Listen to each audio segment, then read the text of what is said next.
closer inside of me. I'm feeling fine. Tonight's the night. No one in sight. I'm winning this thing, alright. Place your bet on me.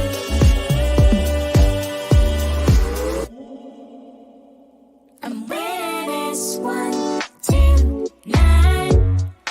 Got it by your headline. The race is on hold, on tight. I ain't gonna lose this fight. I'm winning this one, two, nine. Got it by your headline. The race is on hold, on tight. I ain't gonna lose this fight. I'm winning this one, two, nine. Got it by your headline. The race is on hold, on tight. I ain't gonna lose this fight. I'm winning.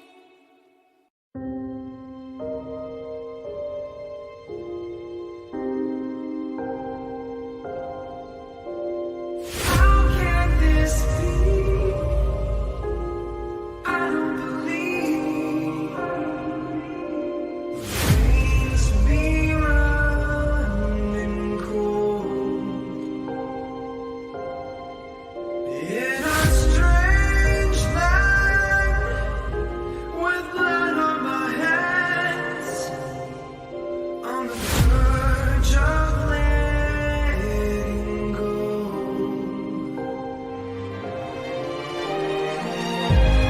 What are we fighting for?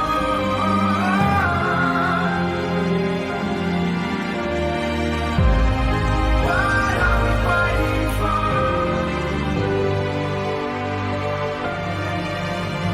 'Cause this is not a war.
Well, I sailed across seas, now down on my knees, begging for God can only love.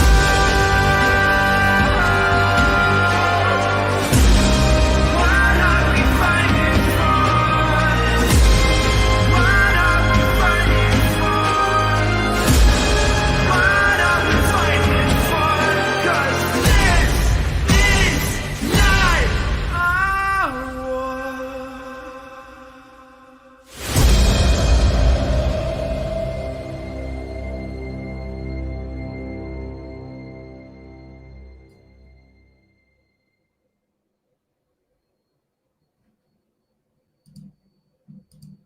Tonight, some of the world's best diplomacy players will take one step closer to qualifying for the virtual Diplomacy League Championship game and fight for the regular season win. We're down to the final 2 weekends of the 2021 VDL season, and the spots available on the top board continue to shrink. League leaders jealously protect their scores while challengers seek the glory of victory. Will our competitors achieve the results they seek, or will they regret missed opportunities from earlier in the season? We're about to find out. It's time for League Night. Now there ain't nothing to it. Go ahead and bring a lot on. Ain't no giant, I ain't gon' fire on. Catch a fade, you, I'm wrong, I'm gone. Y'all can catch the wave that I am on. I am icon, y'all are wide wrong. Think that I'm a reconcile born, so ain't nothing to it though. This is on me, ain't got much to do with who you know. Keeping it true to form 10 L's into a milli though. But they already knew that those farewell to your opinions. Know that he is something. This is all me, ain't got much to do with who you know. Yeah, keeping it true to form, but they already knew that though. Here we go. I'ma show you who I am. I'm unbreakable. I'm a big gun, but still watch me escape. Hello and welcome to League Night. My name is Brian Pravel. I'm one of the co-founders of the Diplomacy Broadcast Network and your host for this month's League Nights broadcast.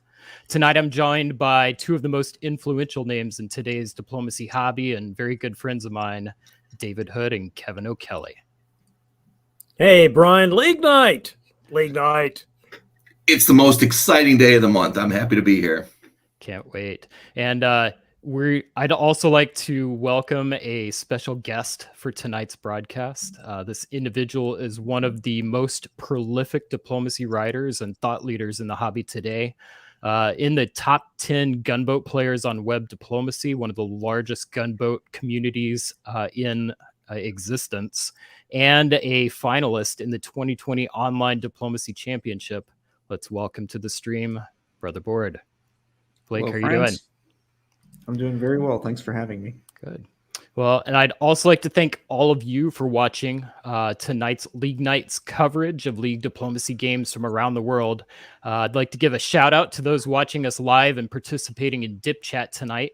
You can join Dip Chat by going to our YouTube channel during our live streams that talk some smack, help our analysts fill in the gaps, and join in a friendly and supportive conversations about competitive diplomacy. Dip Chat's a great community to engage with and one of the highlights of the show for me. Tonight, we're featuring 4 virtual Diplomacy League games and 2 games from the Brother Bored Gunboat League. But before we get started, let's take a look at some upcoming events and announcements. We've officially entered DBNI selection season. There's still a lot of opportunities to make that last push for points. David, would you mind running through some of the upcoming tournament events that are on this calendar? Well, you've got to start really with the December Virtual Diplomacy Championship coming up about the third week or so of December. It'll be a multi-round event with a top board, and the winner of that event will not only be the Virtual Diplomacy Champion for 2021, but will also be going to DBNI. So it's exciting. We also, of course, have another face-to-face event coming up in January, the Cascadia tournament in British Columbia at the end of January. And hopefully that will be big enough to have an automatic bid. But at any rate, whoever does well at that tournament will be getting DBNI points as well. And that'll be the last face-to-face opportunity to get those points. League points, of course, Tour of Britain's finished. So the VDL is it in terms, well, not it as far as virtual leagues go. But we have other leagues going on. We've got the Full Press League over at Nexus. So it's really a very exciting time for us. Or as I say, we're catching February fever because we're getting ready for the DBNI. And so these games tonight will count. The VDL games will count, and it's just an exciting time to be in diplomacy. Absolutely. So for the tournament games, the Game Day Live team will be covering all of those games, and you'll be able to watch that here on DBN. The Virtual Diplomacy Championship will be held December 17th to the 19th, and Cascadia will most likely be a face-to-face tournament, January 29th to 30th. And you will recall last year, the games at Cascadia did ultimately decide who played in that DBNI. So it's a significant event for that reason. In addition to that, for league coverage, December 20th will be the last chance to play for the 2021 Virtual Diplomacy League regular season. At the end of those December games, we will know who will make it to the finals for VDL, play in that top board. We'll also know who will win the regular season and receive that automatic invitation. On the Nexus side, the Nexus Speedboat League is underway through mid-December, and they are accepting signups anytime. The Nexus Gunboat League has waves every 2 weeks, and the Press League is accepting signups for Wave 7. And because it's a classic diplomacy, not a variant, does qualify for DBNI points. So the way that will work is that the final the final wave, December 6th, will be the last one that counts for DBNI points. So once that December 6th wave completes, whoever is on top of the league at the end of that time period will receive a automatic invitation if they have played at least 2 virtual diplomacy games this season, and everyone else that has met that eligibility requirement will receive points as well. So lots of opportunities still to play, but time is also running out. Blake, if somebody was interested in playing in the Brother Bored Gunboat League, how might they find that and sign up? We organize it on Discord. There's a Brother Bored Discord server. And if you'd like to be invited, just reach out to me. Any of the number of social media websites that I'm on, or on my website, there's a submit question. If you ask, you'll be invited. It's at brotherbored.com. Correct. Awesome. I'm really looking forward to watching those games. So, okay. Well, let's start tonight's pregame coverage by taking a look back at what happened in last month's VDL. The big story for me from the VDL last month was the battle for third place. In last month's game, Pell's 30-point increase kept him in third place despite a 95-point challenge from Saren Kwok. Morgante maintains its position, but the point totals are much closer. Morgante's once comfortable 76-point lead has been narrowed to just 11 points. Saren managed to beat Morgante in last weekend's Tour of Britain. So we're going to be keeping an eye on this growing rivalry for the rest of this season. Also of note, we welcome back Ben Kelman and Karthik Konath into the VDL top 7. Taking a look at those on the bubble, Craig Mara and Wes Ketchum dropped below the cut line for the top board. Farron Jane slightly increased her score, but it wasn't quite enough to move into the top 7. Farron, of course, was a member of the inaugural DBNI Super 7, so we know she has what it takes to win. So we'll also be keeping a close eye on her over the next 2 months. One of the best things about having so many games being played digitally is that we've got access to more data about high-level competitive diplomacy than at any point in history before us. We've been collecting statistics since the VDL first started in 2020 and have been reporting on those stats for a little over 6 months now. Our stats team has been hard at work reviewing this data and has learned a few things as we've gone along. This month, you'll see a few minor changes to what we've reported on the past. So let's take a look at that now. First, while interesting, the absolute values for many of our statistics weren't really that useful. It was great to know that Brandon Fogel had an FSG of 9, foreign sports given of 9, but what did that really mean? Was that a high number? Spoiler alert, that was a high number. But for this month, we've chosen to display our results as the difference from average. So instead of saying that Brandon has an FSG of 9, we're saying that he has an FSG of plus 5.2. That means that in 2020 and 2021, Brandon has given an average of 5.2 more supports than the average VDL player, which is the second highest among those who have played in at least 4 games. I'm shocked, as the rest of you, to find his support that high. But our team feels that displaying this information this way is a lot easier for us to understand and use. We've done similar things for most of our other stats, focusing on how a player compares to average, where this makes sense.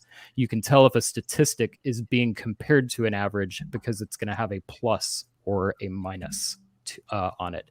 The second thing we've done is we added a new statistic, OSR, it's order success rate. OSR shows the percentage of successful orders normalized by power, shown as the difference from average.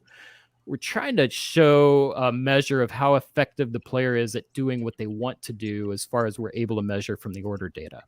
Unsurprisingly, there's a very strong correlation between this number and players who have a high top share. While it's possible that OSR represents knowledge about what is going on across the board, it might also represent more conservative play.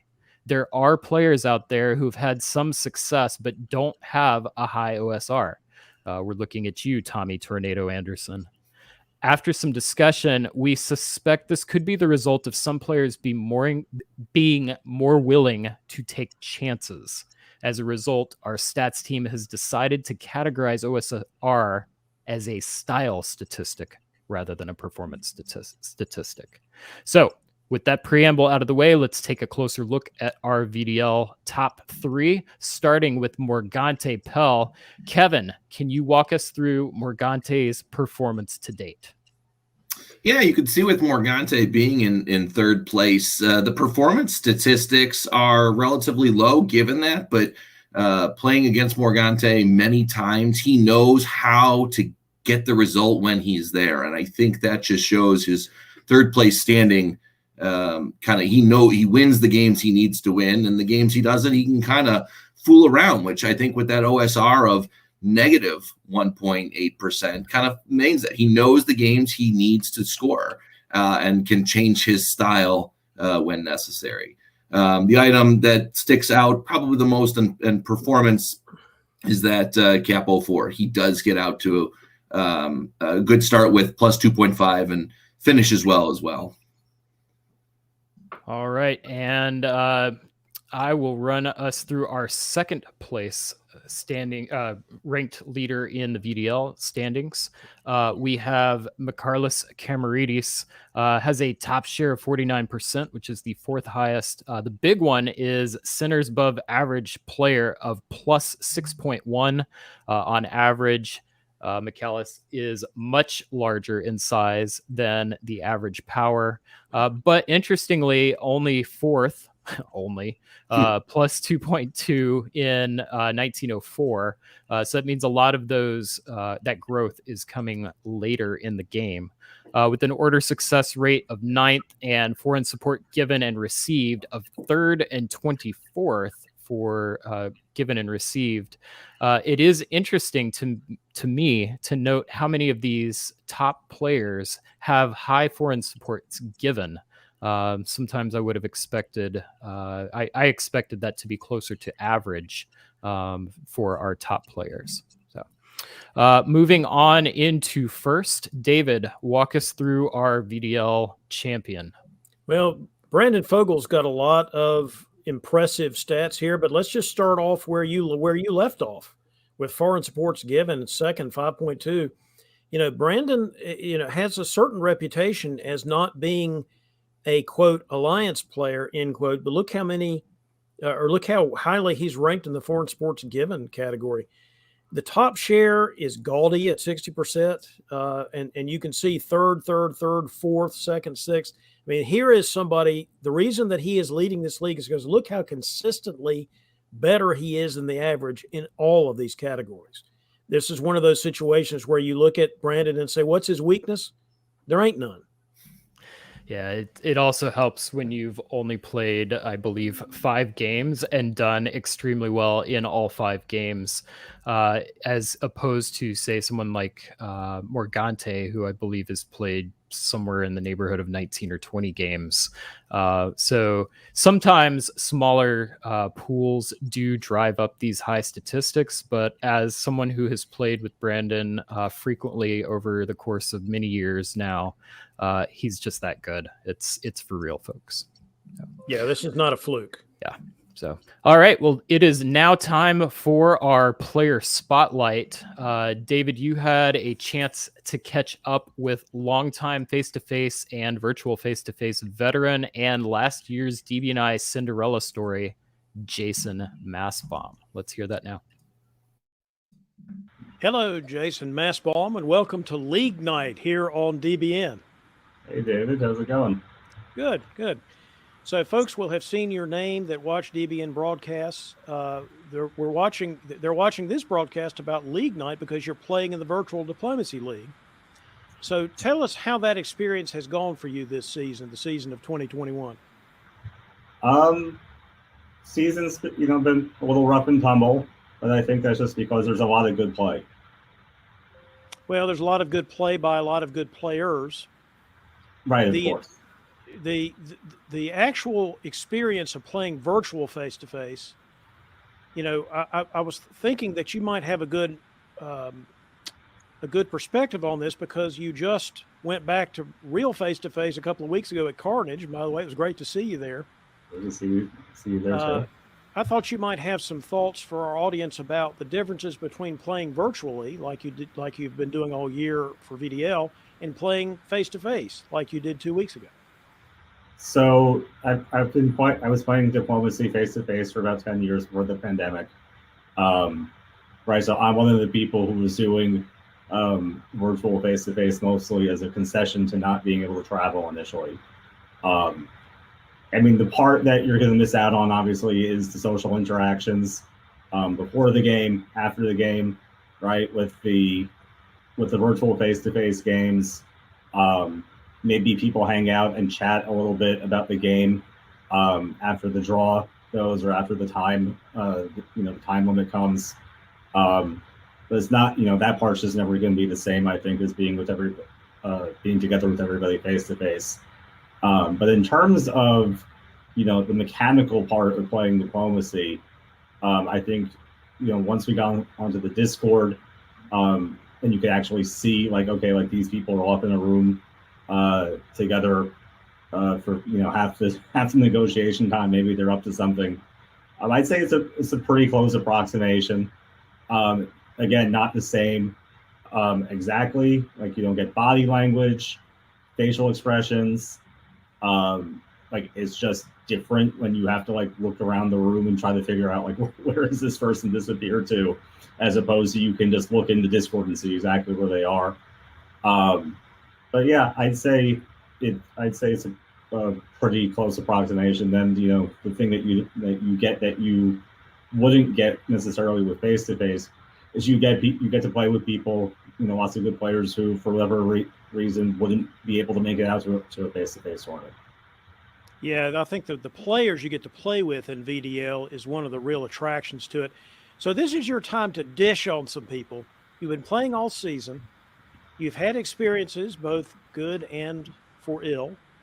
Is there anybody you really want to dish on here and say that blankety blank something, or conversely, wow, what great play I have seen from such and such a player? Let's hear it. Come on. I think Ben has really gotten the thirst. Ben Kelman has really gotten the thirst for the competition.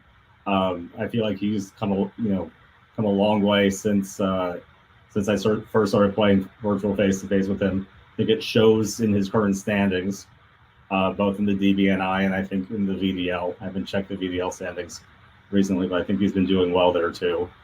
So yeah, he definitely has the thirst to stab you more than he did a year ago. And from your perspective, that's an improvement.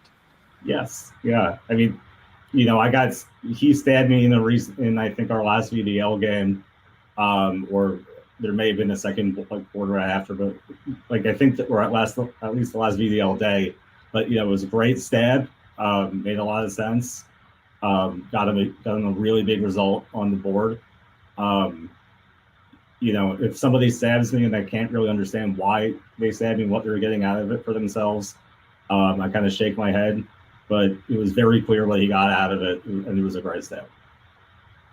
Well, is there anything you think you should do to change your play, as we finish off the season here, or maybe going into the next season, is there any improvements you think you need to make in your game to come up with some better finishes? I mean, we should all be doing self-analysis all the time.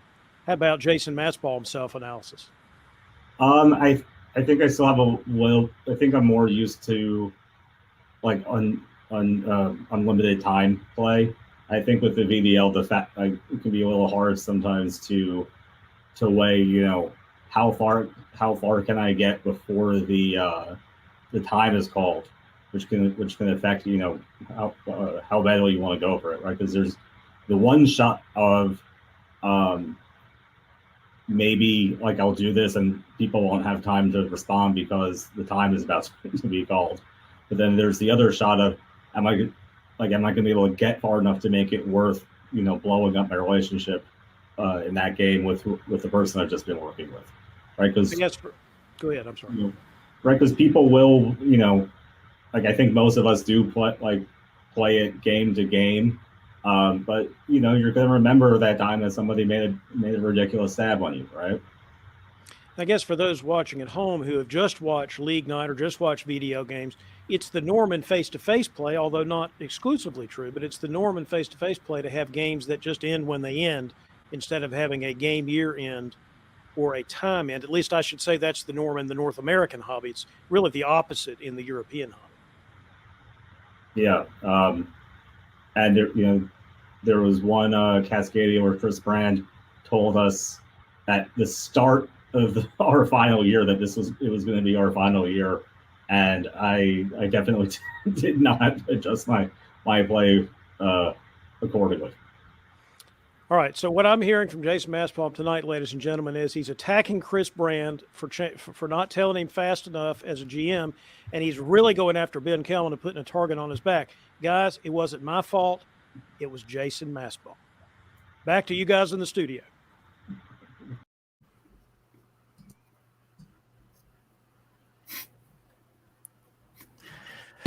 Fantastic, David. Well, I have to say, and this is fair warning, I don't think this is the last time we're going to be mass-bombed this evening. And we are all better for it. So, hey, Brian, one thing on that. So Jason is 4th in the DBNI and has not played Turkey on one board this entire season. Maybe a coincidence. Maybe. We'll talk about that in a minute. But before that, I did want to mention one of the things that Jason brought up is the differences between playing face-to-face and virtual face-to-face. If you'd like to hear more about that, you can join tomorrow's masterclass for a roundtable on experiences from Carnage hosted by Natty Schaefer on the Virtual World Diplomacy Community Discord server. That's going to be tomorrow, Sunday, November 21st at noon Eastern time. So for those looking to make that transition, some advice and lessons learned from some of the top VDL players about their first face-to-face experience. And as somebody that started out playing in Extended Deadline, I suspect there will also be some things that would be useful for anyone trying to make that transition as well. So definitely check that out. But now let's take a look at tonight's meta moment. Kevin, this is where we will see what kind of impact not playing Turkey might have had for Jason. Here are our power stats. You'll see these are the same statistics we've been looking at from an individual player.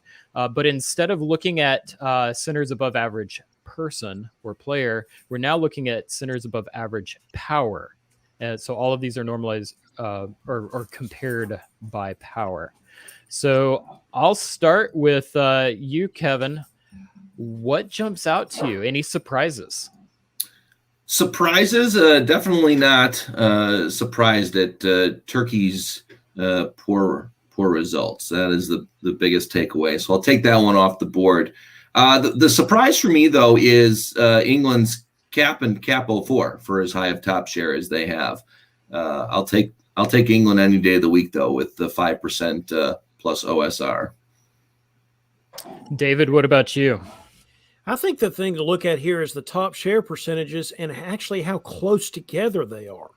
We talk in terms of there being two clumps. You've got Austria, England, France, Russia at 16, and then you've got Germany, Italy, Turkey at 12 or 13. It's interesting to me that that's the level of difference we have. I would have actually expected there to be a little bit more of a spread given what we sometimes think the meta is currently. And I think that is a good educational moment for us. Just because we think that X power is doing badly or X power is doing well, look at how close these numbers actually are. Yeah, that stood out to me as well. I was very encouraged by that. But it is obvious. I mean, some of them it's just natural geography, like Turkey having capo 4 and -1. That makes sense to me because Turkey is a corner power. They're a slow power. You can't play them the same way as a more up-tempo power that's got more access and easier access to centers. But then it does roll up to a reasonable top share. I do think it's a slight disadvantage, but it's not as large as one might expect. Germany is the one that shocked me. Germany is just getting beat up, which it's so surprising to me because in Gunboat and to some extent an extended deadline, but especially in Gunboat, Germany seems to do really, really well. Blake, you play a lot of Gunboat and extended deadline. What stood out to you when you're looking at these stats? It makes sense to me that in a format with turn limits or time limits, that Italy and Turkey would be a little bit lower since they tend to take a long match can favor them as it takes a long time to develop a good position. But it still does shock me to see Germany with such a low with such poor performance, since especially in my experience in high level diplomacy matches of any kind, Germany tends to do better and better. It's usually in beginner games that Germany doesn't do so well. I expect that something's got to give, since the powers that are Germany's immediate neighbors, France, England, Austria, and Russia, are the ones that are doing well, and it seems to be coming at the expense of Germany. Yeah. The other thing that really shocked me was you've got a positive capo 4 and a negative overall cap. So that indicates to me Germany's getting off to a reasonably good start and then just not doing well in the mid to late game. So, can we rewind like an episode or two and say it's hard to breathe with no air? He'll be here all week. Remember to tip your waitresses. So thank you. All right. So anything else on that topic? I thought it was very interesting to at least set up a baseline of what our performance has been like. All right. Before we go to our games tonight, I'd like to give our analysts a chance to set up some storylines tonight. David, we'll start with you. What are you going to be watching for? Well, it's an obvious point, but it's November. Is somebody going to take some chances here to try to break out of the pack with just one more game day after today left in the VDL? I'm going to guess somebody will take some risks. You know, you don't play the same in March that you play in November. At least you better not. Kevin? I want to see how the leaders fare. Are they going to try and slow down games? Oh, I don't want to see these chances. I'm going to play balance of power. So I don't know who's playing tonight, but certainly if any of the top 7 are in, probably a slow game. Blake, I know that this is not your normal format. What are some things you're going to be keeping an eye on?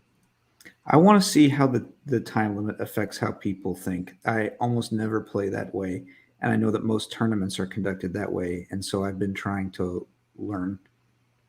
Yes, someone that grew up playing extended deadline, heavily draw based, and not used to having time limits. When I first started playing with the Windy City Weasels, and we had our bar games, which those typically end in somewhere around 1906 to 1908.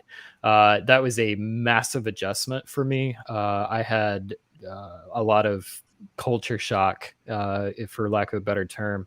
But once I made the adjustment, I found it was extremely fun, but it is not the same game, and you do need to make adjustments for sure. You know, just another quick point, because I've been in the hobby so long, the Europeans have been playing that style for literal decades. And So it very has good at it. always been a difference between the North American hobby and the European hobby in terms of time limits. And so it's interesting sometimes when you have European players or North American players going and playing in their events, how those differences really manifest. Yeah, and one of the things I love about Virtual Diplomacy League, is the fact that it is a global league, and we've got a cross-pollination from so many different metas and backgrounds, and the players that are rising to the top are the ones that are able to make adjustments for whichever format that they're playing in. So for me, I'm going to be watching.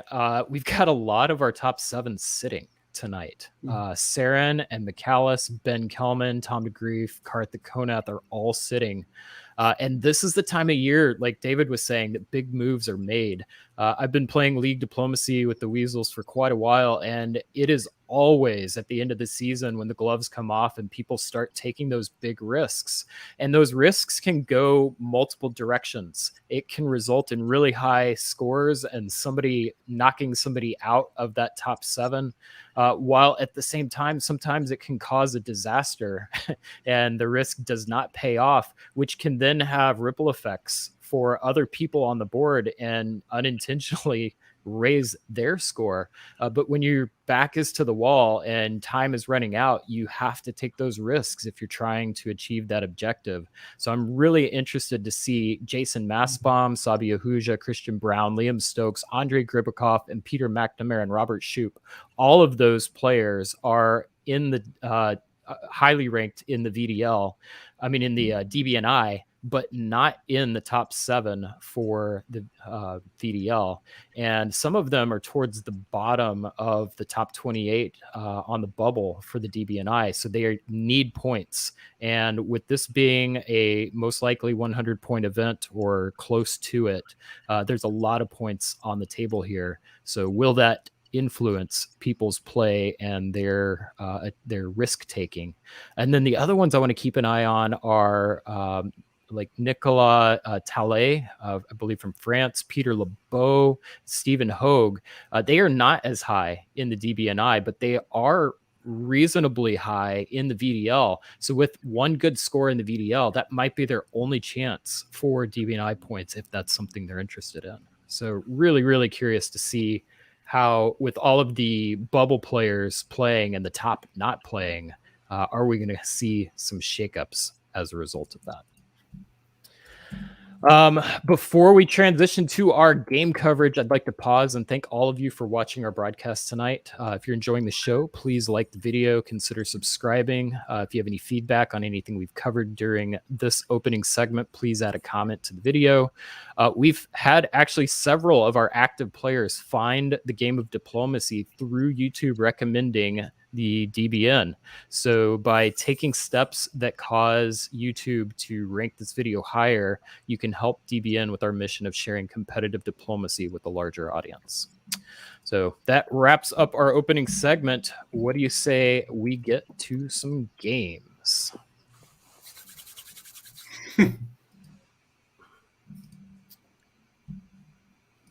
All right. So for tonight, we are going to start out by taking a look at the top 10 players that are playing in the VDL tonight. So let me share that out. It's interesting. While he's looking for that, it's interesting that we've had so many people sitting tonight that are in top contention. Yeah.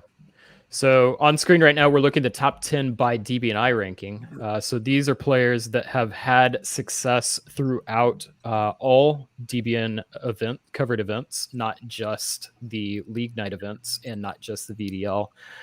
So the top players we've got are Jason Mastbaum, Morgante Pell, Sabi Ahuja, Liam Stokes, Andre Gribikoff, Christian Brown, rounding out your top 28. Hunter Ketcher, Peter McNamara are right on that bubble. Stephen Hogue just outside. So those players will probably be looking to make some points and could be willing to take a couple more risks. Then looking at our current top 10, just kind of help set the stage for tonight. In first place, coming into tonight's broadcast, Brandon Fogel, Michalis Camaridis, Morgante Pell, Saren Kwok, Ben Kelman, Tom DeGrief, and Karthik Konath are your current top 7.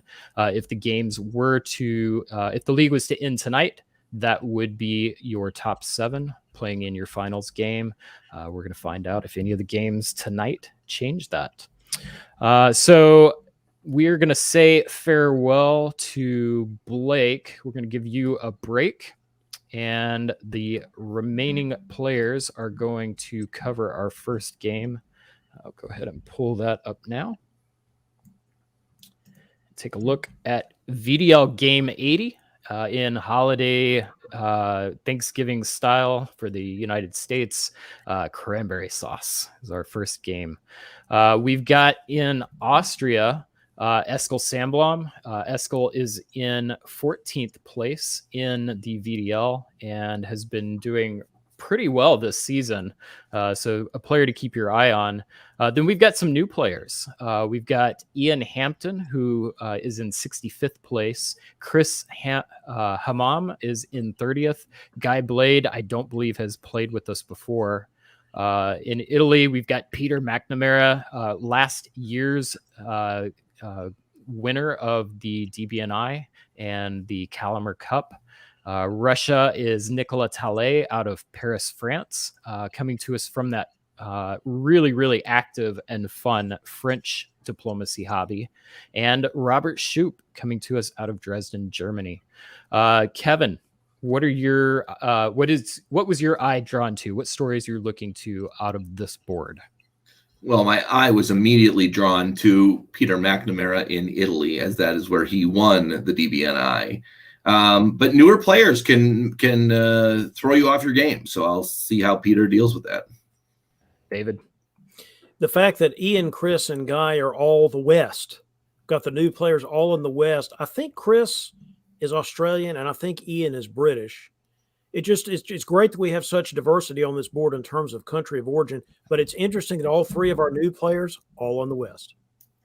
All right, well, let's get right to our games. And Kevin, I'll have you lead us off.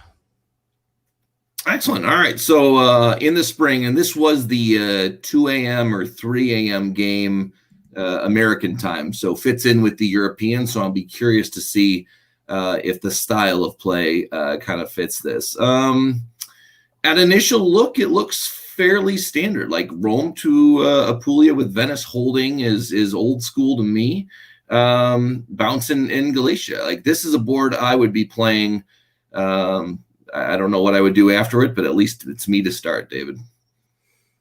Yeah, the Venice hold, of course, is an old school move, but probably the most popular Italian opening until COVID started and the meta changed, and we had all this Venice to Trieste stuff. Peter was playing a little bit slower, which is more his style. And by the way, wasn't he Italy to win the DBNI? I think he was. Yes, he was. I think he knows what he's doing when he plays Italy. The other one that stood out to me, most of these are very, very standard openings, but the Turkish one, neither of you mentioned as being like even raising an eyebrow. That has become a pretty standard opening. That is my preferred Turkish opening, but that was not at all the case until the past couple of years. I'm curious to see if this is maybe where I forget which one was it. Karthik at the beginning of the season was talking about a Turkish revival. The Turk needs to hear work with Russia. They got to say, look, if I'm going to survive, it's got to be with Russia. And I've seen this a lot leading off the juggernaut. So we'll see if that's what happens here. Russia supports themselves down. They leave Black Sea open. I like that. The rest of the East is just Peter walking into Trieste and convoying to Albania, something you don't see all that often. Maybe agreed upon since Trieste is given, David. No, you don't. If you don't agree for the Italians to convoy to Albania. You only see this if the Italians are hitting the Austrians hard, which they are. That's going to be one of those maneuvers that probably increases the cap for Italy, and that is interesting. When we looked at the average for Italy, their cap 04 was a lot higher than what I've seen in other metas, and I think a lot of that is because how often Italy's been getting Trieste early. So we didn't get to the West there, Brian. If you go back just real quick, it's pretty standard. It looks Western triple-ish, but if it's Western triple-ish, I'd want to see Denmark bouncing Sweden. That's the one thing that stood out to me the most. Yeah, I don't think Western triple involves England going to Belgium. Mm. Typically.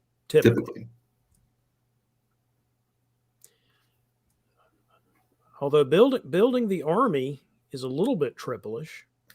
It's certainly not anti-French.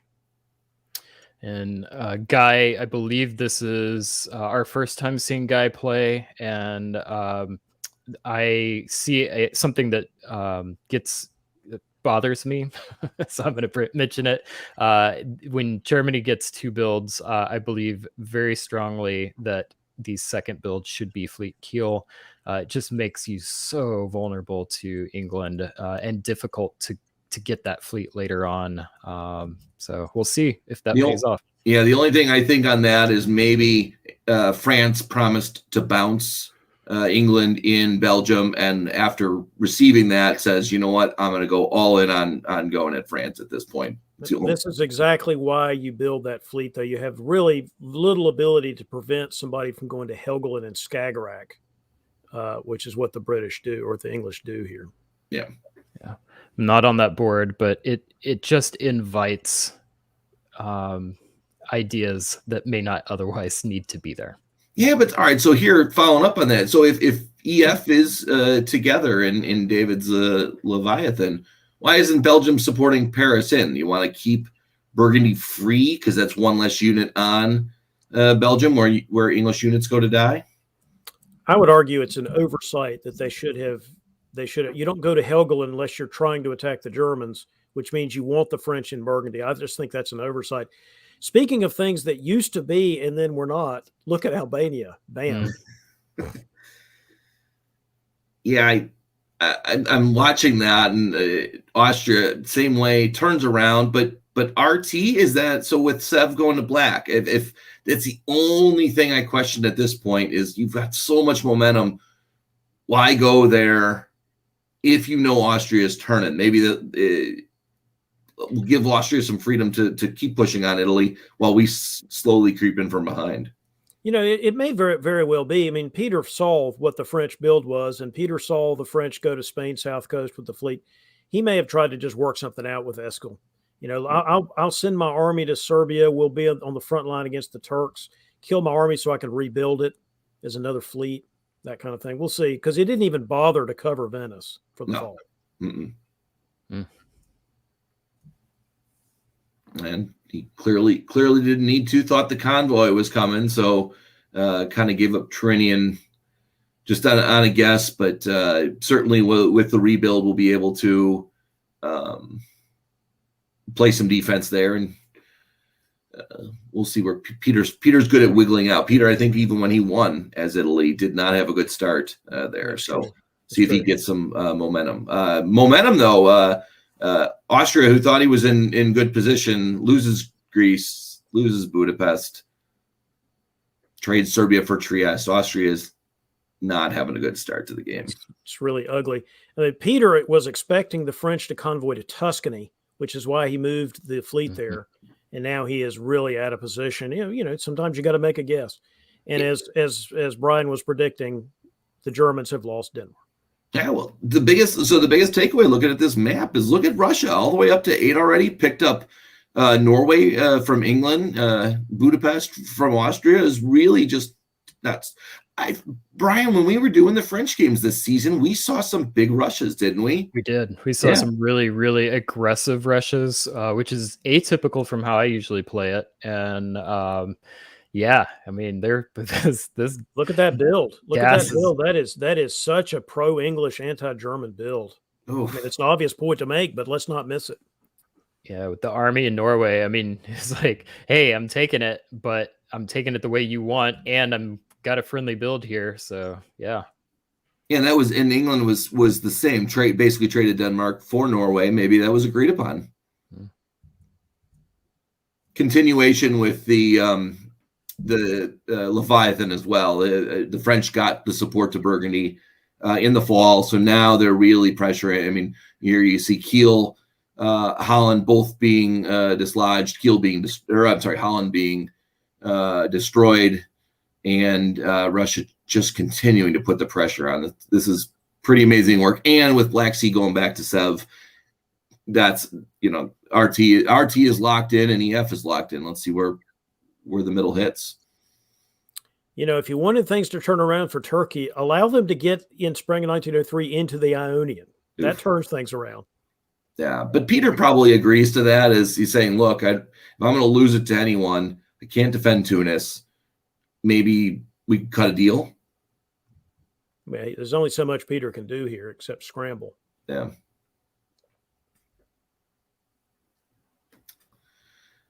Well, I mean, Tunis wasn't his, didn't lose anything. Who was Brian? What's that support for Tunis? Was that Ionian into Tyrrhenian? I don't know if you can. It's probably supporting Tyrrhenian to Ionian, I'm thinking. Yeah. Yep. Yeah, that's what. I'm just curious how anti-Peter maybe the West was. If you're willing to put Turkey on through there, although by leaving it alone, Austria is getting back Greece while Turkey will pick up 2. Maybe leave Greece out on an island on its own, knowing it's going next year anyway. Really good play by RT. And Robert sort of got outmaneuvered there a little bit. You don't go to Ionian and then sit and hold it. That doesn't. So what if it bounce you out? You just retreat somewhere interesting. Yeah. Make sure you cover Greece so nobody can slip in. Yeah. So I think he got outmaneuvered there a little bit. The West, it's just continued destruction of the Germans. Again, as you were pointing out, Brian, how low their top share was, ain't getting better after this game. No, it is not. Not at all. Man, this is all things just falling into place for the juggernaut. But in my mind, this is a juggernaut with a capital R. Russia just, in my opinion, has so much more growth based off of their position and the weakness of Germany, as opposed to Turkey. But so I guess at that point we're a little early, but this game's moving so fast. We'll play Who Do You Like? Kevin, I'll start with you. I mean, it's probably Russia, right? Yeah, big lead. I mean, ultimately, I like which alliance isn't going to break. So, that's not a prediction. Like either England, I like France more than England in the West. I like Russia more than Turkey, but I like who's not going to break. That's my prediction. David, do you have any other pick besides Russia? Yeah, I think Russia's actually getting ready to hit a brick wall because the English are going to have to do something. And if he builds 2 and there's not an EF war, then what is England going to do except go after Russia? So I don't know that Russia's got smooth sailing here. They do have certainly have an upper hand in their relationship with the Turks because the Turks have gotten themselves a little out of position with that Greece loss. They should be building 2 here instead of 1. But I think, who's got the strongest? France, probably. You just as an objective looking at the board. Russia's position is great, of course. But if you're looking for a dark horse here, France's position is probably good. It all depends on what they build and the English build here. And what does that show us for whether the Leviathan continues to rage or not? Sure looks like Leviathan to builds to me. And North Coast, so maybe Russia saw what was coming. It's my time to battle up north. There Yeah, really I mean, wasn't any way around it. In that battle, do you feel like they're evenly matched, or do you feel like? I think if EF stays together, EF wins this. I don't know who of EF, but someone on that side wins it. Into the spring, let's see, is that Kiel going into Baltic? That's a black arrow going that way. They're making progress over there. Berlin is, I don't know what Berlin is doing. Didn't get any support. lot of red arrows for France, but maybe that's fine. Just kind of seeing what Peter's going to do, because the reason why I didn't really like France is because Peter can wiggle his way in and out, and even as bad a position he's in, with the human calculator, he can stall out a France run at any point. So England got the most progress in this turn in the West. Yeah, it sure looks like Peter's throwing himself in with the Leviathan at this point. Yes, exactly. Yeah, that's support. And then in the East, David, I mean, again, Russia's moving really efficiently in the Balkans, getting to the line there. So maybe, again, will there be a stab between either of the two strong alliances? Greece destroyed as we thought it would be. Smyrna getting out, so 3 fleets down there for Turkey. The board looks like it's locking up, in my opinion, but stab could be fun here. Oh yeah, there's opportunity. There's all kinds of opportunities here for stabbing. Locking up early. There's plenty of time for some mid-game shenanigans. I'm hoping. Do we see any? Not this turn, though. No, not this turn. Do we see any movement? Turkey makes it to Tyrolia. Yeah. No, next turn. Well, there's the fleet that they should have had last time. Yeah. And maybe that was okay if they know they're staying together. Turkey's fine, slow playing it. You can only move one through Ionian at a time. I don't know. Do you send it down? Although you get Brian moved us up. I was going to say, do you send it down to Adriatic? I mean, what was Ionian? Yeah, maybe. My eye is drawn to what is often the most powerful unforeseen move that you can make in diplomacy, which is the convoy to Livonia. Yep. Mm-hmm. And bam. I mean, I'm not saying people always don't foresee it, but in this case, you get right behind the Russian line. It's just devastating. Wow. And Russia, I mean, Sweden's going to get cut there. That's tough. Yeah, it's possibly move to Livonia would have been a better idea. Yeah. And see, they didn't even go for the obvious Moscow. They went for the sort of the misdirection play. Ian really showing his tactical chops here. Wow, and gets Norway out of it too. Yeah, Russia and Berlin. Yeah. Wow. Up 3. Geez. Wow. Yep. It's impressive. That's one thing about Russia. Maybe you can get up to a big start, but Russia at 9 is like lots of other people at 6. It's precarious. Yeah.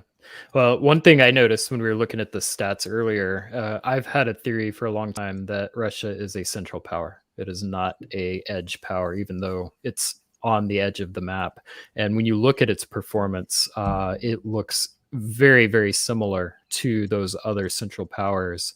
And that can happen to most of them. Italy's a little bit different, but the others can implode and explode very quickly.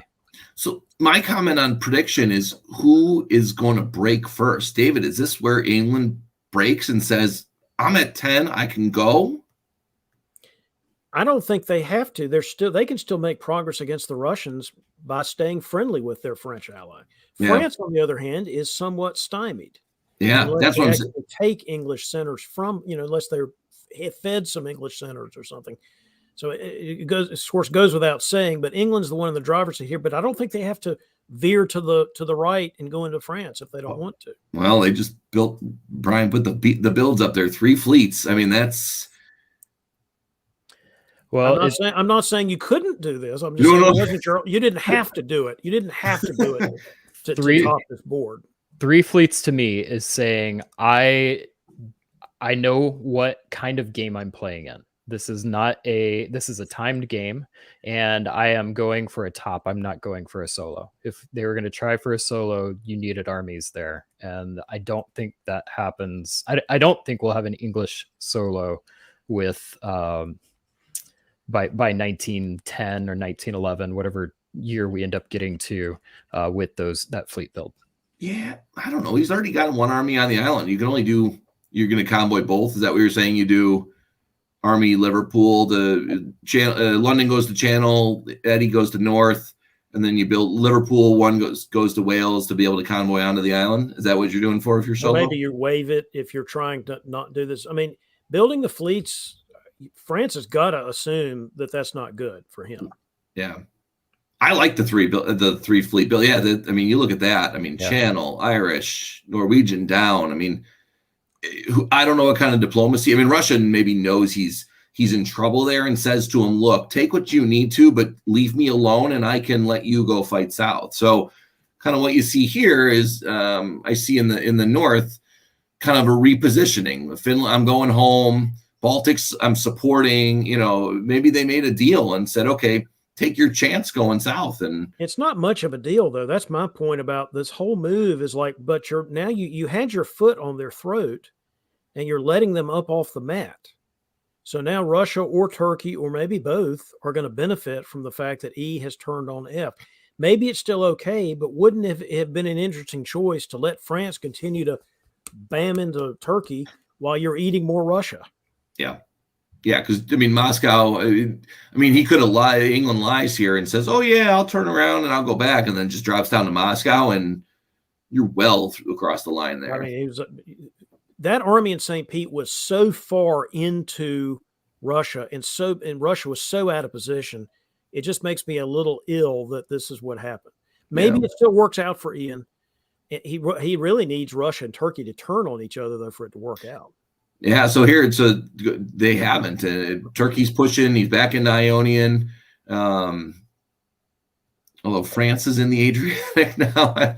Peter just keeps kind of, "Oh, leave me alone. Don't worry about me." I mean, it's only 1906. Peter, 2 or 3 builds here for Peter. He's back up in position. So I've never in my life counted McNamara out of anything. No, but I'm tempted to. I mean, he could survive this game, but I'm not sure what else. Yeah, I don't know what survival does for his points for trying to qualify here. But all right, VDL has an average, so if nothing else, it won't hurt as bad as getting eliminated. All right, fair enough. All right, well, so he supports France into Trieste, maybe a balance of power item. England turns around. Oh man. Oh, come on. I support that. I think it was I think he should. I think that's right. Yeah, but I think he probably realized, wait a minute, now what's going to happen? Or maybe the whole thing was a feint to try to get an RT war going. Could be. We'll have to see. I see Ian is posting in the comments. Maybe we can get a little post game after. We don't want to see it now, but we'll see it. So France picked up what? Trieste, and did he have Munich before then, or did he pick up Munich there? Must have picked it up. Picked it up from the English, I think. Yep. Yeah. So But how England's much going more down devastating one. would this all have been if the English army had still been in St. Pete, going to Moscow? Oh, yeah. Doing a scorched earth policy against the Russians. All right, so France picks up 2. They're even at 9-9. Russia's 7-6. So St. Pete taken back. There's an English army back in St. Petersburg. With position too, right? Because being in Finland, although you can't get down to. It's a spring turn. They may be trying to kill that Russian fleet. Yeah. Romania down to Bulgaria. Yeah, that may be down there. Either that or they are going to feed him a center. In other words, I don't think that's an RT war by any means. No, because Serbia is supporting. Well, I guess that would be. It still could be, but I don't think it is. Well, and Turkey, although maybe it was going to be, and with Turkey leaving Vienna, or with Russia leaving Vienna and Turkey retreating back into it, the plan is now foiled. Well, we'll see. Do you know what? I wish this game could keep going longer, because this is a really fun game. Oh boy. It's almost that's understandable. EF really wanted to stick together. They probably wanted a shared board top from the beginning. I just think the what if question answered here is, what if Ian had really pressed his advantage when he had that army in St. Pete and gone to Moscow and done all that? Would they still have had a shared board top or not? Maybe. So, David, just to follow up on that, you're England. You have 3 builds there, and you decide to keep going with France. What do you build? You probably wave at least one. Probably just wave one because I don't want to be Riaz Varani and wave myself out of the board top. Yes, Riaz, I hope you don't understand. I'm making fun of you. But no, take, wave one, build an army and a fleet, or just maybe build the 2 fleets, but don't build the fleet Liverpool, something, and get in position on the Russians. I don't know. I mean, it could be that the agreement was all along they were going to share the board top, so who cares? But I just think he would have been in such a commanding position if in this situation. But you can't argue with the fact that they allied strongly from the beginning. They had really good teamwork, except for that one move, which may itself have been a feint. Yeah. So congratulations to Ian and Chris for a well played alliance game. Well, And so here, can you go, Robert Brian? Robert and Nicola also had a good functioning alliance. Yeah. Yeah, that's why I thought they would break. So clearly the break, it was kind of only a bend and not a break. Blake, what stood out to you for this game? I'd never attack Austria in 1901 as Italy for exactly this sort of reason. It can definitely create a juggernaut. I also think that this match could be described as, for most of it, playing out as a 4 corners alliance, which I don't know that the players necessarily explicitly agreed to. But that's very interesting, and I see that alliance very rarely. And for the first 4 or 5 years, that's how the match played pretty much. Well, it was a fun one. What do you say we do another?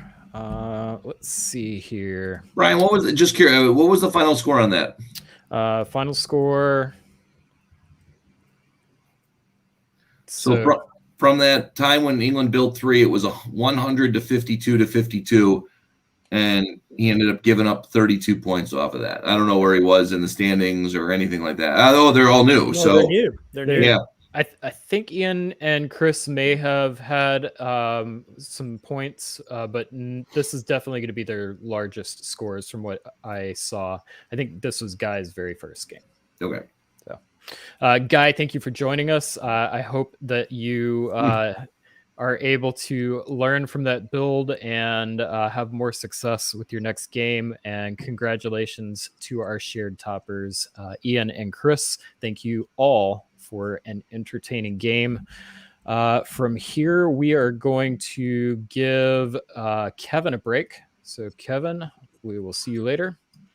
And we will move on to our next game.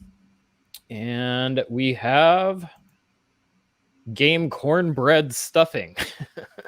So VDL 81 in Austria, we have Daniel Bird, England, Andre Gribikov, France, Stephen Hogue, Germany, Hal Schild, Italy, Jason Mastbaum, Russia, Nicola Tele playing, I assume, their second game, and Turkey, Christian Brown. David, any storylines that you were expecting from this board? Well, for me, it's good to see Gribikov back playing again. He hasn't played a whole lot this season. I know he's had a lot of job things that have been really taking up his time. Obviously, one of the Super 7 from last year, the DBNI, also won a tournament in the fall of 2020. So a really talented guy, and it's good to see him back. All right, let's get to the game and start out in spring of 1901. David. English Channel, you got to say it. When somebody goes to the English Channel, you have to say English Channel. It's one of those games. We'll see what that means. Otherwise, the second game in a row where we have not seen hey, can I just borrow Trieste, Austria? I'm Italy. Can I just borrow Trieste? Instead, they do the Tyrolean wandering move. So that's an interesting. And the second time we've seen that, what has become almost gospel, this Turkish, opening that you like, Brian, and I go.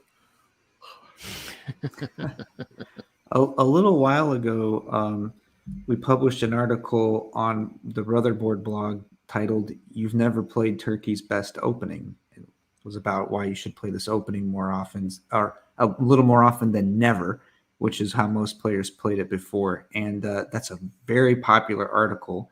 So it must have some influence on the way people are playing these days. I definitely think it did. And the other one that I have seen just by observing all of these games was the Brother Bored article about the Italian adventurer.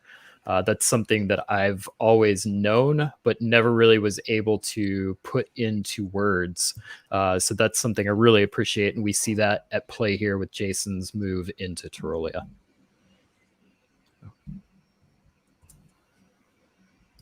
Oh, boy. Oh, boy. Oh, boy. Steve Hogue, how's London in fall of 1901? It looks like a great time to go see the sights of London. And Belgium and Portugal and 3 builds. And the English at the same time were bouncing the Germans out of Holland. I don't know. All of that's just got me going. Blake, what do you see going on in the East? That's a incredibly strong opening position for France. Apparently, Germany also suspected the steal of Munich and ended up kind of whiffing that move. That's all going really good for France there. And after we complimented Italy so much, it does look like I'm stealing Trieste opening, since I know that many Austrian players condition that on Italy opening to Aegean instead of to Tunis. So it seems like they agreed to do that after all. And Christian Brown doing the the Andrew Goff move of, I'm going to Syria. So if you guys want a Lepanto, that's fine, but I got a guy sitting in Syria. So what are you going to do about that? One thing I had neglected to mention earlier, it looks like Nicola's playing Russia again. So second time in a row, I believe, and had a very strong start with the last game. So curious to see if that up-tempo Russian play continues in this game or not. It's going to take some up-tempo play to keep up with Stephen Hogue's France. He waved one. France waved one of his builds. I support that. It's not always the right answer, but it can be the right answer diplomatically, for sure. The other move that build that stands out to me here is build a fleet St. Pete North Coast. Very strong statement. And I mean, when you've got Andres already on the ropes, sometimes the choice is, am I going to prop up the person that's getting chewed up, or am I going to go and try and get mine? I think we get the answer from Russia here. Yeah, I like that build a lot more than some of our other DBN commentators do, because I feel, particularly as Russia, you got to be aggressive early on. It really is. Russia's not a patient power. You know, if you take too long to get big, other powers will catch up to you and knock you back down. I concur. I build St. Petersburg North Coast as long as I can justify it.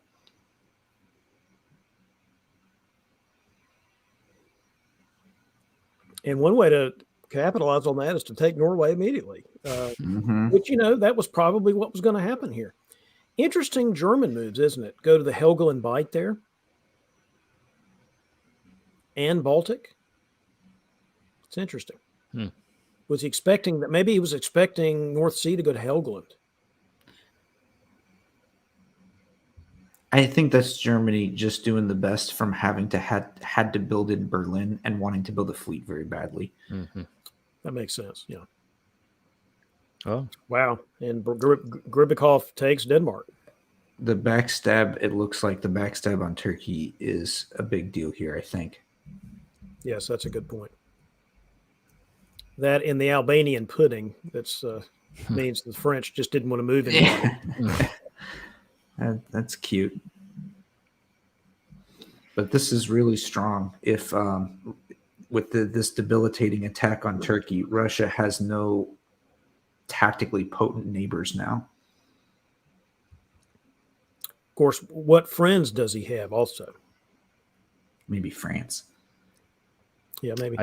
I do like a good France-Russian coordination.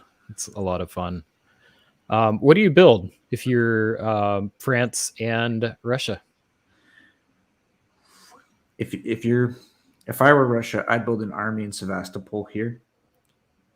Try to see if we can finish off Turkey, because if you can get those centers, probably you will have them forever. It's worth putting the pressure. And it would be really cool to see another fleet in St. Petersburg North Coast. That'd be really cool. I don't know if we'll see that here. I think there's a good argument for it. Mhm. yeah. I think the interesting question is, what does Hogue build for the French? Does he think he needs Words are hard. another army, or does he go ahead and build 2 fleets, knowing that that his buddy is the Germans? I don't know. Or you just wave one again. Wave Yeah, another build. that's quite a move. Do you feel as strongly positively about that one? I don't feel as strongly positively because it's about time to figure out where your next target is. And nobody can do anything about it. Yeah, it's hard to know diplomatically, brother, what was going on behind the scenes, but I doubt that would have raised any real hackles to build that second unit, unless he just didn't know what to build yet. So he's holding off the decision making till next turn, maybe. The nice thing is he's got the luxury of being able to make that choice later. A little bit of a I feel like rearrangement in the West, isn't it? the Russian play here seems like a couple of wasted moves. The Livonia move, you mean? Mm-hmm. Because from this position, Turkey doesn't have the ability to cover Armenia. So if you move Sevastopol to Armenia, you're sure to get in. I think for me, that was like an almost obvious move because the payoff of taking down Anatolia is so big. That was the whole point of building Sev, was to do that, not to support Romania. Romania, fine, you take it, you retreat back to Sev, and you try to take it back in the fall or something. Yeah. So what would happen if you lose Rum in that situation? Just retreat to Ukraine. You've got Black Sea. You can take it back. Or retreat to Sev because Sev is in Armenia. Yeah. But whatever you do, I think Blake's totally right. Go ahead and take the position. Take the position in Armenia. That's why you built. That's why you convoyed to Ankara. That's why you build the Armenia. Build and Sev. But the Russians have really got the Russians were supporting the English out to the North Sea. Now they're supporting the Germans to Denmark. Nikolai's got a really different game going than he had in the Russia we just saw. I agree. A really good diplomatic game going, it looks like.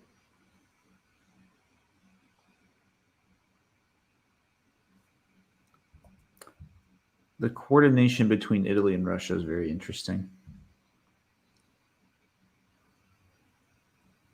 It's one of the stronger powers to work together. I think there's a lot of upside if they're able to do that. The risk here being, of course, for Jason, are you going to be able to keep up with or create a Russian monster, or is it better to prop up somebody that maybe could help slow them down? All right, we'll play the same game. What is France building? What should France build? I'm going to go out on a limb and say they need to build 2 units this time. What do you think? I think they need to do it, and they need fleets. They're under no threat from Germany. They can cover Burgundy with Gascony. Yeah, really, they need fleets. And the army is, if you're going to be dealing with Howe, if you're going to be dealing with the Germans, but that's again just going to empower the Russians even more, I think. I wonder if Italy's going to do an about face here and go after France while France looks weak. That is also empowering to a big Russia, if that's what happens. Mm-hmm. Boom.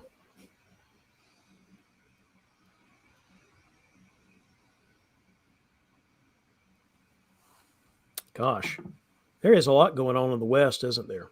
It's like a big daisy chain, but it's a daisy chain that doesn't really help the French very much. They get into North Sea. Yeah, but you go to Ruhr and then you pull back out. Russia seems to be doing a good job of preventing anything from happening in the West, just ever so slightly interfering enough to develop position elsewhere. Every move has been away from the Russians. Mm-hmm. Probably just a well-played diplomatically by the Russians. Stephen, this is why I love the comments. Oh my goodness. Well, it is a rushed situation sometimes. It You can make is. a mistake. Well, and that's something that when I played extended deadline a lot, one of the biggest things was that I was used to having more time to analyze the moves, more time to make more complicated plans. Communication and negotiation time is a valuable resource in virtual face-to-face and in face-to-face. Something that is not always apparent when you're staring at these moves at the analyst desk. Indeed.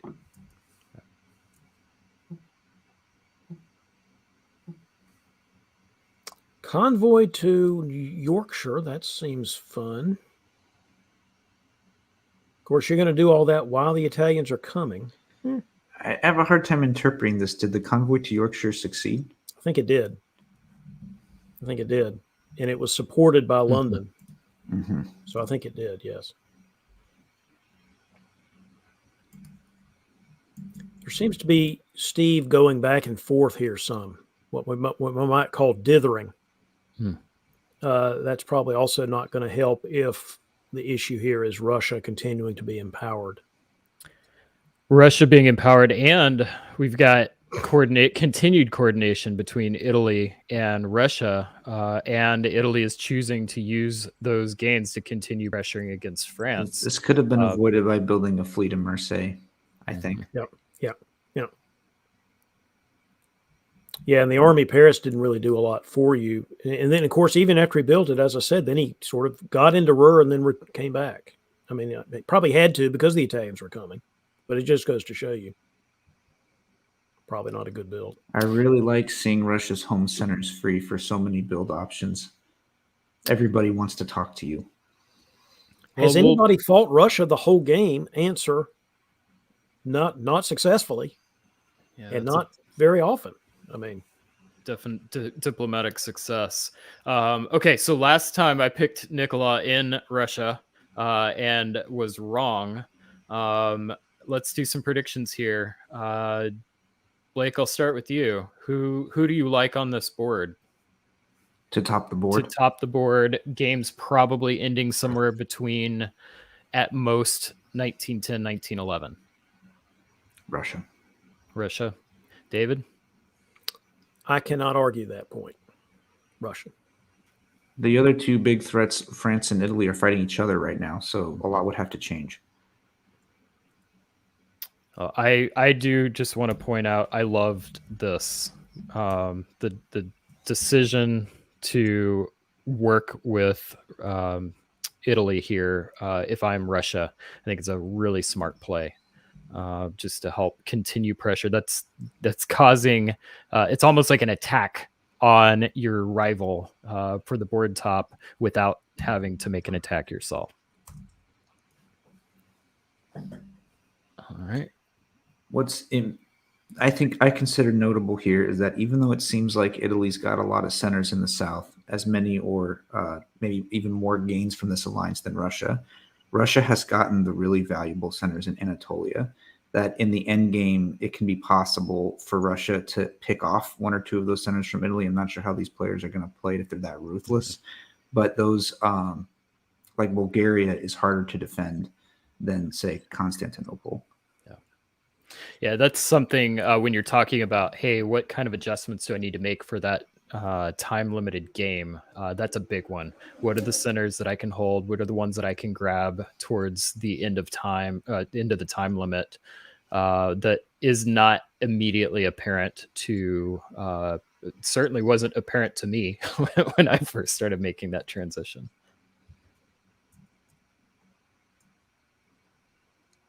I was getting ready to say, I wonder if Russians and Germans are going to continue to work together. And the answer is, at least in the short term, no.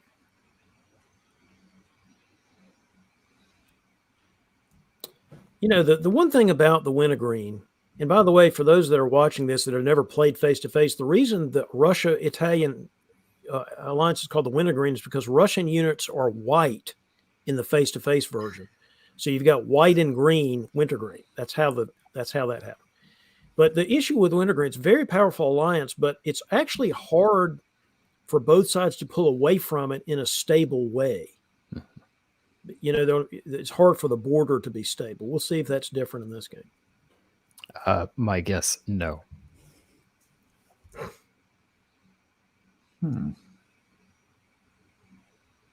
This just continues to look like Russians basically getting all of the diplomatic things going their way. Am I wrong here, guys? It looks to me. I concur. Yeah. But Austrian into Munich is just delicious and terrifying. You're just saying that because that's what you did with your last unit during the broadcaster brawl. You roamed from the east into Munich and kept wandering around. It is a proven successful set of orders. All right. I do not consider myself a elite player by any definition, but I do have a tendency to be able to survive, and I think that comes from all the years of playing draw based, where I never had big scores, but I was one of the three. I'd make it into a three-way draw with one or two centers over and over and over again and inflate my score. Yeah, so I can tap dance and survive on one, which doesn't do well in virtual face-to-face or any center-based system.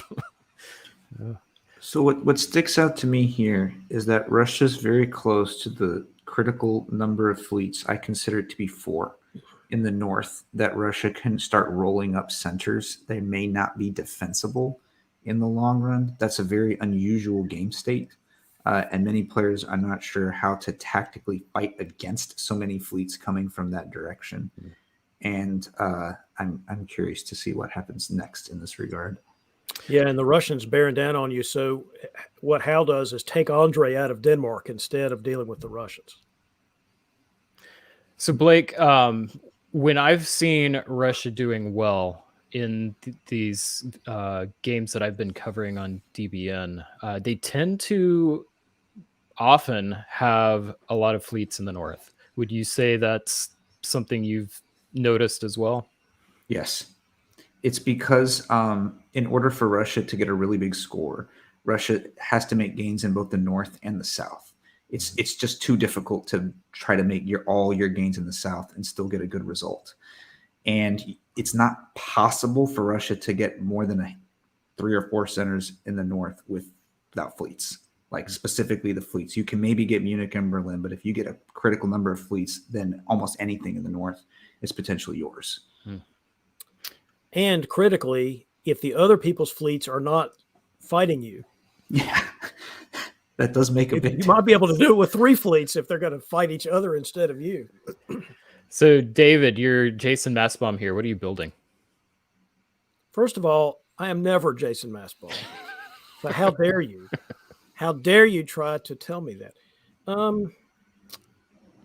Well, you got to build Army Venice, right? I mean, you just got to build Army Venice. So I'll take that as a given because I got to have more armies up there to not have the Russians decide, I'm tired of fighting with the Germans. I think I'm just going to slip down into Budapest and Trieste and do various things. So I think you got to have another army. Plus, you might be taking Piedmont into Marseille now. So you want to put an army in Piedmont, but keep the 2 other armies over there. I'd probably be tempted to build another fleet to lock things down. But if I were really trying to get the jump on everybody, I'd probably build 2 armies. That's where I'm going to end up saying. I'm going to build 2 armies. Army in Rome? Jason, what are you doing? Does that suddenly make Italy vulnerable to Russia? It's not that it makes it by itself vulnerable. It's just I'm more concerned about what does Rome do. Venice had some options. It could go various places. Rome has to go to Venice, which is where it should have started. You know what I mean? It's like, where else would you go? Tuscany? Okay, but you could have done that from Venice. Marseille. I mean, yes, eventually. I don't know. I don't like it. Russia's got the 4th fleet. Yep. To me, that's the magic number. and they've still got their fleet Sev that's still in reserve to go and, as you say, take the 2 or 3 centers down there they're going to need to do whatever they want to do. Is it common in this league for players to snatch up centers in the last turn?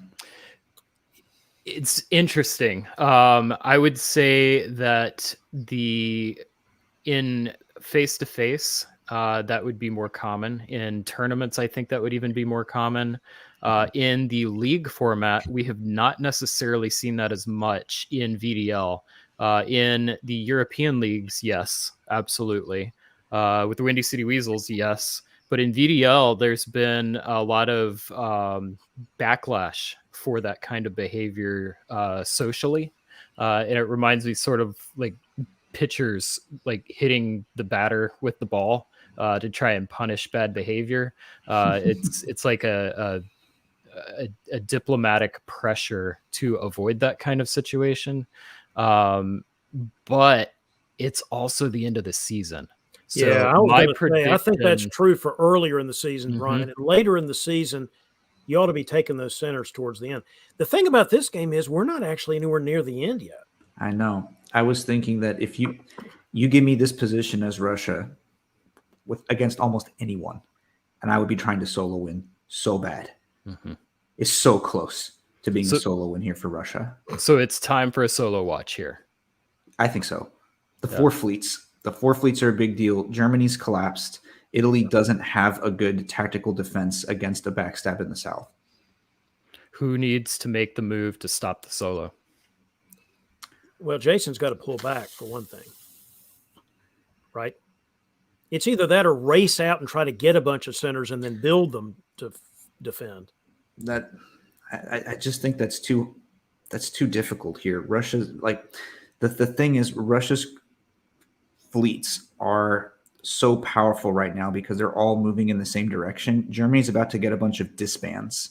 And so unless the players can coordinate to like 3 different players who have not helped each other at all, have pretty much been fighting everybody except Russia at this point, all joined forces to form some kind of unusual defensive line. That seems really unlikely here.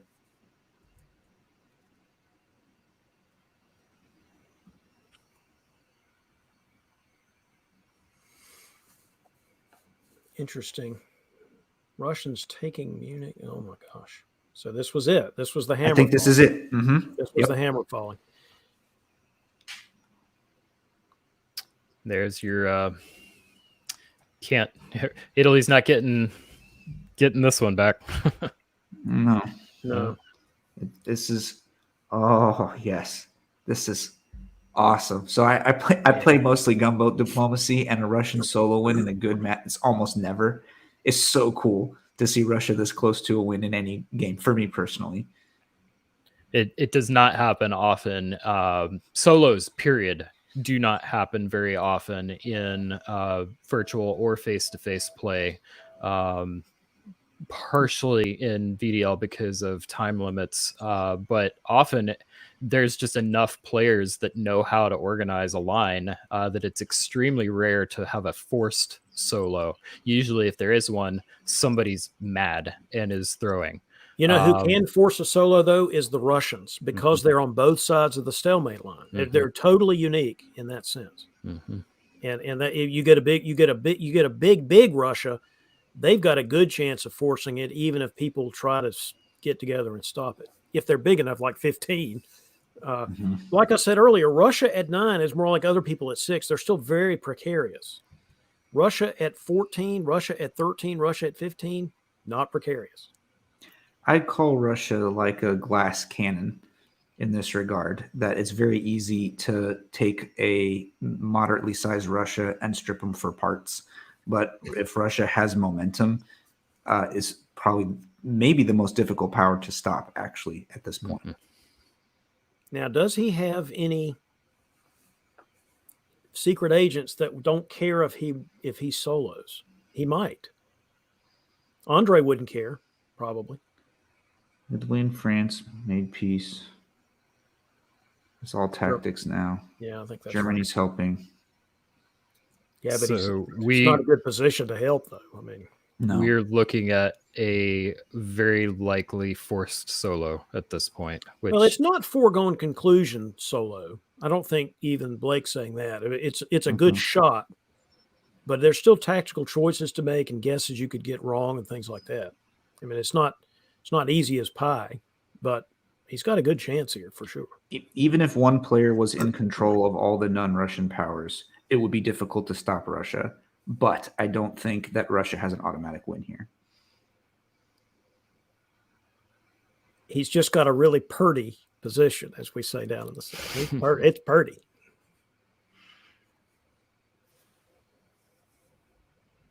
Wow. Five fleets in the north is a lot. In a game with no time limit, I would say that you might be able to grind down a win with 5 fleets in the north.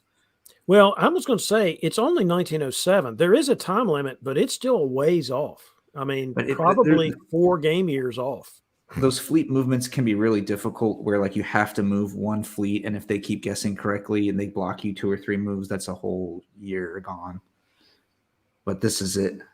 And by the way, as foretold, centers like in the Balkans are easily taken by Russia from the Anatolian position. Mm-hmm. Yeah, it's really true. Yes. Well, this is bad for everybody except Nicolas Tallier, which, considering he had a disappointing game the first round, I'm sure this has completely changed his tune. This is a lot of work also to try to get your solo win within the time constraint, because you have to think about all the different possible moves. And I'm not looking at this with a microscope, but it seems like these tactics are very wise. Well, he's at 17. It looks like he's picking up Budapest. Will that do it? Is this it?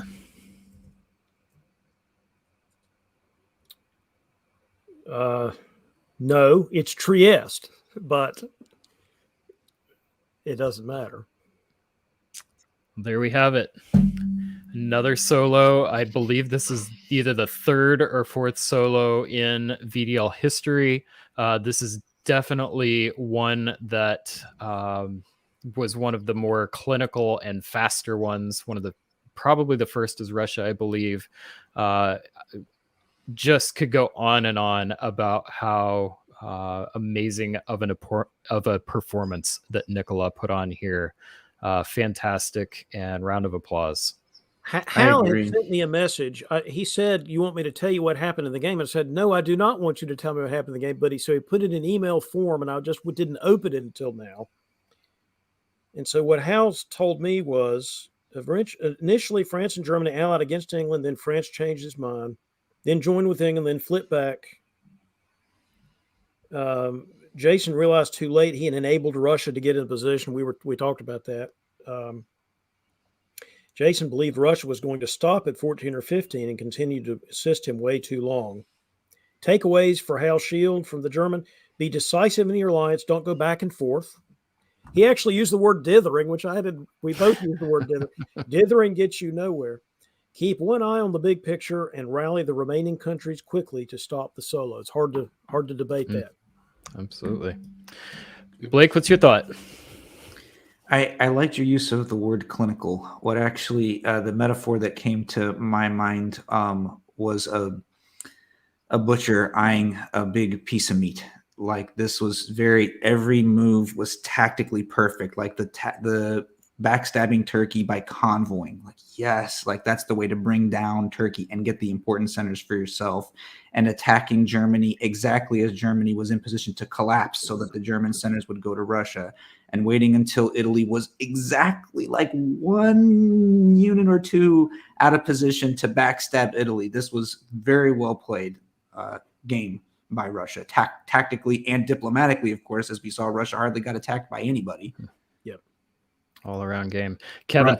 Yeah, so Brian, I got some stats for you. This is the 3rd VDL solo of the season. We had McCarless as Austria early on in the season, and Brandon as England not too long ago. So this is number 3. The first is Russia. This is the best Russia, obviously. The next best Russia is only an 11 center top, done twice this season by Peter LeBeau and Nick Amantangelo. So this blows away best Russia by far. Yeah. Yeah. Well, beautiful, beautiful game. Congratulations again. I am going to go back and watch this game again. There's some notes, I think, for anyone who wants to study how to solo as Russia. And Blake, it wasn't against. I'm sorry, Blake. It was a pleasure to call a game with you. Welcome aboard. Thank you.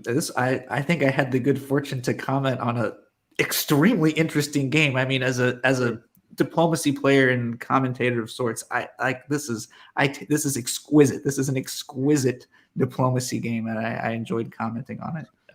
I could tell how excited you were, and I laughed in the background a lot. There's a lot of times when I'm sitting in Brian's chair and I'm watching the analysts who are off screen react to it. I had my camera off, but I enjoyed this one. I will too go back and watch it. Good broadcast, guys. All right. Well, that is our only games from the round 1 and 2 of the Virtual Diplomacy League. Let's take a look at what that's done to our standings. So take a look at that now. Here we can see that our top 7 stays mostly intact, except Nikola making a big jump up 11 points into 5th place, knocking Ben Kelman and Tom DeGrief down, and Karthik Konath out of the leaderboard. Karthik, of course, not playing today. So no opportunity. If Karthik's going to try and make that top board, that's going to have to happen next month.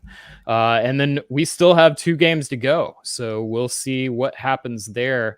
But before we do that, it is time for us to get to tonight's feature league. So let's go ahead and give me a second to bring that up. While I'm bringing that up, why don't y'all close out any closing thoughts about the game we just saw and where we're at with the league right now? David, just from a stats perspective, I see Karthik's 3rd best score as only 34 points. So he's got a lot to gain by playing in December and getting a good number. It was a travesty for Karthik Konath not to be playing today. I would say it was a scandal.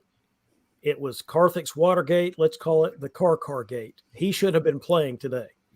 To be fair, college football will be over by the time the December game rolls around. I think that is December 11th. I don't know what date was said earlier. To be even more fair, the Texas Longhorns college football season has been over for some time now. Yeah, thank you. So if Konath was missing it for that reason, again, car gate is what I'm saying. All right. Well, I think that means it is time for us to move to our games. Let's bring that up now. Here. Oh, I almost had it. And things are going so well. All right, here it comes.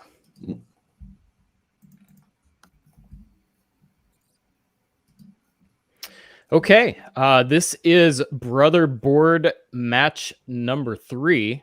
Blake, why don't you introduce to us Brother Bored League? How is it scored? How is it timed? Anything special? Why would somebody, a diplomacy aficionado, want to watch and participate in the Brother Bored League? So this league is founded on an experimental scoring system that we're wondering if we could find a way to balance gunboat diplomacy without changing any of the rules. And this method is to use a zero-sum scoring system where the pot of points that are won by the players is equal to 120 because it's easily divisible by number in the event of draws. And the players all cumulatively have to put up a total of 120 points for the match to begin. And it's possible for players to go negative. They can go indefinitely negative. And before the match starts, we use an app from the New York Times that was designed to help players fairly apportion rent in a house or an apartment where the rooms are not comparable. and it uses an ingenious algorithm to figure out what is the fair way to apportion the rent. And so these rooms are named France, Germany, England, and so on. And the players go through a process of being interviewed at different price arrangements. Like if you had to pay 20 for Turkey or 15 for England or 18 for Germany and so on, which would you pick?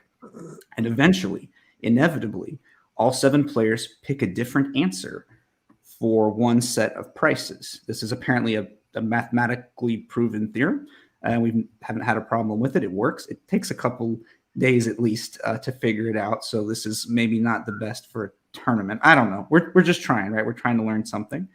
And so then at the start of the match, the players put up points equal to what they said they would pay to play as that power with those prices. And then we score using draw size scoring just because that's really simple and would otherwise might make it too hard to figure out what you should be paying to be a given power. And so at the end, the pot is split up if there's a draw, or a winner takes all 120. But either win or lose, you pay what you said you were going to pay. That's fascinating. So you pay in your points. So if I could, in theory, let's say I had a survival, I was part of the draw, but I paid dearly for that, I might lose points as a result of that.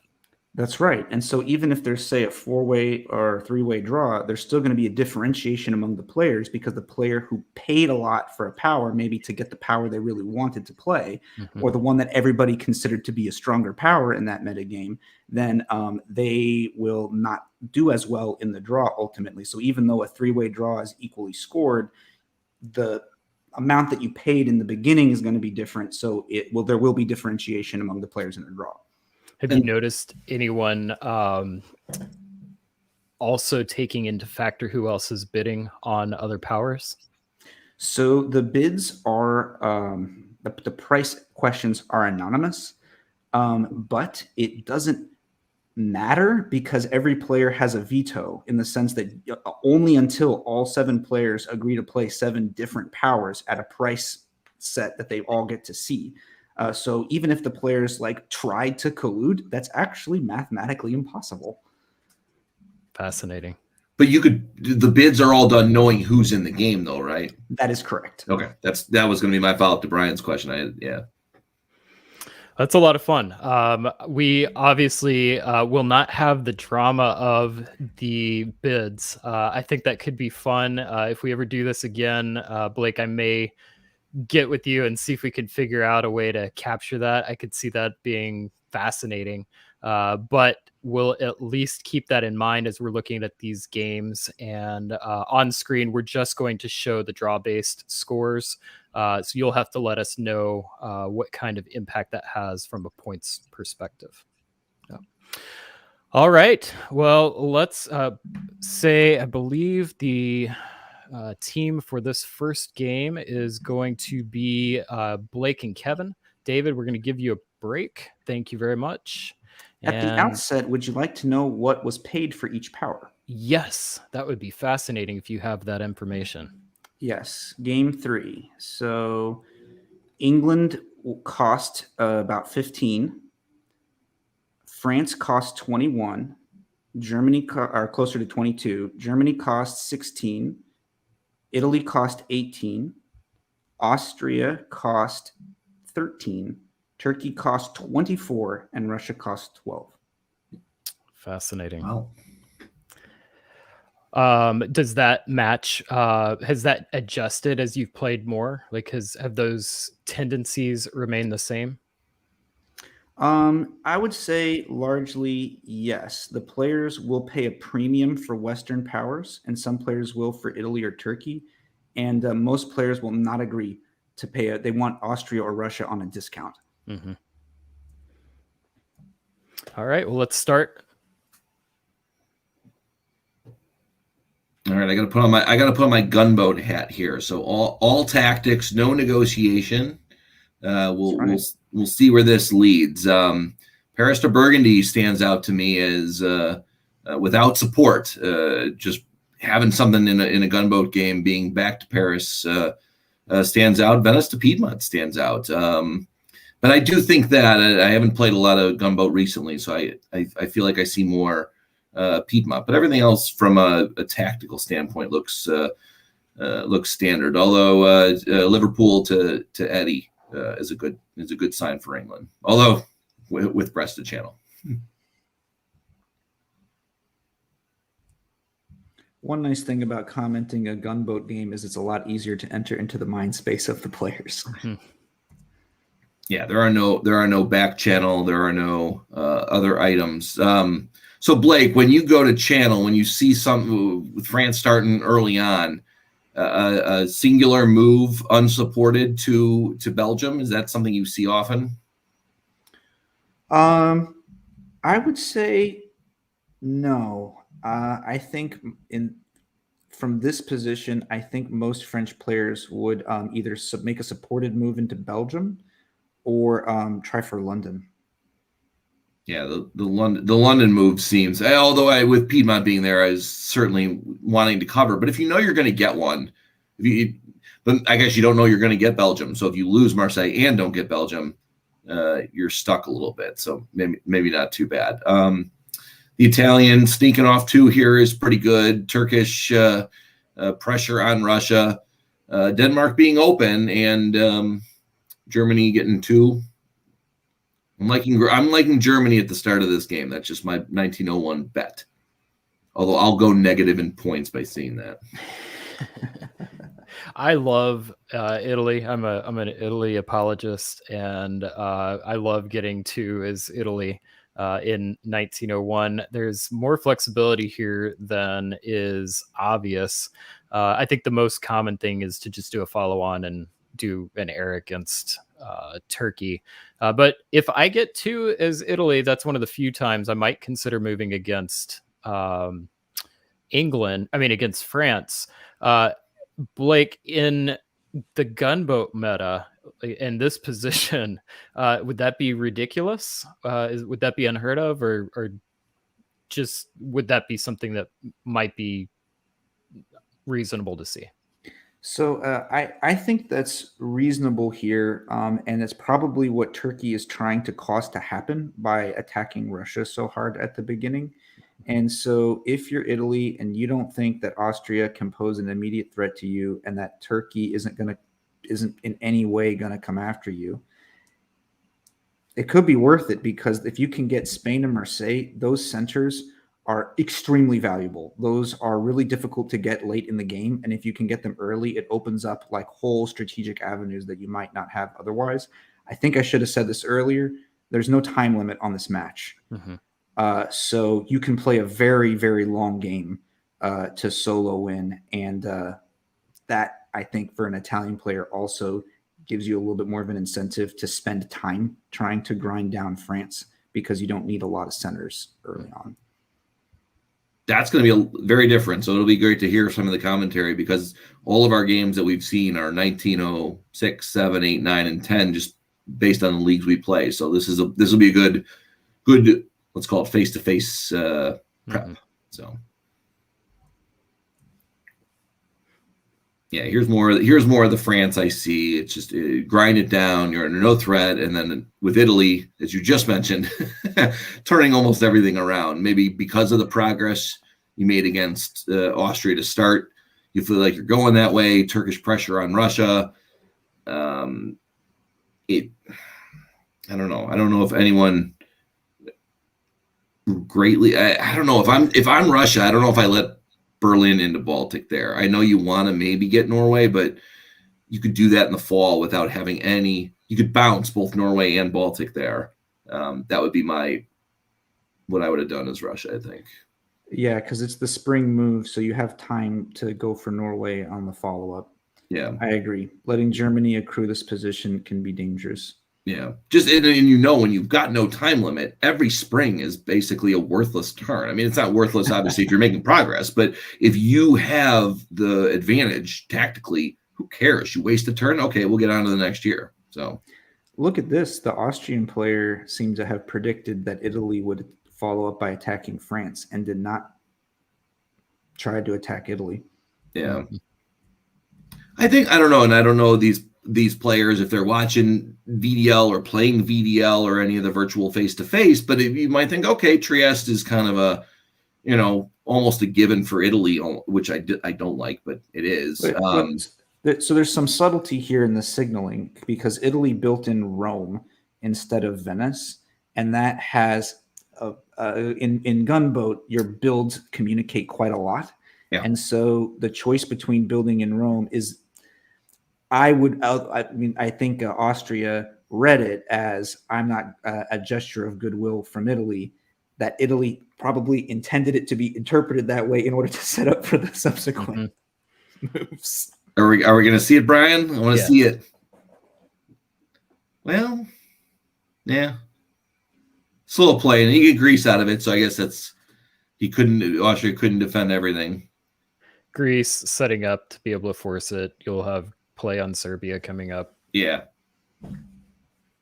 France gets Belgium this time, so just again waiting it out a little bit. I don't want to pick on Saren, one of our helpful hosts, because I know she is very tactically savvy. So I have not mentioned her to start out with yet. So I'm definitely going to keep my eye up north. Saren Kwok, of course, being the most recent Queen of Britain, winning the Tour of Britain, and I believe fourth place in the VDL, and second place overall in the DBNI. I think you could say she knows how to play. Of course, Gunboat is a different game. So. Wait, hang on. And Summer Virtual Classic winner. And let's just keep going on about how well Saren has done this year. Sorry. Yeah, absolutely. But Gunboat is a different game. And what's been fascinating to me to watch Saren, she started, I believe, last year, primarily as a Gunboat player, has had very solid tactics early on last year, showed that solid foundation, but then really came to life this season by flexing that diplomatic muscle. So here in a Gunboat League, we've got to go back and see that return to pure tactics. And I know personally, when I switch back and forth between formats, it can be jarring sometimes because it's similar, but it's not quite the same game. One last question before you flip on this, Blake. Baltic to Skag, was that a misorder? And do you see a lot of misorders in the league because of timing or new players or just accidents? It's hard to say. I know that player very well. We played diplomacy together face to face back when we were in high school. Oh, wow, yeah. So it's possible that it's a misorder. It also might be a signal. So in gunboat diplomacy, in case anybody watching doesn't appreciate this, you have to burn some of your moves in order to communicate with the players. And Backstabber lets you execute all kinds of illegal orders.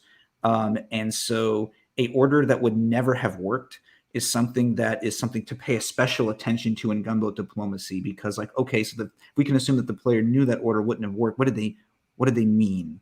What was the intention here? I think if the intention here was to communicate to Russia, hey, go after England, move Sweden to Skagerrak, the better signal would have been to support something into Skagerrak.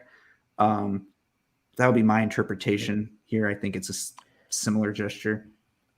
I will say sometimes I play Backstabber mobile and have whenever you've got all of that really tight, those spaces really tight, just sometimes click the wrong button and it looks right on the screen, and I don't go back and check my written orders, and I misorder. I misorder in real life. It could be a misorder, and I misorder on Backstabber. So.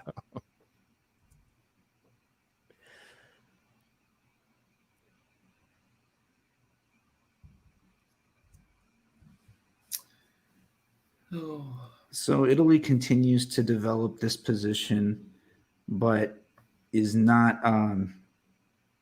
it's not a runaway breakthrough against Austria. And England comes back around to resist France after giving up a fight for Norway. Very interesting. Yeah, there's no follow-up support and or move and or anything on any of the Scandinavian provinces. Interesting there. Turkey finally gets to Romania, with Austria having to turn around. So as Brian said about consequences and unintended consequences of risk taking earlier in the game. Same with Austria, finally letting maybe Turkey out of the box a little. Although with Russia coming down strong, not going to go too far. So I think England's response here is a wise I go as far as even to say like the correct response to what Russia has done, because Russia has Norway with an army and didn't build another unit in St. Petersburg. Yeah. Thus communicating, I'm done. I'm not doing anything further. And I think that the right thing to do is to interpret France as the menace. Maybe that was the communication on going to Skagerrak was, hey, keep building, I'll work with you. Germany not seeing the follow-up build up north, then okay, I'm stuck now. So, well, putting the army, getting Denmark out of there, that makes a lot of sense for me. Italy with there's no way you're going to get Sweden. No, go ahead. Yeah, no. I would say just the rest of the board is Italy with a little more black arrows than anyone else on the board. So a lot of holds and supports. This position that we're seeing here is, in my experience, very common for a high-level gunboat game with no turn limit.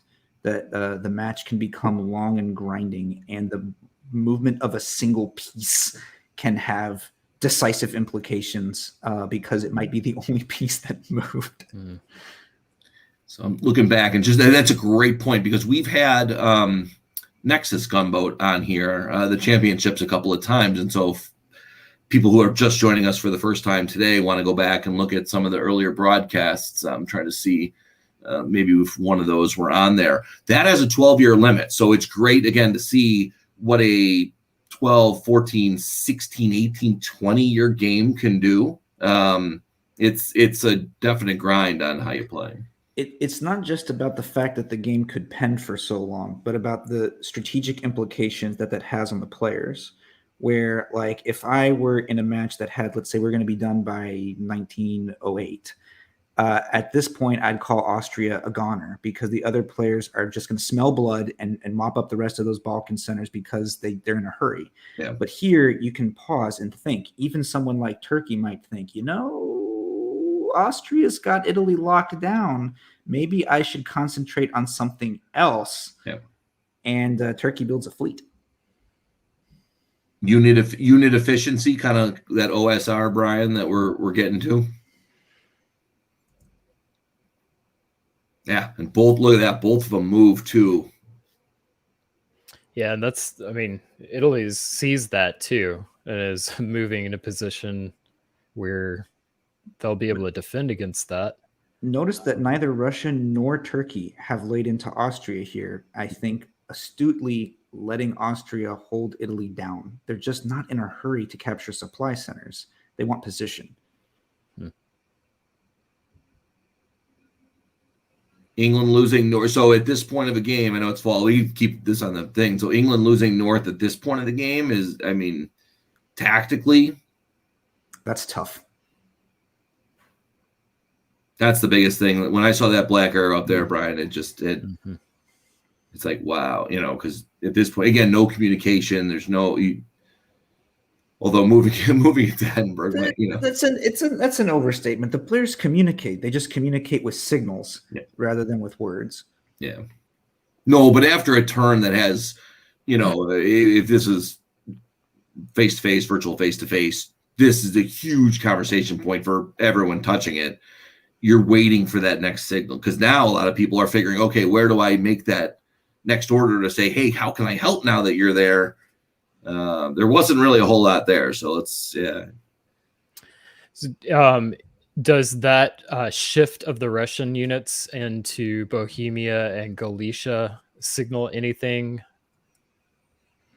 That, to me, that looks like getting in position to take Vienna. But at this moment, I'd probably say, I think I could fairly say Turkey's the strongest power right now. Not by a big margin, but the strongest. Why do you say that? So in gunboat diplomacy, Turkey is much stronger. than in typical diplomacy, and that whatever you call it, you press diplomacy, and that's because the players can't talk to each other to coordinate crafty moves to get behind Turkey's defenses. So here, where Turkey has a GNC and Black Sea and a bunch of units on the line and a whole extra one, how is anybody gonna position to get behind Turkey's flanks? I mean, it's possible, but it's very difficult, and they can't talk to each other about how they're going to go about doing this. So that puts Turkey in a very strong position, because remember, as long as you haven't lost, you can still win. Yeah. There's no time limit. Mm-hmm.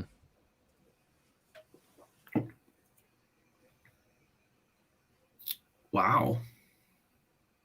So Italy flips, kind of decides to support Austria now that Russia's making the move, and then Austria says, "No, thanks. I'll just keep going into you." And Russia is the beneficiary. And Russia did go after Vienna, as I anticipated. I know something about this game, but I don't remember it turn by turn. Yeah. But then, all right, so Germany's in north and walks back to get what out of it? Maybe the thought, Bohemia was the anti-German.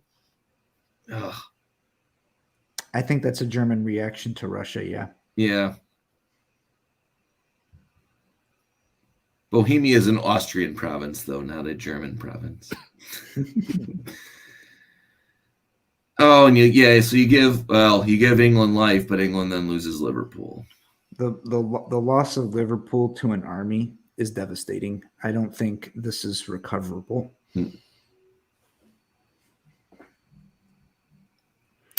We do see Italy able to get back to Trieste after being kicked out.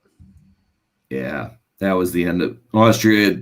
Realizes maybe I got some momentum here, or maybe I got to take a chance. Look, I'm surrounded by everyone now. I don't know if Italy's going to support me. Is there a favorite in this game at this point? Still Turkey, Blake?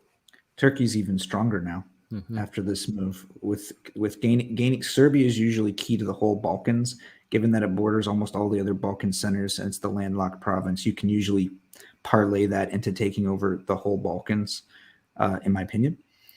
There is one position, perhaps of equal strategic significance, which is the army in Liverpool. The French army in Liverpool bodes that France may be able to conquer all of Great Britain. And if France gains all of Great Britain, then that can sometimes be the end of a gunboat match. Yeah, because I was say Saren has to pull one here. So either Eddie or London is guaranteed this turn, and certainly now, London.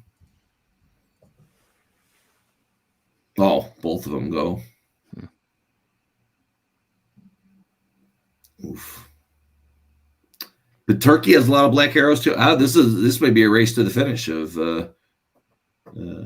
David and Andy. So Russia sees the pressure.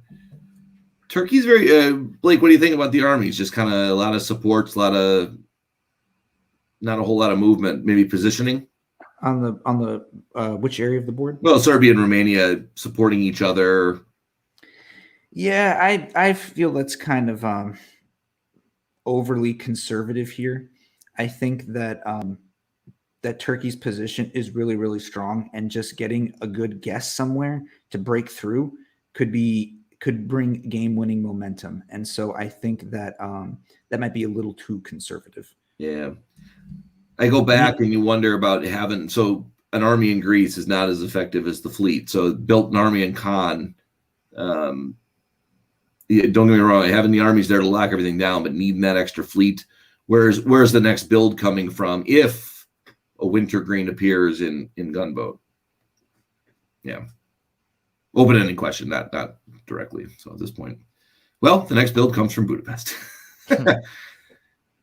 Taking care of business each which way. We'll get the extra fleet now.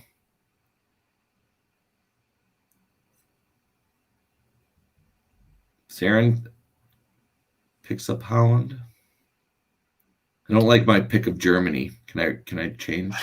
Now remember that because this is draw size scoring, all you need is one supply center to make it into the draw.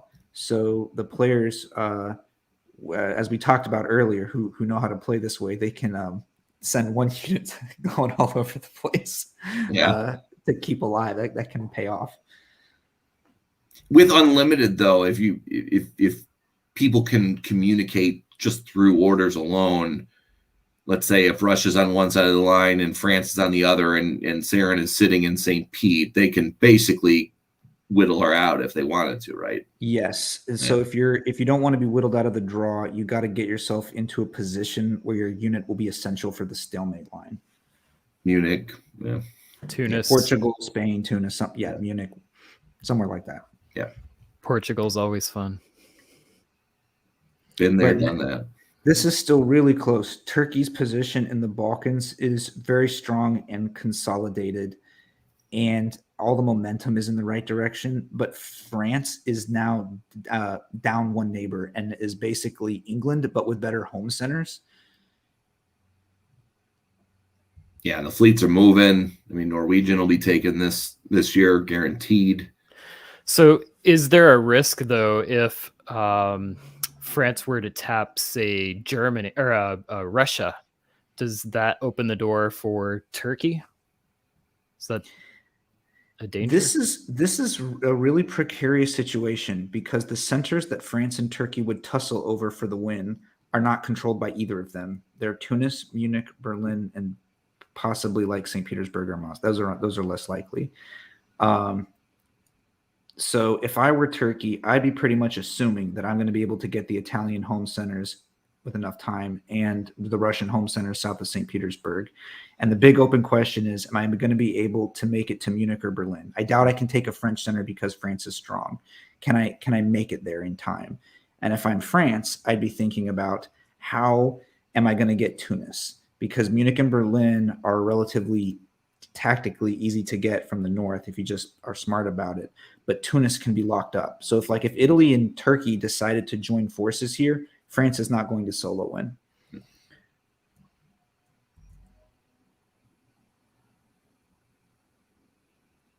That's a lot of signals. Yeah. These failed support orders look like rocket flares. It's a Star Spangled Banner over here. The bee is happy watching this one. So Turkey is trying to induce France to come after Italy, or possibly cause Italy to think that France will do this and blink. And meanwhile, Russia is trying to signal that France is the true threat that we should do something about. This is very interesting. There's a diplomatic conversation taking place through these failed support orders. Who do you think has the stronger story?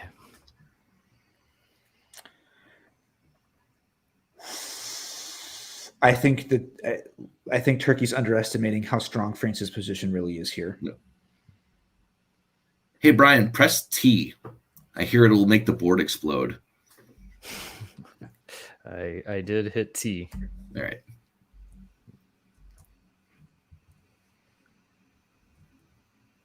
Germany on the comeback.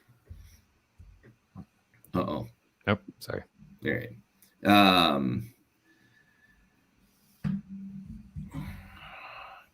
Some signaling, sub movement.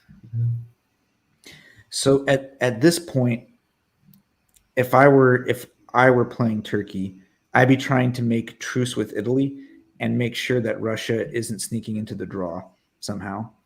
I don't think that I'd be able to grind down Italy fast enough that I could get Tunis, because if Tunis is not secured, then France is going to win, because Tunis is the only southern center France really needs in order to win. Munich and Berlin are easy to take from the north, and St. Petersburg straight up cannot be stalemated from the south. So which one are we fortifying? Are we fortifying Tunis? Are we fortifying Munich? These aren't happening. This is in my experience, France dominates in gunboat diplomacy because France's winning position requires only maybe like 8 or 9 supply centers, and many players use the count of centers as their heuristic to estimate threat level.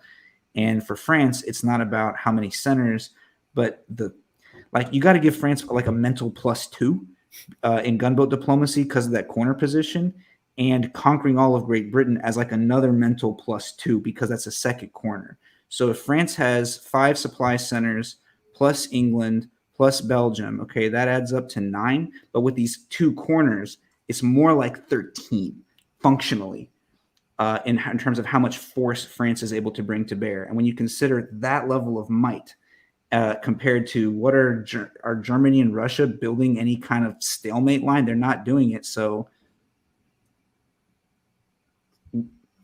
it's close.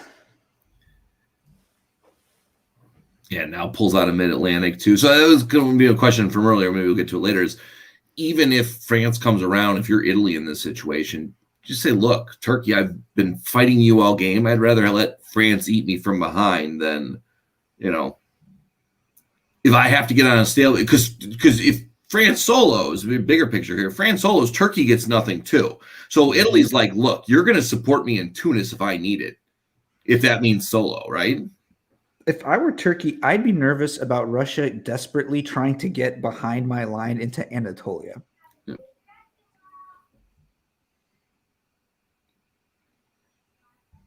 But I think France is doing the diplomacy of this match the right way by not giving any hint of aggression towards Italy so that Italy has only one conclusion.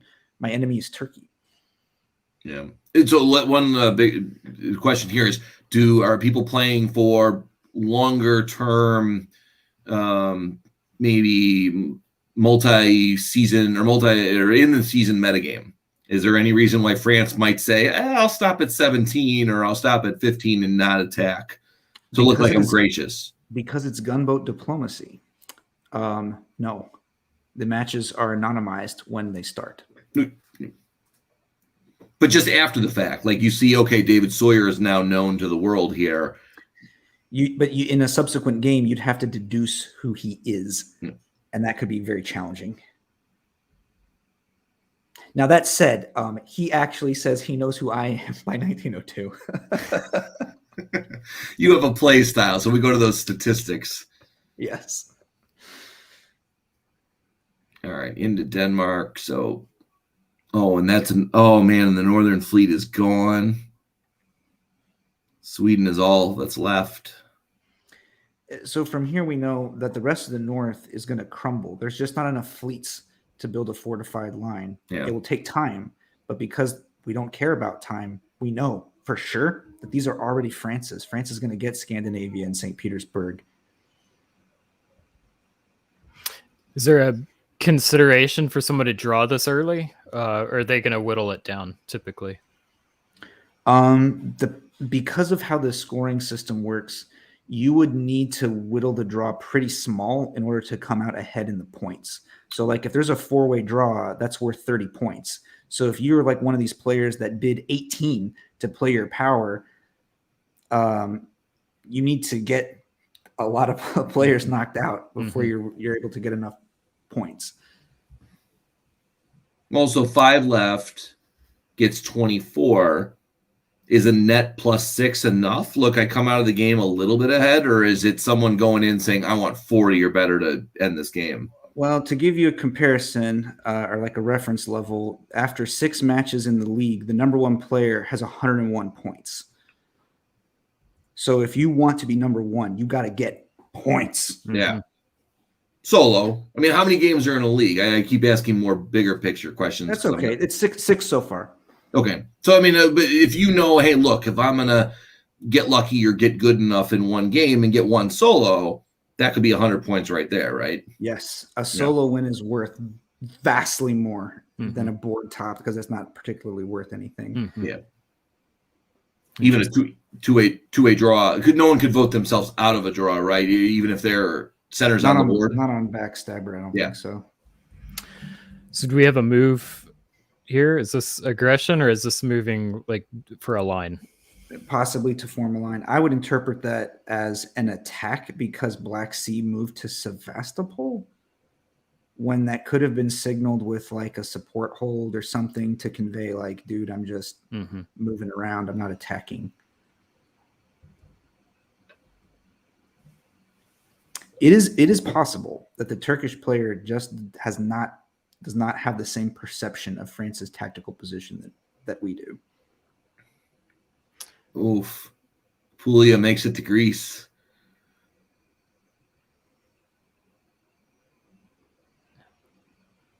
How do we feel about that? is that these two players are unable to communicate. They need peace. They're not. Neither one's going to eliminate the other. That ain't happening. They need peace. Well, all right. So Trieste goes back to Venice. So I don't know. Wait, is Italy trying in some way to signal to Turkey, "Hey, lay off me. Otherwise, I'll just throw it to France"?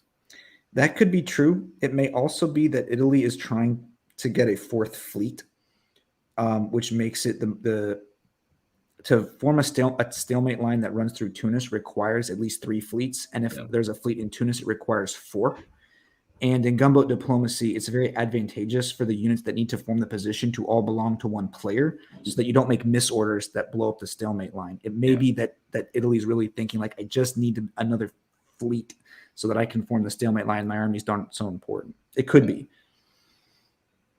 Well, but now France is going for it. Yep. Here it comes. It's not inevitable yet because Germany has control of Munich and Berlin. And if the defenders hold both of those centers, it's not so difficult to form a stalemate line that runs through them. It's when if France gets control of Berlin, that's when it's all over because Munich cannot be stalemated from the south alone. It can be stalemated if you have Berlin, but if you don't have Berlin, Munich will inevitably go to the northern power. That's a good piece of advice right there. I played diplomacy for like 8 years before I realized that. And I was going to say, as you were saying that, maybe you timed this well with Brian. Is Baltic Denmark made it to Baltic, and now Berlin is kapoof. Yep. And also shows how this player is, the French player, is prioritizing things correctly, I think. Yeah. Oh, yeah. Yeah, I mean, I'll be honest. My tendency there would have been, man, Munich's important. I need to get that. Let me go for Munich. And the calculus you just put in about Berlin, like I've always looked at Berlin as a stretch goal, and it's more than that for the northern power. So. That's right. From a northern power, this is a big deal to understand. This is like for gunboat diplomacy. It applies all the time, but it's really, really important in gunboat diplomacy because there's just a small number of stalemate lines that get formed. Yeah. By the way, Saren wrote an article on Brother Bored blog about all the different stalemate lines and how not knowing them is the reason why other people get solo wins. They're gifts.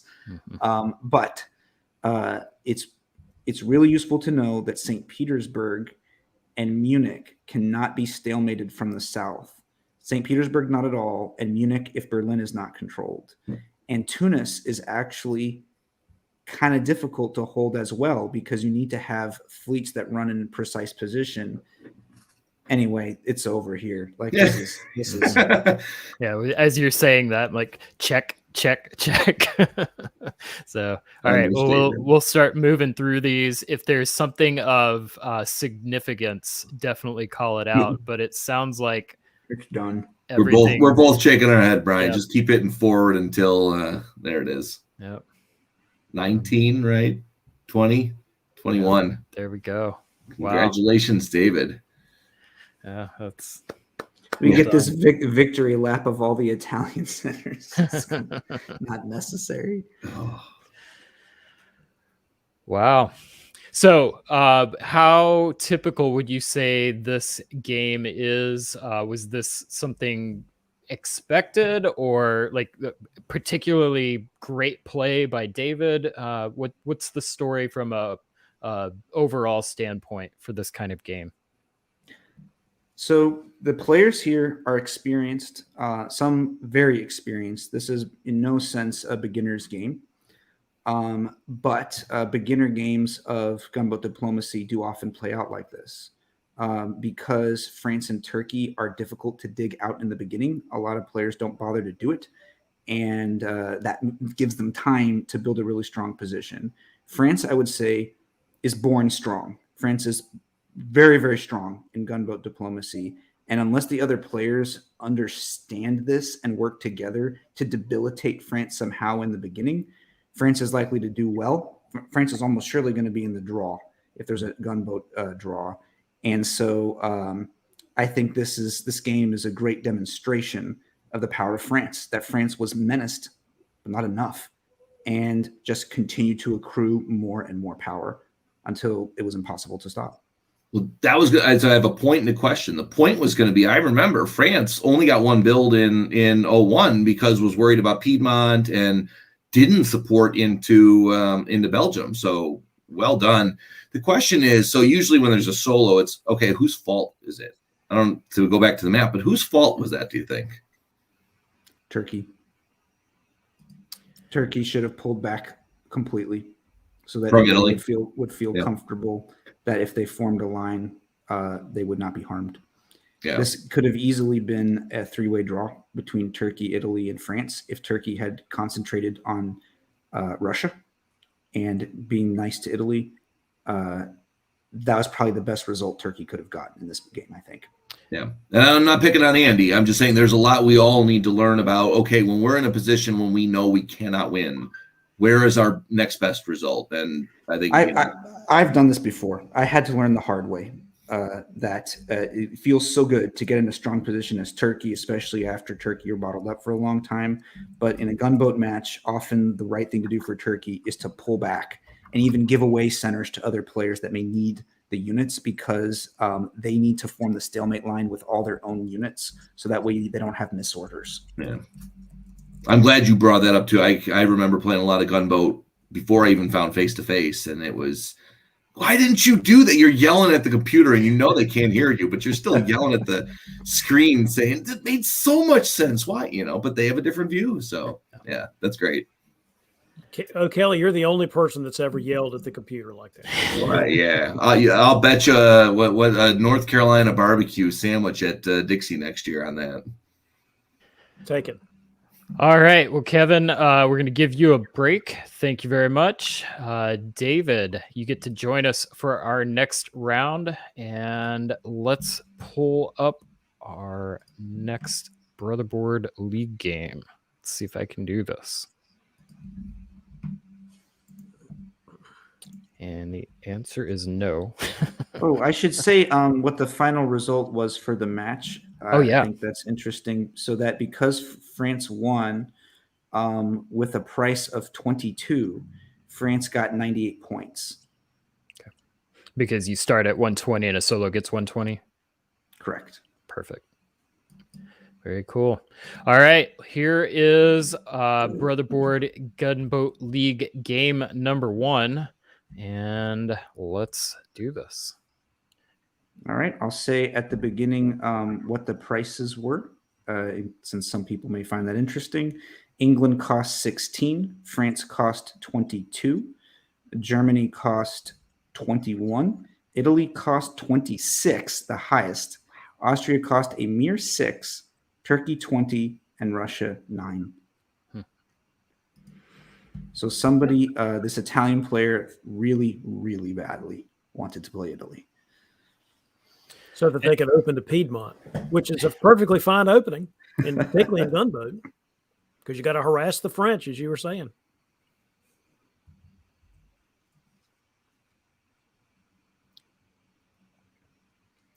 Well, nothing tremendously interesting. The German foray to Tyrolia decided they just went back to Munich anyway to cover it. How often do you think in gunboat the German bouncing the Russians and the Sweden is the right move? And we've talked a lot about that on DBN in terms of regular diplomacy play. How about in gunboat? My thinking on this has evolved over time. And I'll say this. As Germany, I'm very, very good in gunboat diplomacy. Not my favorite power, but historically, I soloed with Germany a lot or get very, very close with like a 16 or 17 position. And I usually let Russia into Sweden. And my reasoning being that Russia is very easy to destroy later in the match, and distracting England with something else to do in Scandinavia, or just even giving Russia a little shot in the arm with an extra build, Russia can keep those centers warm for me. That's what I think. Mm-hmm. It's a good answer.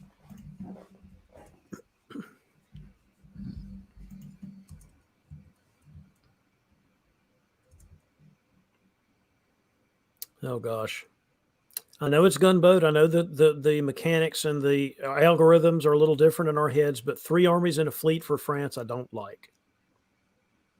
Just as a general question, particularly when you've already been bouncing the English in the Channel to begin with. And maybe I guess he didn't have any choice, did he? Because that's what. Never mind. He was stuck in Marseille. Never mind. You would have preferred Fleet Paris.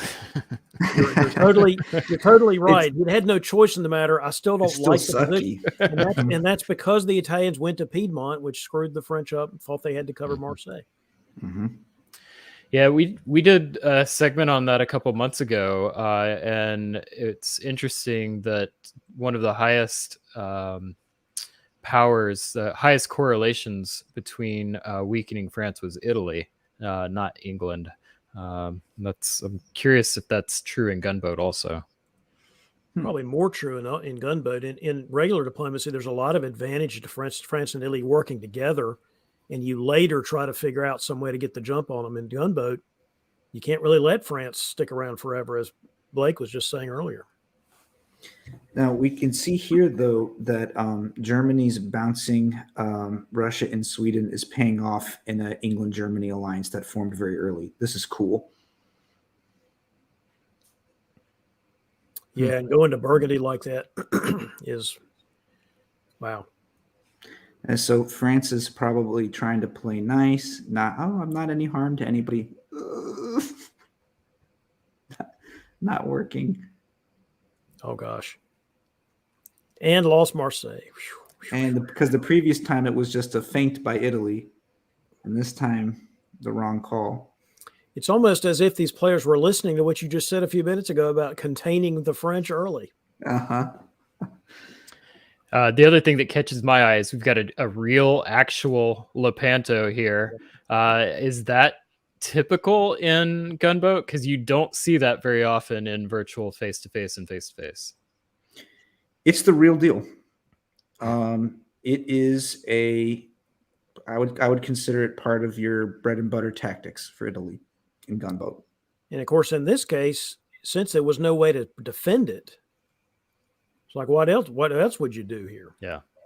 The temptation's pretty high for Italy to go for it. And is the thought process here again, besides the fact that Turkey is a stronger power due to its defense, maybe I'm trying to get some centers that will be difficult for me to perhaps take later in the game? Yes. It's here's a way to think about it. If your Lepanto works and you get all the Turkish home centers, you basically become an Italy-Turkey alliance with really good home centers. The payoff is big, which is why it's worth the risk. And it's very hard to bring Turkey down in gunboat.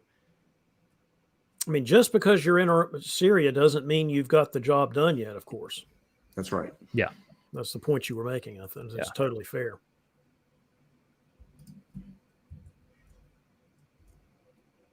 Oh, there's that convoy to Livonia again. We talked about that earlier in the night, didn't we? Mm-hmm. Oh, sorry.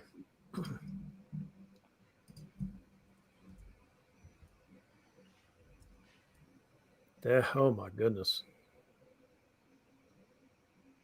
But, given the position, that was the convoy to Livonia just totally got behind the line.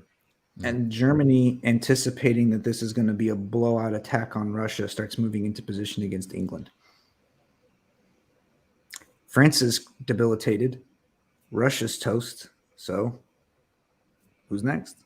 Got to have strategic vision, don't you? Know what your next move is going to be two times before you make it, so that you're ready to go. So the interesting build here to me is Germany. What are you building here? Fleet Kill, Army Munich, probably. Fleet Kill for sure. Brian, are you saying you get tempted to build 2 fleets? Is that the temptation? Yeah, I mean, I don't know. I think I probably build in Munich also. But I mean, you've got that Italian fleet in Marseille.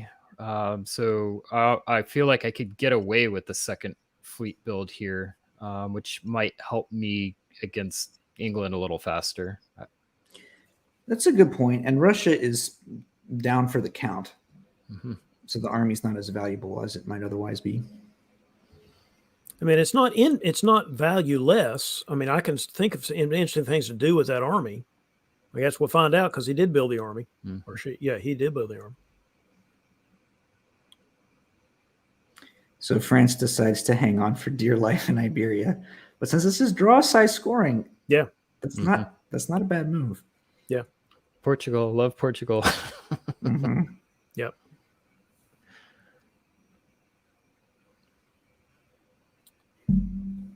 Turkey's not dead yet, but it's getting pretty close. Yeah, when the Russians going down the drain doesn't help Turkey. There's nobody to help him. So who do we like? Blake, we'll start with you.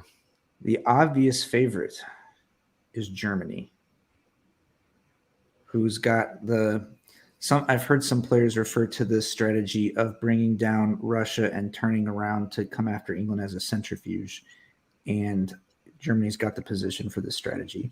No one's going to come and pick at Warsaw and Moscow right now. David? I don't disagree with that, but I do think the Italian position is not bad either. The thing about Germany is it's still going to take them a little bit of time, isn't it, to defeat the English? I mean, it's true, and Germany will need centers like Vienna, Sevastopol, or Marseille in order to win. I mean, a lot of it depends on the Austro-Italian relationship going forward, but if Italy can get the jump on Austria at the right time, I would like the Italian. Burgundy. They're in Burgundy, and France is a turtle. So you could maybe even go around them some if you wanted to. Yeah, I'd like the Italian position a lot better if Austria is not getting a build here. I think a lot of it depends on how that relationship goes and who gets the jump on whom. The Italian has done what I think is wise and go for the difficult to get centers first.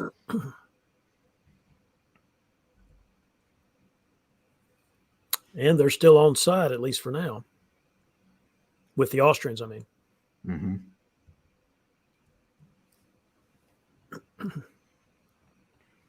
Yeah, Eric's already poking into Tyrolia, which is the right answer, probably. Because he can't make immediate gains in the West. That's right.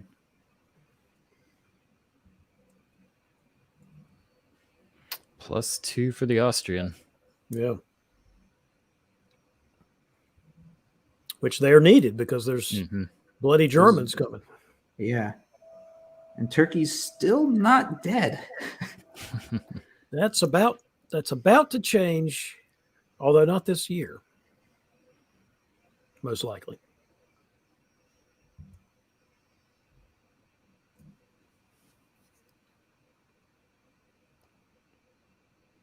Get that German out of Tyrolia. It doesn't belong there. Germany has insufficient fleets to push into North Sea. So maybe the decision not to build a fleet in Berlin, which was also my instinct, was not the right move. Look at the Italians taking Spain because the French didn't support it. Ooh, that's just a goof. That's just a goof. It's wait, no. What did the French? What does Spain do? Held. They held. They both held. It's just that's a retreat order, I think. Mm-hmm. Yeah, that might be nihilism. That might be nihilism. You can tell. Look at the little H's in there. They both held. Mm-hmm. It's just a mistake because there's just no reason for that. It's a Brian Preble move right there. The interesting thing is the Italians actually taking a shot at it when there's no reason why that should have worked. Was there previously, did the French player do the same order? There could be they could be sensing that the French player's just given up or phoning it in. They would be booted if they weren't making orders. Why doesn't Germany retreat to Piedmont here? Here. Maybe they want to rebuild it as a fleet. Ooh, that's a good guess. Let's see if that happens. Nope. Oh. It's weird. Maybe they That's a- just thought that's a- Piedmont wouldn't do them any good, but they're by itself. But I disagree. I think that would have been good to have. But Yeah. I'm still puzzled at how did Italy sniff out that Spain was a thing? Oh my gosh, because France is phoning it in. That's why. Yeah, You're probably right. There are probably earlier moves that made the Italians realize that. but they just given up. Maybe the lightly salted peanuts need a little heavier salt here. It's just not enough. Not enough commitment. Not enough commitment to the salt. So I feel like I'm no gunboat expert here, but it seems like the solo for Germany is much more difficult than it looked earlier.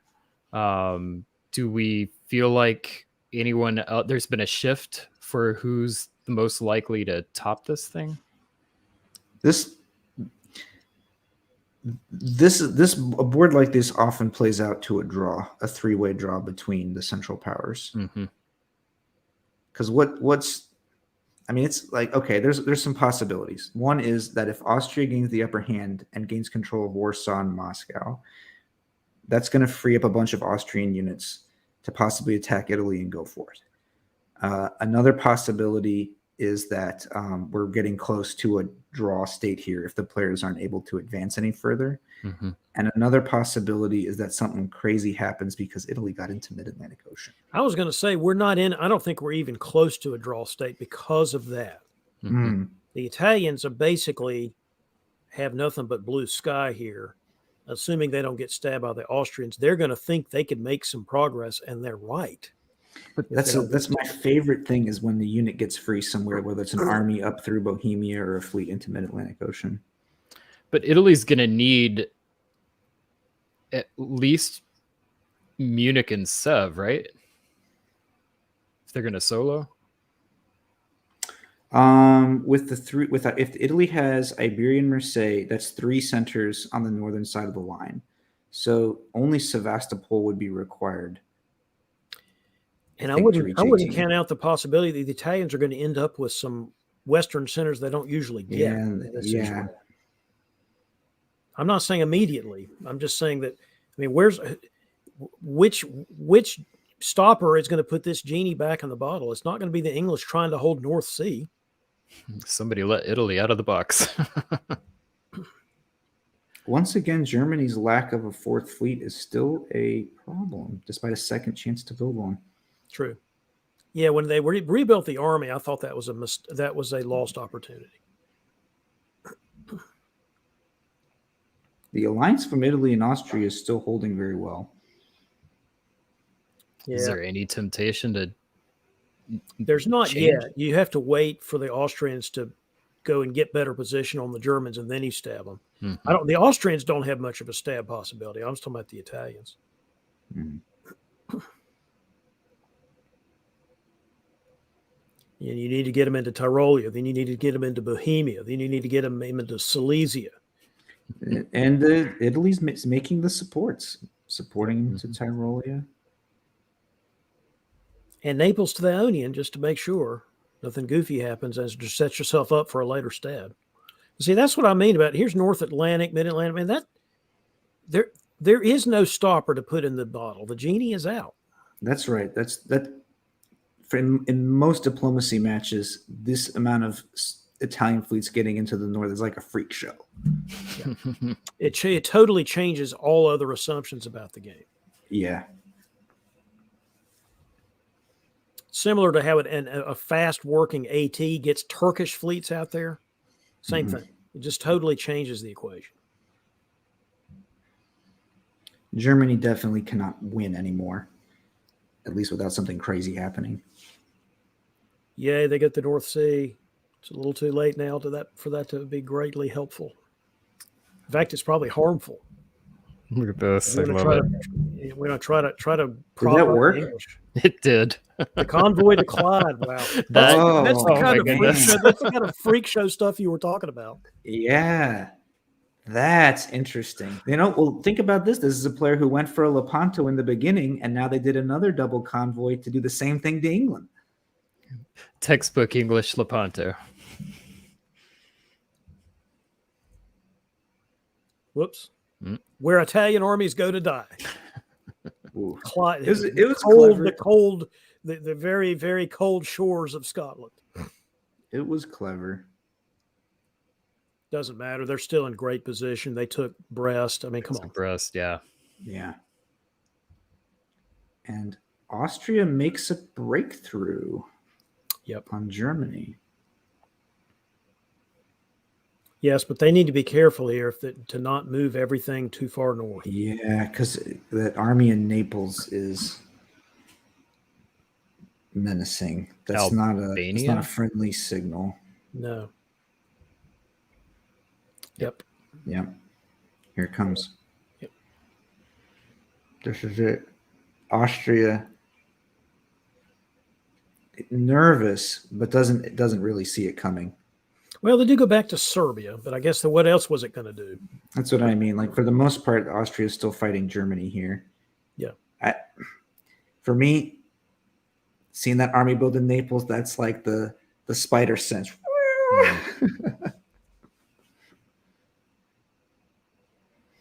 Oh man! And now who's going to put up a fight against these Italian units out in the west? Germany's junked up. Yeah, England's doing something, I guess. They're still intact. Yeah, you're right. But that Austrian and Armenia. Assuming that the Germans let them, do that without taking any of their stuff. Now, if they take the Austrian stuff, that's not going to help. But this at least it puts pressure on the Italians. Although the Italian position is still really great. This is fun. It's the kind of thing you can do in gunboat because stalemate lines mean less. It's not that they don't have a meaning. It's just harder to coordinate the defense of them. They're very specific stalemate lines, and you can't have too many players involved to pull them off. True. Because you have to make the right moves in conjunction. Mm-hmm. Another double convoy. This is the third double convoy by this Italian player. What do you like? Do you like the Germans going back to Ukraine, Galicia, Silesia here? No.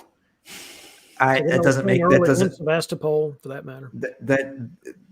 If I'm Austria, I'm wondering whoever wins, I lose. Like how am I going to come out alive from this?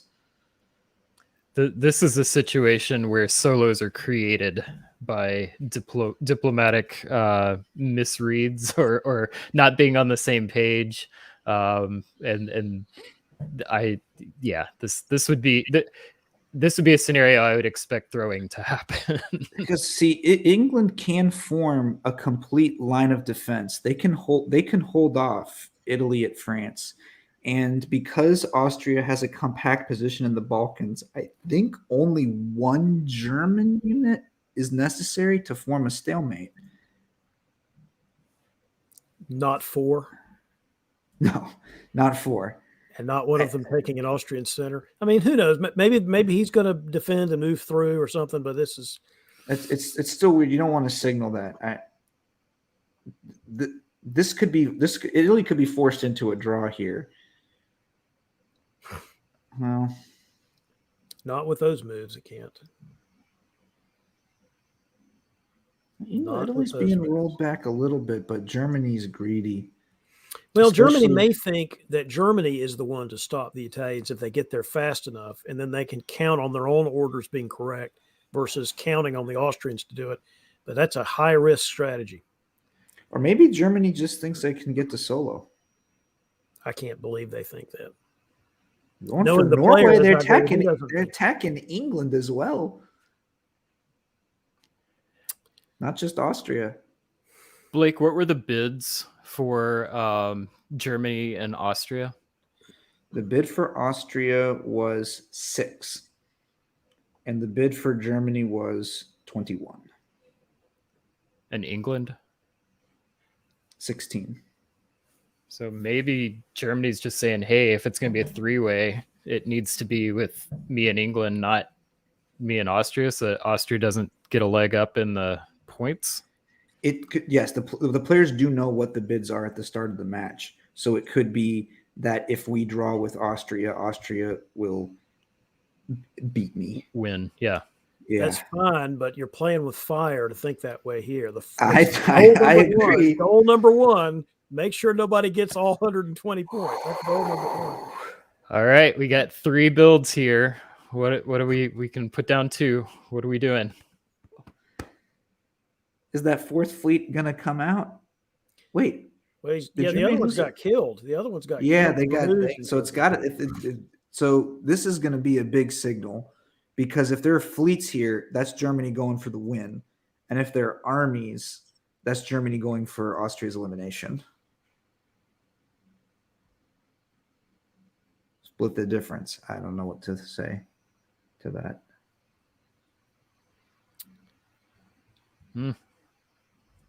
It's almost like Germany is playing this. Now they're going sideways to try to tell the Austrians to defend, but I think it's too late. It's dangerous to reduce a player because somebody can get eliminated from the draw later. So like if there's a power that's got just 2 or 3 centers, especially Austria reduced to just the home centers, that's pretty easy to just go and get rid of them so that it can be a 3-way draw. If you don't want players to throw, you got to give them a viable enough position that they're not afraid. They're just going to knock them out of the draw when they're dispensable. It sucks to be Austria here. Yeah. Oh, look at everybody playing nicey nice in the Balkans. Let's support the Austrians. We're all friends with the Austrians. The Austrians are great. Italy's position has stagnated for a really long time. Well, as you pointed out, the English were able to stop them. Mhm. Were able to stop them until they start worrying about German fleets. Yeah, it's the dangerous game that Germany's playing there. So pulling. Now, I will say this, and of course, I know the German player very, very, very well. I've known him for like 20 years. But if you no risk, no gain. Mm-hmm. You know, take a shot. If it works out, great. If it doesn't, say, man, I took a shot. It was a risk. It's not a bad shot for sure. I mean, there's a chance of it paying off. It's risky, but like there's some shots that are like, no, that's just silly. And I wouldn't say this one's silly. It's not silly, but it's really dangerous. It's dangerous because Austria has the ability to throw. Italy only needs 4 more centers, and Austria could give them all. Well, the other thing you're doing with that extra fleet in Helgoland, I mean, it's hard. Who knows what happens from here, but you're making it so are the English really going to hold the Italians back now? Maybe. I guess he's just defending with it. So far, so good. But Italy makes a good guess there. Yes.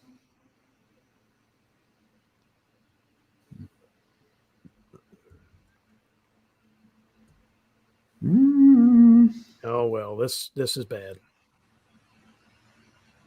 This is really bad. But look, everything's okay. The Italians have lost Venice.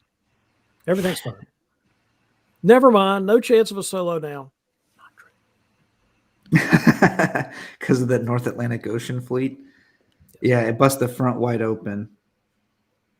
Yeah, we're back to the freak show land that you talked about earlier. Mm-hmm. England had totally walled off Italy and backed up because of the German nuisance. Yeah. Although if you're Austria, you got to feel good at least for 15 minutes that you built and got up to 5. You recovered a little bit. This is cool. This is what I like about games with no deadline. Who knows what can happen next. Well, that was going to be my question. I think I'm going to pause again. It seems like a good place. Any changes in predictions here? Who has the upper hand, and who's going to? Is somebody going to be able to solo? Is really what it comes down to.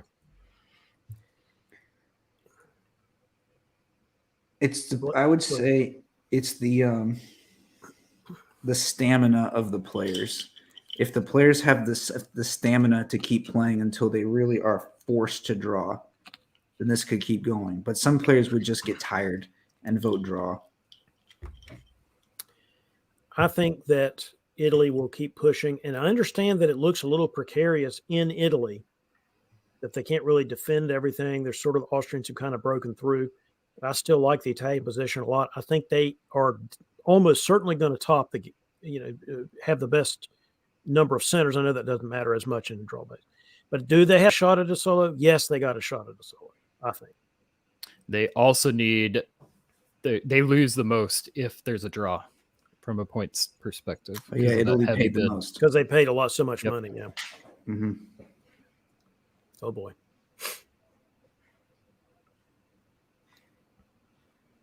How did that happen? Did the English unit move?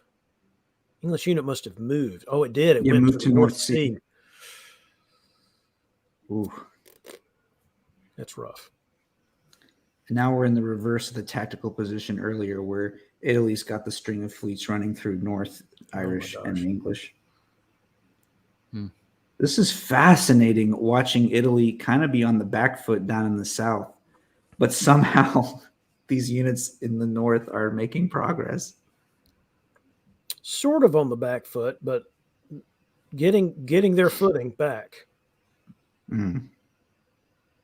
The Austrian not trying to do anything, risky, like go to Apulia or something, may have sealed their fate because it's too late now.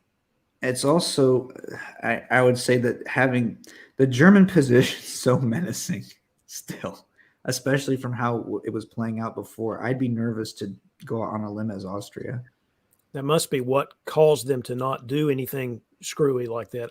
I would have been tempted to do that and try to make some guesses and all that while there were still only 2 Italian units there, but it's too late now.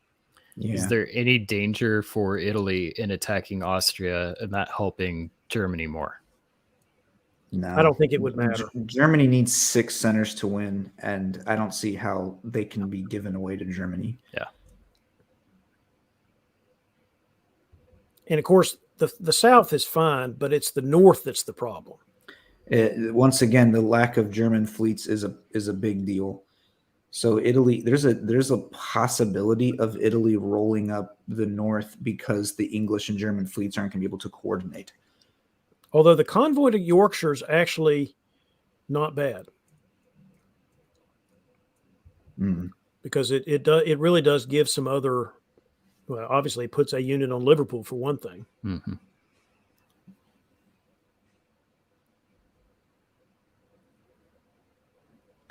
Destroyed units. It's still dynamic.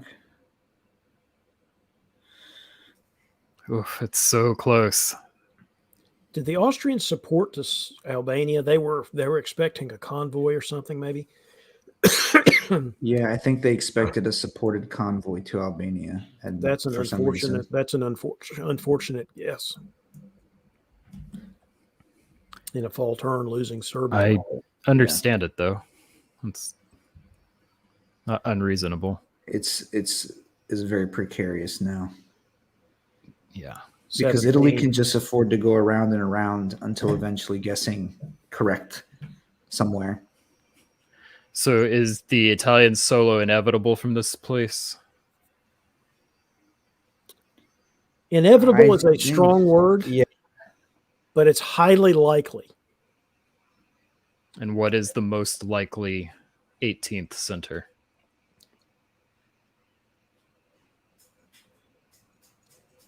That's a good question, actually. Yeah, that's a clever question. And there's still some risk of sort of.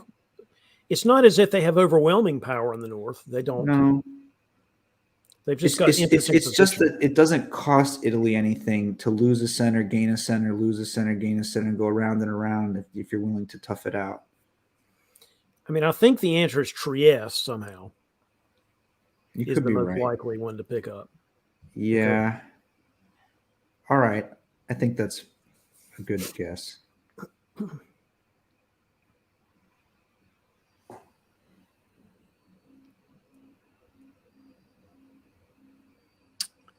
losing Belgium again. Picking up Sev. How did I don't know what Sev? How did that? it moved back. Oh, because they Because- they had a guess there on defending Romania versus defending Sevastopol. Mm. Guessed correctly there. They're still at 17. But the Germans pulling Belgium offsets the loss to Sevastopol. They can force Trieste now, right? There's still some guesses to make here, but man, it's hard for the Austro-Germans to coordinate, things in Serbia, things in Romania. It's looking bad for the non-Italian team here. The northern powers would have to grind down Italy, and it just seems so difficult to do it in time. I mean, they can get into, well, they didn't do it, but they could have gotten into Burgundy, the Germans. Mm. They take Trieste. Trieste takes Serbia. Keep Sevastopol, right? Yeah. I mean, there's obviously movement happening here and changes and so forth, but again, the Italians are building too. This favors the Italian because every time the situation being fluid just gives them opportunities to guess. They're not walled in yet.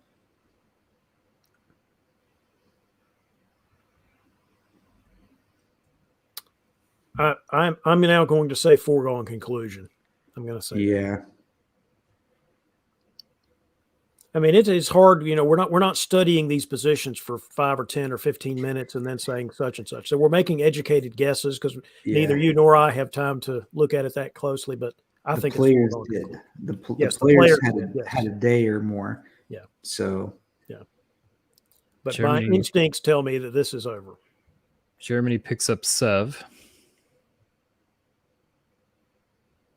Yeah, but the Austrian position is just basically kaput.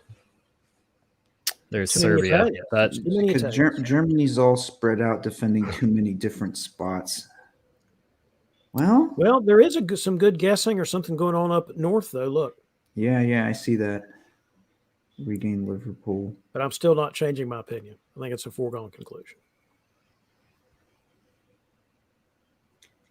It is a tactic, you might call it, in gunboat diplomacy, to just make the game go on for so long that a player gives in and votes draw. Or I guess diplomacy in general, when there's no time limit. Yeah, that exists in face-to-face for sure, and you get the stamina element of it, of being at the board for that amount of time. That's very real. So slowly the position is starting to coalesce because you can make a line that runs from Munich, Vienna, Budapest, Romania, Sevastopol.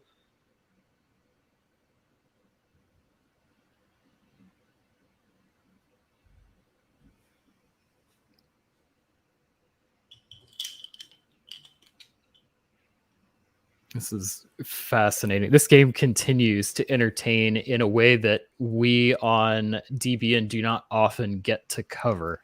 This kind of late game scenario. Really fun to be able to do this. Now you've got an actual raider, as Al A Davis true might have said raider. in the old days. Al Davis, raider in the Norwegian. That if Italy wins, that'll be the reason. Of course, we've been saying this all along. The Italians get to the North Atlantic. Shenanigans will occur. Oh, gosh, North Sea. Yeah.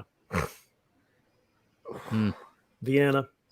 It's too they didn't build the front correctly to hold the line that runs through Munich. What would have been the correct set from here? Say again. What you said, they didn't build it correctly. What would have been the correct way? So you need. Ooh, it's been a while since I made this one. Okay, so you need if you have Moscow, support hold Sevastopol against Black Sea and Armenia. You can't count on Ukraine because Ukraine would have to support hold Romania. Then you need Galicia to support hold Romania. What am I missing? maybe I'm not going to waste more time doing Yeah. this. This isn't my best skill. I usually consult one of those. The apps. online, yes. Yeah. For anyone that is not aware, there are many published articles and tools out there for figuring out those stalemates, and that's one of the upsides of playing extended deadline is you have the opportunity to use those. I have tried to use them in face-to-face and end up spending almost all of my negotiating time desperately searching for the website. It's not as effective. Yeah, as someone who's primarily a face-to-face player, you just got to sometimes play by sense of smell almost. You just got to know where some good spots might be and not try to overanalyze it because you don't have time. It's fair. It's not But looking my good sense of smell for the tells me the defenders. Italians really probably do have it, but we'll see. Well, we've got some big moves here. Yeah. The question will be, can they hold it? I think so. They got it. The defense in the South eventually crumbled. Vienna being gone was the final nail in the coffin. Yeah. Wow. Congratulations to Even put Liverpool back after all that. Aerodactyl. Yes. What an entertaining game. Absolutely. Blake, thank you for bringing us these games because this is a refreshing set of strategic, tactical decisions that we don't often see in VDL games or in face-to-face games. So it's great for us. It's great for the viewers and it's great for me. I love these situations that you only get if you're playing unlimited time games. Very cool. I'm glad that we got to talk these through together. That was a blast, Blake. Thank you very much. Kevin, what stood out to you for this game? Oh, just the back and forth. You miss kind of the old feeling of I'm playing a turn 4 seasons down the road, and where can I get to? It's not that the shorter games are bad by any measure. A lot of people like the way we're playing now, but there's just a different feeling that I think a lot of players have never experienced before. So if you've never played in these extended deadline gunboat games, if you've never played in a face-to-face tournament, come out to Cascadia, come out to, I think Whipping has already been announced for maybe April or May of next year. So get one of these tournaments on your calendar. It's a different, you may not like it, but at least you get to try it once. Yeah. Let me also put a commercial in for Blake, if I could. Draw-based scoring or draw-size scoring. Yes, some people don't like it. That's fine. But my theory about diplomacy is it's a smorgasbord. Why do you just want to eat the same thing all the time? Try some other stuff. It's all pretty good, and diversity is a good thing in diplomacy, just like it is in everything else in our world.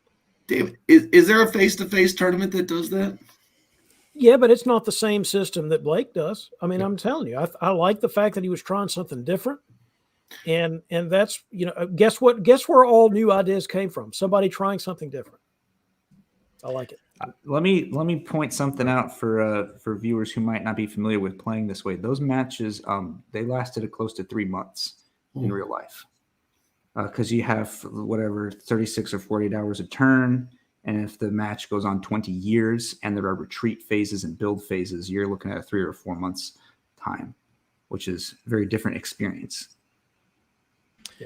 Well, Blake, can you tell us again, if somebody wants to get in on this, what would be the best way for them to go about doing that?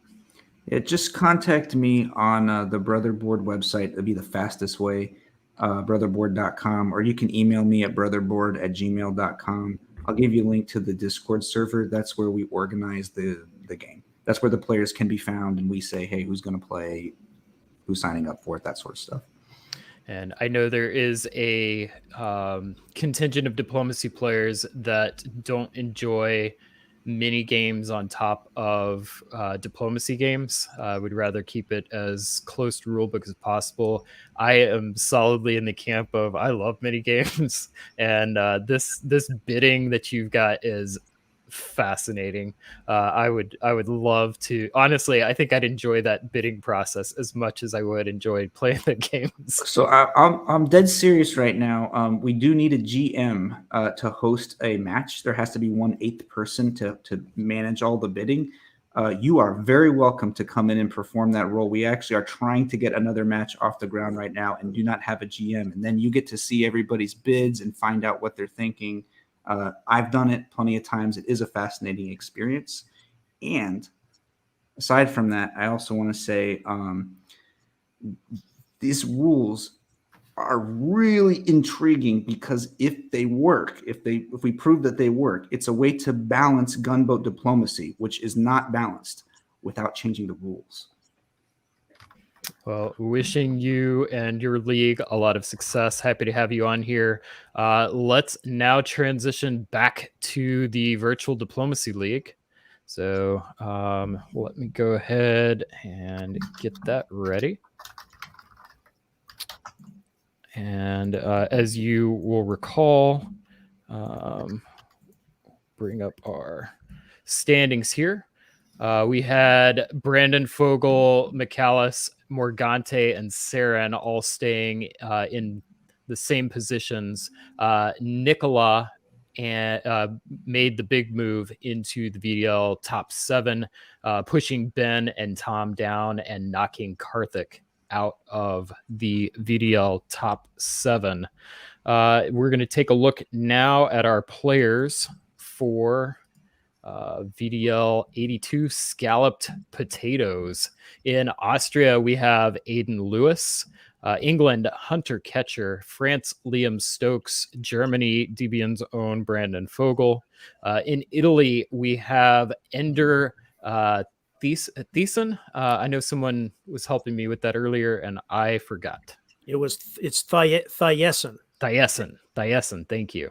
And Russia, we have Peter Lebeau, and Turkey, we have Henry Merrill. This is going to be a fun board. I mean, we've got Brandon at number 1, which is always entertaining, but we've got so many players in contention with maybe one really good score might be able to make a big jump. So really going to be watching this one. David, what are your thoughts on this game? Okay. My thought is that they better not let Brandon Fogel get a good position, because this is another board, playing the Germans. That's right up Brandon's alley, in my opinion. So that they've really got to be careful about that. Liam and Hunter are both really good players. So Brandon, and I'm not saying the others are not, but Hunter and Liam are really, really good players. So that's a step in the right direction to keeping Brandon contained. Of course, the question is, how hard is Brandon going to be working here? And is he going to be more playing I don't want anybody to get a big score game versus getting a big score for himself? Yeah, and it's unlikely, it's possible, but it's unlikely Brandon would take advantage of that automatic bid for the DBNI that comes from winning the VDL regular season. So doesn't necessarily have that as a motivating factor, but he's got the heart of a competitor. Losing is not something that he really enjoys. So for the purity of the competition, I think he's still going to be fighting for it, would be my guess. Brandon, do you enjoy the feeling of losing? Kevin, you, Blake, you, anybody? No, none of us do. So to the board, Brandon and Liam and Aiden all played in our Chicago game on Wednesday, with Liam and Brandon both attacking me. So I hope they both die with 0 in 1902. Well, let's find out. We'll make a quick transition over there and we'll get to our game. All right.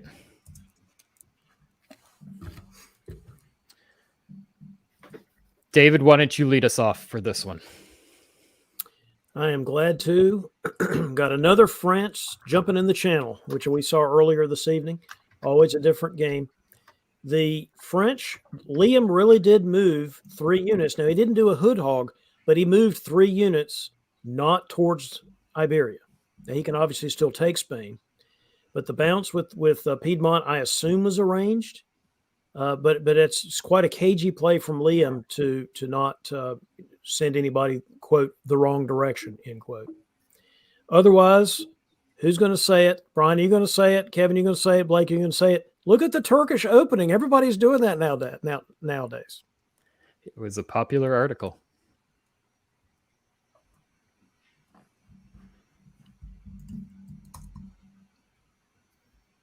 Oof.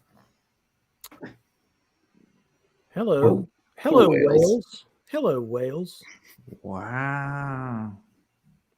You know, we had the earlier game, the French actually snuck into London. In this one, they do the convoy to Wales. I mean, that's quite a thing you do. The English convoy to London is a really clever counter move from this position that I agree with. But man, that French player wants him dead. You know what these guys did not do? Listen to me about making sure that Brandon is contained. The boy just got 3 bills. Yep. Say it. With I a think there's- friendly Russian. With a friendly Russian. Follow-up meta from Weasel. They've had too much Weasel sauce. Isn't there always too much weasel sauce? Actually, and Let's the be name honest. of this game is the exact name that Sabi helped out with us on Wednesday. So they're the French and the German are still working together. So we've got a deferred build, it looks like, from Germany. Try not to get too scary too fast. But the thing that stands out to me, Peter LeBeau making a statement with St. Pete South Coast Fleet build.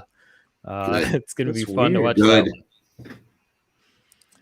Yeah, Brandon now wishes he could have a take backsies. I'm going to take backsies that wave and build in Berlin now. The one thing that may help, Henry built fleets or Army Smyrna. Oop. Wait a minute. How did the Austrians not take Greece? I guess there was some goofiness. Oh, they Supported did the Russia. support to Romania thing. They were hoodooed, as we say down here in the South. They were hoodooed. Okay. Austrians take back Trieste, but they probably can't hold it, right? Well, it depends on what the Russians do, obviously, but probably Unlikely. can't hold it. Brandon, you think you should support the Baltic? Probably should. Seems prudent. While you go to Burgundy, There's so much happening this turn. We've got slipping down here in the Baltic. Got, or I'm sorry, Black and Con. Yeah. Yeah. well, that's actually really Might- good for RT cooperation. 'cause Yeah, that's I Yeah, think it might that's be arranged. the plan. Yeah. spring turn, no big deal. Yeah, I definitely think that's arranged. I was not paying attention because I was doing other things, but the convoy to London is fantastic. The EF war is a true EF all-out war, which is, again, probably good for some other people. Look at Brandon sniffing out the Munich move. Mm-hmm. But why is Venice holding there?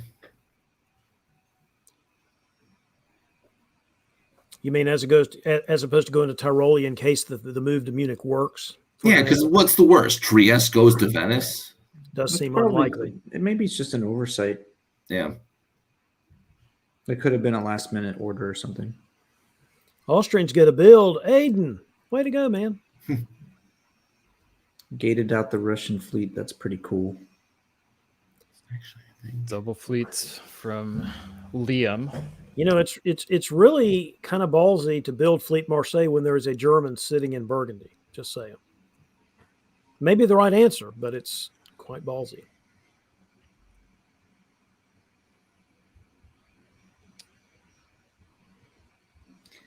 Am I supposed to think of this as a Western triple reaction to the Juggernaut? Brandon's Yeah. good. Yeah. Somebody's selling the Juggernaut as the big bad here. Is that still a thing that like the Juggernaut is like a really strong 2-power alliance? Do Some people say still think that. those people are behind the times. Well, There are I people mean, that think that. I thought that when I first started, because you go back and you read all of the articles that have been From the written 70s and the and 80s. yeah, in the 70s and 80s and over, like talks about the power of this juggernaut and all. Like it's not what it used to be. It's still a thing, I but think it was good branding from the very beginning. Mhm. That's one reason we've been pushing some of these other names, because the juggernaut just sounds scary. Well, it shouldn't be any scarier than a Leviathan or a Kraken, for God's sake. I So we've been think throwing some the other names out there. EF Leviathan is much more dangerous than the juggernaut. I mean, the RT can be really strong. Let's not undersell it. But it's not some kind of overwhelming, God, that's the scariest thing I've ever heard type thing. I appreciate the aside.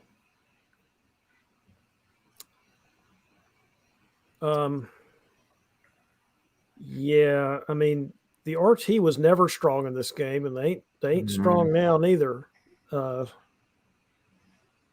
Italy's in trouble now. Yeah, Liam has really turned on the dime here. It's amazing to see a France go south and England leave them alone. Just It's because Considering how these bunched armies. up they were. Yeah. Do we see a shift with the build here, or do you think it's gonna keep continuing?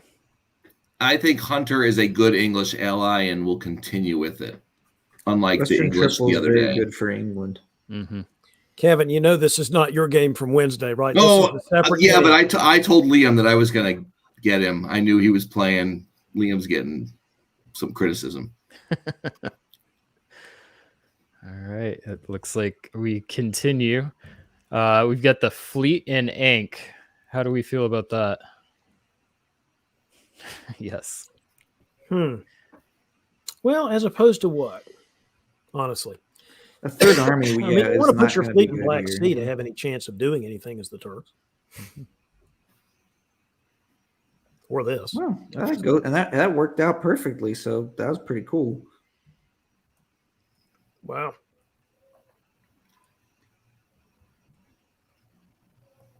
Yeah, I don't think I was expecting that.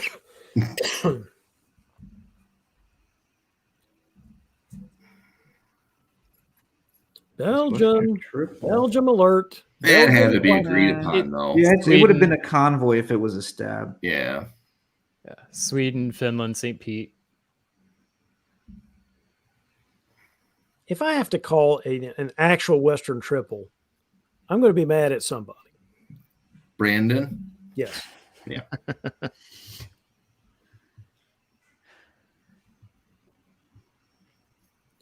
All right. Winner of 1904. We've got Western Triple versus Chaos in the East. My college band name. Is it really? No. But, who do we like? The West. Yes, but out of the West, who do we like? The West. Well, you know, There's it's not as if Ender put up a poor defense as the Italians. He did not put up a poor defense. So Liam didn't make immediate, gigantic, overwhelming gains. My instinct tells me that Western Triple favors England. And Hunter's a very, very solid player. Would know how to play England in this position well. If England didn't have the army in St. Pete, I might feel a little differently. That's a fleet, but it's pretty solid. David? I think that's true. I guess a question I've got, it was the same question I started off this particular game with. What is Brandon truly trying to accomplish in this game? Yeah. And if he's really just trying to make sure that nobody that's in striking distance of him gets a big score, and as you point out, Brian, maybe he doesn't even care about that. That was the start of the night comment that I had with the top 7 just want to slow this down. And I agree. If it ends up like 9-9-9, 10-10-10, 11-11-11, I wouldn't be surprised. Yeah, because that probably wouldn't threaten his position at all. I mean, Hunter is capable of stabbing, though. He knows how to stab. Liam knows how to stab. They can both stab. Brandon's in. Unless there's 4 solos, Brandon's in. So the question is, what's he playing for metagame purposes? He's playing for us not to criticize his play. Well, I'll So he criticize. better do it right.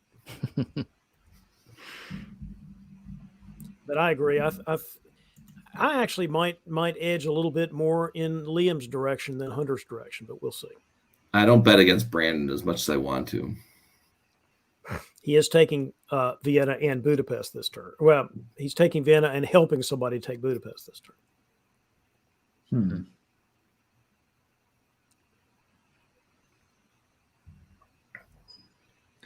They've got France walled off. He did take Venice, which probably should not have happened. Yeah. Yeah, but the alliance is strong and you're willing to play it out to whatever result because, again, nothing hurts Brandon's score at this point. And Brandon has said in other top board situations he likes to be lower. So if he reduces his score, it actually helps him for how he says he plays. It's also a great thing to say when you're not on top. Well, I said earlier that he took Vienna and helped other people take Budapest, which he then took at the Falter. So, yeah, this is Western Russia's Triple in doing full well. control. What does Hunter do now though? Nothing. You just end it. FG, I mean, again, I'm biased because I played the other night with FG, but if E turned on them, FG would turn around and smack him and eliminate him. So that's just what I would guess. Maybe, and Hunter's a good player. He probably senses that too.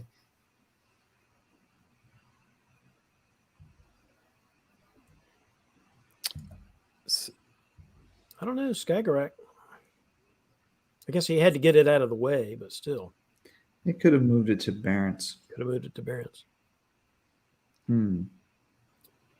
But he just held in Edinburgh. Held in Norway. France has still got this grind going.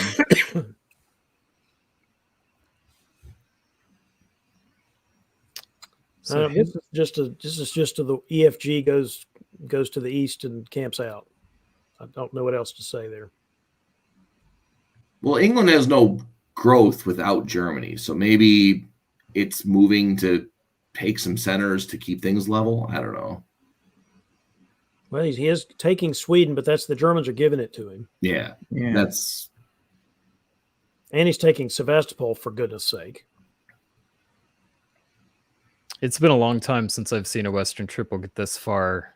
It's been maybe never that I've seen them get this far this fast. I've definitely seen it, but it was in the old days. Recently, a long-standing Western Triple has been a very rare unicorn that you hardly ever see, and we see these Eastern Triples much more often. So, is this the key turn here? We've got 2 builds each from England and France, and nothing from Germany. I think the key is you've got 999. Position but the French and the English positions are both saturated to where they could progress while still using these other units. If they wanted a 3-way shared board top, they've got it. Well, they just signaled that. Yeah. Are we drawing here? Do you think They could go further? Is there any advantage to it? Yeah. It would increase their scores, which would be beneficial, particularly like Brandon would love to draw here. But Brandon doesn't want anybody to get any higher scores. Well, here. Again, assuming he cares about this at all, he doesn't want to do that. I'm going to look at Hunter and Liam on the standings here. You guys keep going.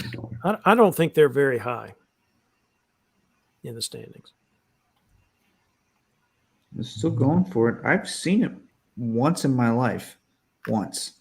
What's Western that? Triple pick apart everyone and end in a 3-way draw. Mm-hmm. Yeah, Liam's 37th. Well, in this scoring system, like what they would more likely do would be to stop at 11 each and leave somebody alive and have a share if they wanted to have the same result. So because the 4-way draw doesn't actually matter under this system. Yeah, it makes You have to sense. get You're used to the counting as differences. Believe me, I've had to get used to this. In my world, topping meant absolutely nothing. Who cared? But that's not the way these systems work. This is Hunter's first game, I think. In VDL. Yeah, I didn't Yeah, think in they were DBL. paying attention. I didn't, and Liam has taken some time off, as I recall. Yeah.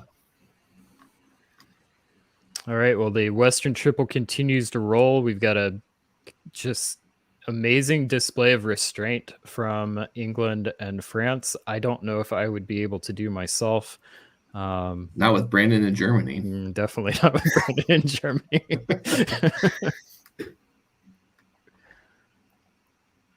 Although Hunter, though, so Hunter's 30th in DBNI at this point. I mean, I don't know. Can you stab and get a solo yourself on this board? Solo is a kind of a strong word, but you could stab and get a better score. You've got Sev. That would help. So You've you're got playing. Sev that you're ordering to Moscow. Yeah. Oh, he's not going for a solo from this position, but He's could not you? even. He's not even making sure. I mean, he's like defend. Why would you go to Moscow here? Honestly, what's the reason to go to Moscow? Only if you're worried about Brandon going there, maybe. Why? Why? What would be the point of going backwards? Convoy to Livonia, protect against that. I think he was worried about Warsaw going to Moscow, maybe. Because otherwise, you'd want to stick in Sev, and hopefully, he goes back to Sev to cover it.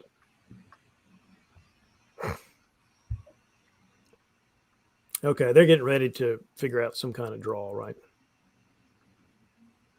So we've got Let's just took Ankara with Russian help. England. Yeah, so that puts them at 10 each. So Russia's the survivor. Well, and he told that's why the guy moved back to Moscow. It was to make the Russians feel better so that the Russians would do this and end the game with 10-10-10. Probably. So we're drawing here. Well, I think so. 10-10-10 or 11-11-11. Does Russia get 2 of the next 4? I'm just saying. I think they're going to stop at 10. Well, I think they at least said they were going to stop at 10-10-10, but then Yeah. They're not stopping. Yeah. All right, there's one for France. Sorry, Henry. Well, maybe they're not going to share the board top. Maybe they made some other deal. But whatever it is, it's all deal making at this point because there's not enough there's time no really movement. to do a solo thing. So it's interesting. All right. Maybe they had some draw votes that failed or something. Well, maybe they wanted to pity Russia. Maybe. Yeah, Peter, I think, was still up there in the standings, right? Right here. 14th, I think, something like that. There Yeah. we go. Interesting. Yeah, Peter was 13th, so maybe that was a consolation to. Hey, Peter might have said, "Hey, look, guys, you guys are killing me. Leave me around." Mm-hmm.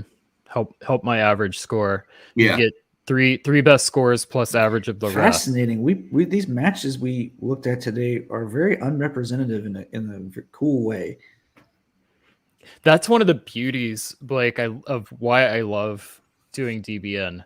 I have seen games. I've been playing for over 30 years, and I continue to say I've never seen that before, and that just shows me how much variety in this game that there is. Like it's the same pieces, same map. Every game is different. What is it? To paraphrase Gandalf, you can learn all the rules of this game in an evening, and you can play for 30 years, and they'll still surprise you. Yes. It's true. All right, Blake, what's your takeaway from this game? Man, Western Triple. It's been so long since I've seen that played in a serious way, and it was cool to see. I guess the stability of it might have been fostered by the turn limit or the players' standings not really needing a big boost. And also the personalities. These are people who know each other at least to some degree, and therefore had some basis for trust that you might not have with a completely new relationship. On the flip side, though, you also have basis for untrust. Because I am pretty confident that at least 2 out of the 3 have come to blows in the past. Yes, but that doesn't always mean that you haven't established the ground for possible cooperation. Just because you fought in the past doesn't mean that you haven't established a relationship that you can build on. Yeah. Which is, I think we sometimes make this mistake when we're talking about reputation management. You take it too far and think, well, I can never attack anybody. No, you just have to do it in the right way so it doesn't look gratuitous, makes it look like a good move, so that people will respect it, and that respect can be a basis for an alliance later, I think. That's a great point. And that came up in the post game, and I'll besmirch on Brandon and Liam one more time. But you play the game. You play the game as it is. And today's Western Triple said, "What's the best outcome we're all going to get out of this?" And that's what they came to. So, well played for EFG. Yep. All right. Well, we are on to our final game of the night. And let's go ahead and bring that one up. We are looking at VDL game 83. Yam, you got me. Austria. Who names these? Zach? Sabi. Sabi. I love it. Austria. We've got Stephen Hogue, England, Sabia Ahuja, France, Christian Brown, Germany, Jason Mastbaum, Italy, Andrei Gribakov, Russia, Zachary Moore, and in Turkey, Morgante Pell. At the top of the show, I named a list of players that I would be keeping an eye on. They are almost all on this board. I'm hoping for some fireworks. Sometimes you get a board like this and it just comes to life, and sometimes it just kind of turns into a dud. I'm keeping my fingers crossed for some fireworks tonight. David, actually, Kevin, I'm going to let you. What are your thoughts on this board? Yeah, I'm extremely excited. Sabi and Chris, both weasels and very dynamic play. And with Jason in Germany, the West could be as exciting as you could get. And Andre and Zach and Steven and Morgante in the East. I mean, this couldn't be a better board. So I'm really looking forward to it. All right, well, let's get to it. Here we go. Oh, and by the way, Morgante won the Winter Classic with Turkey. Just saying. Yes. Very. He's demonstrated a very high level Turkish play repeatedly over the past couple of years. Yeah. Have we seen any games tonight where it was the Venice to Trieste by itself? I'm borrowing Trieste thing. No, We sure haven't. I don't think we have, and we're not seeing it here either.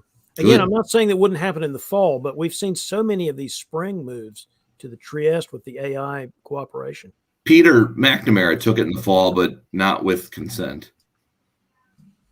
And that did not work out tremendously in that game. English channel. I'm doing another English channel alert. English channel. Somebody got in the channel. This time from England, though. This is the first time we've seen England get in there. Yep. But only to Yorkshire, though. Interesting. That's Russ Dennis's preferred. If you're going to the channel, don't put all your eggs in that basket. Leave some tactical flexibility there. It's also, from what I understand, a fairly common gunboat player, and Sabi's got a ton of experience playing gunboat. Yep. Yeah. Why did Munich go to why did Mastbaum go to Burgundy? You know, a lot of people do that. Guess. Yeah. Yeah, a lot of people do that. Sometimes they're trying to underplay the German position, might make it look scary. Wow. Move to Ruhr is a little unusual, though. That's very strange. So Christian Brown, we talked earlier about some players having a high OSR, order success rate, sometimes meaning a little more predictable conservative play because you're favoring the stuff that you know will work. Christian is one of those players who has had some success making unexpected moves.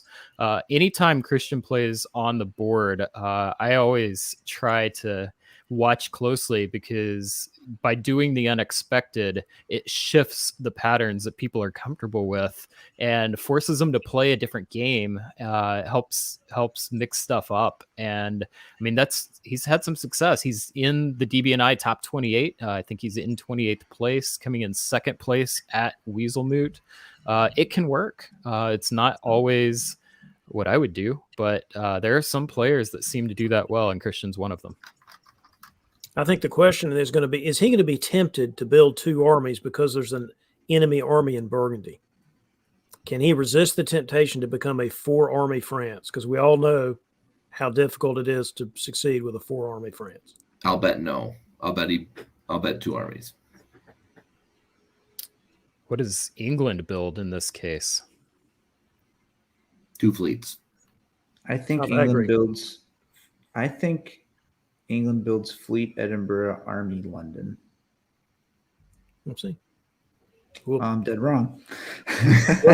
Wasn't You don't watch enough League Night, Blake. Sorry. That was in any of those possibilities was an option. I want to say don't get me wrong. the two fleets. These were not the two fleets I thought Sabine would build. The double army build by France is I think that's not smart. Well, that's what point I was making. It's easy to understand why he did it, because he was worried about defense, but goodness gracious. And I think that's why Subby built Fleet Liverpool. Yeah.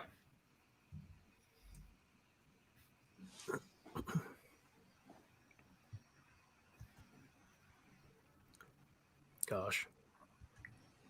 Brest actually can't be defended now, right? If it's an Paris. equal Paris was the supporter, right? Well, depending on is EG together. That's my if it's an Yeah. EG alliance, then Of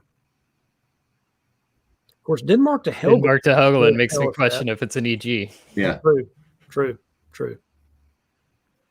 And Mid-Atlantic could give up. France could give up Mid-Atlantic to keep Brest if they wanted it. But Do you know which game is not featuring a Juggernaut alliance?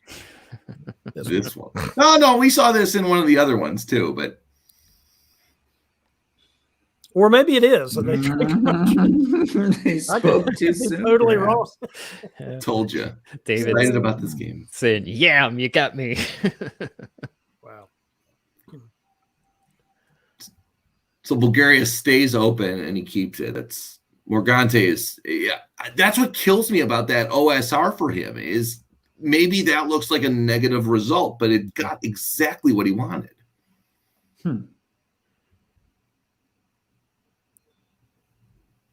Because that's not a self bounce. I mean, maybe he knew what the order was going to be. Yeah, all right, we're going to work on that stat. I want some meta moment. Well, that's why it's in the style category at the moment, not performance. Good point. The French did lose Brest. The only way they could have not lost it would have been Mid-Atlantic to Brest with support of Paris. Yeah, but they wanted Picardy. Yeah. Is that the right call? No. Not for a fall turn, it's not. Yeah. You got to keep the center, I think. All right.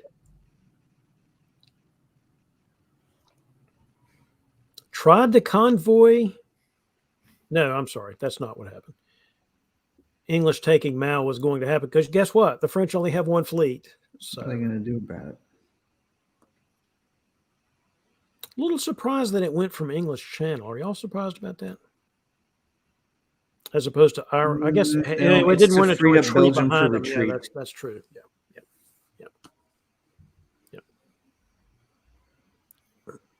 Whoops. That's a miss. That's a bad guess on the French part in Iberia. Yeah. Of course, all the guesses are bad when you're getting attacked by your neighbors like this and you've lost position. Let's go back and look at the Juggernaut in the east, though. Let's think about that. And it's easier to have a Juggernaut, in my opinion, with two players who know each other very well, which I think Zach and Morgante do, and both are tactically sound. It may not I be a don't think- Juggernaut. I was just playing. That's what I'm around. saying. Italy's helping Turkey, so Italy doesn't think there's a juggernaut. Italy thinks there is a late breaking. Wait for it. Kraken. I'll make wagers again for more North Carolina barbecue that Italy is mistaken on this. You know, I'm going to feed you the barbecue whether you win or lose these bets. Right? I'm just trying to get people to come down. You know, you know what I had tonight for supper? Barbecue. It was good too. I had deep dish pizza from Chicago. That's good also. Just like draw size scoring and open tribute. They're both good. Eat both of them. I don't like either. All right, here we go. So, All right, so the Turkish convoy to Bulgaria now to get some units in position with support of Austrian remnants. Gosh, it's going to be an interesting question what happens in the East, right? Because it really is now going to be decision time for fall of 04. Yeah. So who's going to do what to whom? Russia's coming under pressure. You mean in the north? Yeah. Mhm. Yeah. Yeah. This is a good They time can't- for Turkey to strike. They can't hold the North, right? No. I was wondering what Sabi was going to do next because it was a long way to the Med from where Sabi was, Yeah. and even a long way to Russia. It was a really short way to Germany. German stuff. Excellent play. Yeah. All right. 1904. Kevin, we'll start with you. Who do you like in this game? Based on map position, I like Sabi. Based on map position and kind of previous success, Morgante. Morgante again, top of the show, knows how to get results. And Sabi can run center for center with him. But if I were betting money on it at the end of the game, Morgante knows how to get results, and Sabi does too. She's topped a bunch of boards in our league, but it's just Morgante knows how to get them. David, I'm going to make an argument for Sabi having a decent position and being able to work. Now the question is, Sabi working with whom? Zach Moore, probably. And I think that Zach and Sabi can work together. I think a question for Morgante is, he's in the Black Sea. Obviously, the move could be to go to the Mediterranean. The move could be work with Grubikov. Blake. I think that England has only one significant neighbor now, and Turkey has two. I think England has better chances. Yeah, I hope they'll ride it. I hope they will.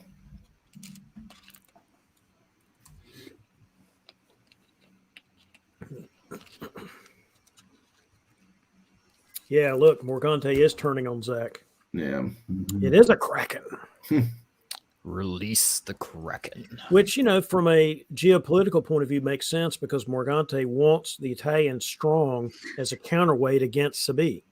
Yeah, and That's that was true. a great point from one of Blake's games tonight. Leave someone who isn't going to fight for the board top necessarily to deal with someone who can. Yeah. Now, that's fine as long as it's strong Italy doesn't turn back on your Turkey, but that's where your diplomacy has to come into play. Yeah. And Yeah, but there's no fleets down there. I mean, the closest fleet to Turkey is Tyrrhenian. Yeah.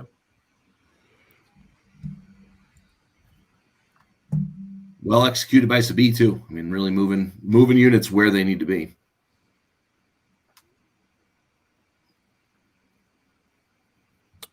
Yeah, Zach being attacked is probably also bad for Sabi, though, because Sabi was probably counting on cooperation with Zach against Jason. Yeah. Yet another reason why Morgante turning on Russia probably makes sense.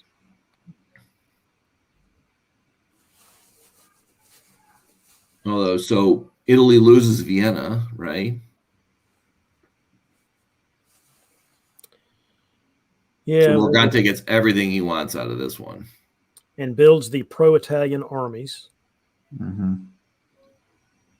Well, pro-Italian except for Serbia and Greece and But you can't get any I mean, what else can you Yeah, do? fleets you certainly can't do, but Yeah. it's not what you're saying is that is it impossible for Morgante to turn on the heads? It is definitely not impossible.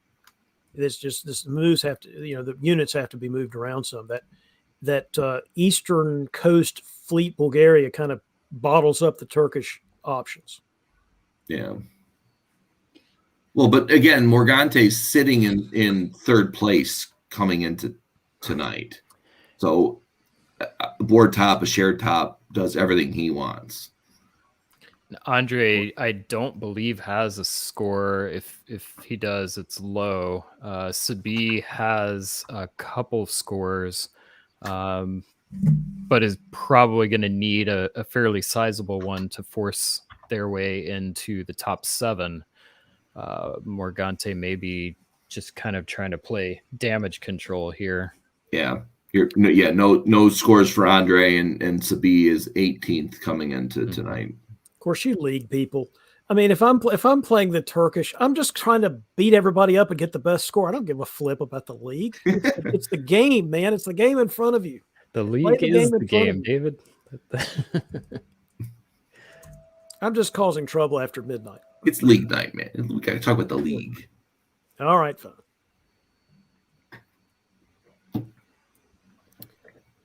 Yeah, this is just continued IT doing well. Yeah, making all the right moves. Yeah. And then Mastbaum looks like they're attacking Sabi, which further helps the Kraken. Yeah, Sabi probably hoped that Sabi could turn Jason back into a friend, but hadn't happened yet. And Zach's just losing. That's what he's doing. Just like on our DB&I countdown show. Getting your Alexa. Go ahead. He can't respond. He's not on the screen. He cannot respond. All right, we just continue to roll here. Yeah, unless there's going to be a realignment between England and Germany, that's what really would change the game some.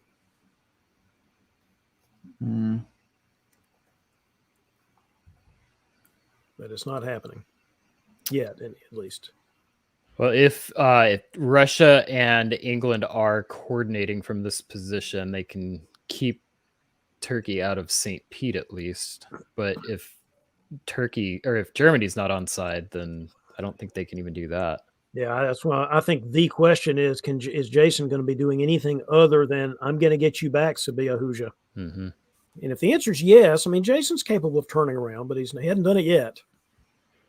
And again, it's league night, but Jason's 21st, and Jason and Sabi have similar score lines in the sense that they're not great board topping numbers and a fairly low average. So neither of them are looking to. You got to have a big one to move up. Blake, look who got into the Mid-Atlantic again. We just talked about this 2 or 3 games ago.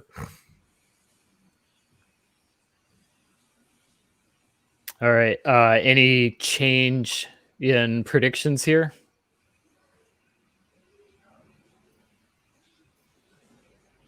Whew. I mean, Morgante could Serbia, Greece are his when he wants them. Italy and Turkey can just run this board now. Certainly, if there's not going to be an EG rapprochement, that's got to be the answer. And it sure doesn't look like there's going to be. I think it all comes down to Germany here. Mastbaum continues to Mastbaum himself into Western waters, Western positions.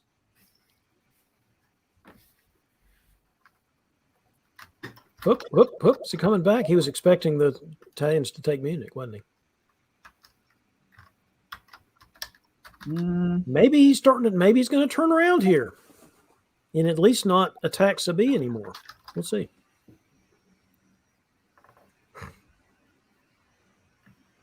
Wow. Morgante, look at you with your 10 centers and builds you can't even build. Well, and Fleet in the Aegean. y'all understand this league pretty well. I'm impressed.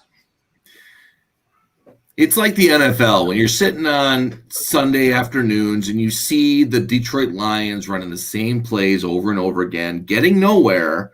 You realize the Lions are never going to win a game, and VDL is very similar. Wait, who watches the Detroit Lions? I'm in the Bears are in their division, so I'm familiar with them. You have to watch the Detroit Lions. Yeah. Well, Morgante has built fleets. Morgante he was coming anyway, but he's a coming. Mhm. And you know what? Because he's playing the game in front of him, and he wants to smush everybody and get the big score. All right, so here you go. Just vote it to him. Yep, there we go, Andre. And that's one of the fun things about the setup that Zach has for the VDL. You can have good success by playing repeated games and just by sheer nature of you play enough and you're a decent player, good stuff will happen. But if you're a really good player and you're able to generate those big scores, you don't have to play all the time and you can still have a chance, particularly with the top board setup. Where you don't have to win the regular season, you've got a chance at making the playoffs and winning it there. So I think it's a really fun thing for engagement, for keeping more players motivated to play, which oftentimes is one of the biggest challenges that we have in diplomacy is just getting 7. That's it. Blake, is this the right conclusion for this game? Did it end when it should have, and did the right person win? Not really sure how to answer that, but I am impressed. I think the right person did win. Morgante, the IT is a risky thing for the Italians. We all know this anyway. And he just was able to press the button at the right time to say, "Yep, it's actually me. It's not an IT anymore. It's me. So you guys might as well vote it to me," which they did. Yeah, and go back to E versus T back during that conversation.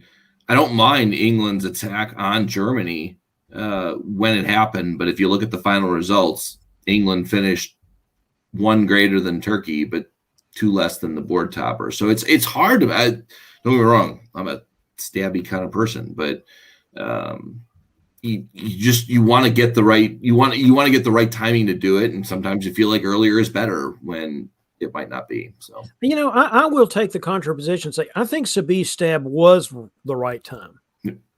The fact that it didn't turn out right is there are some factors beyond your control.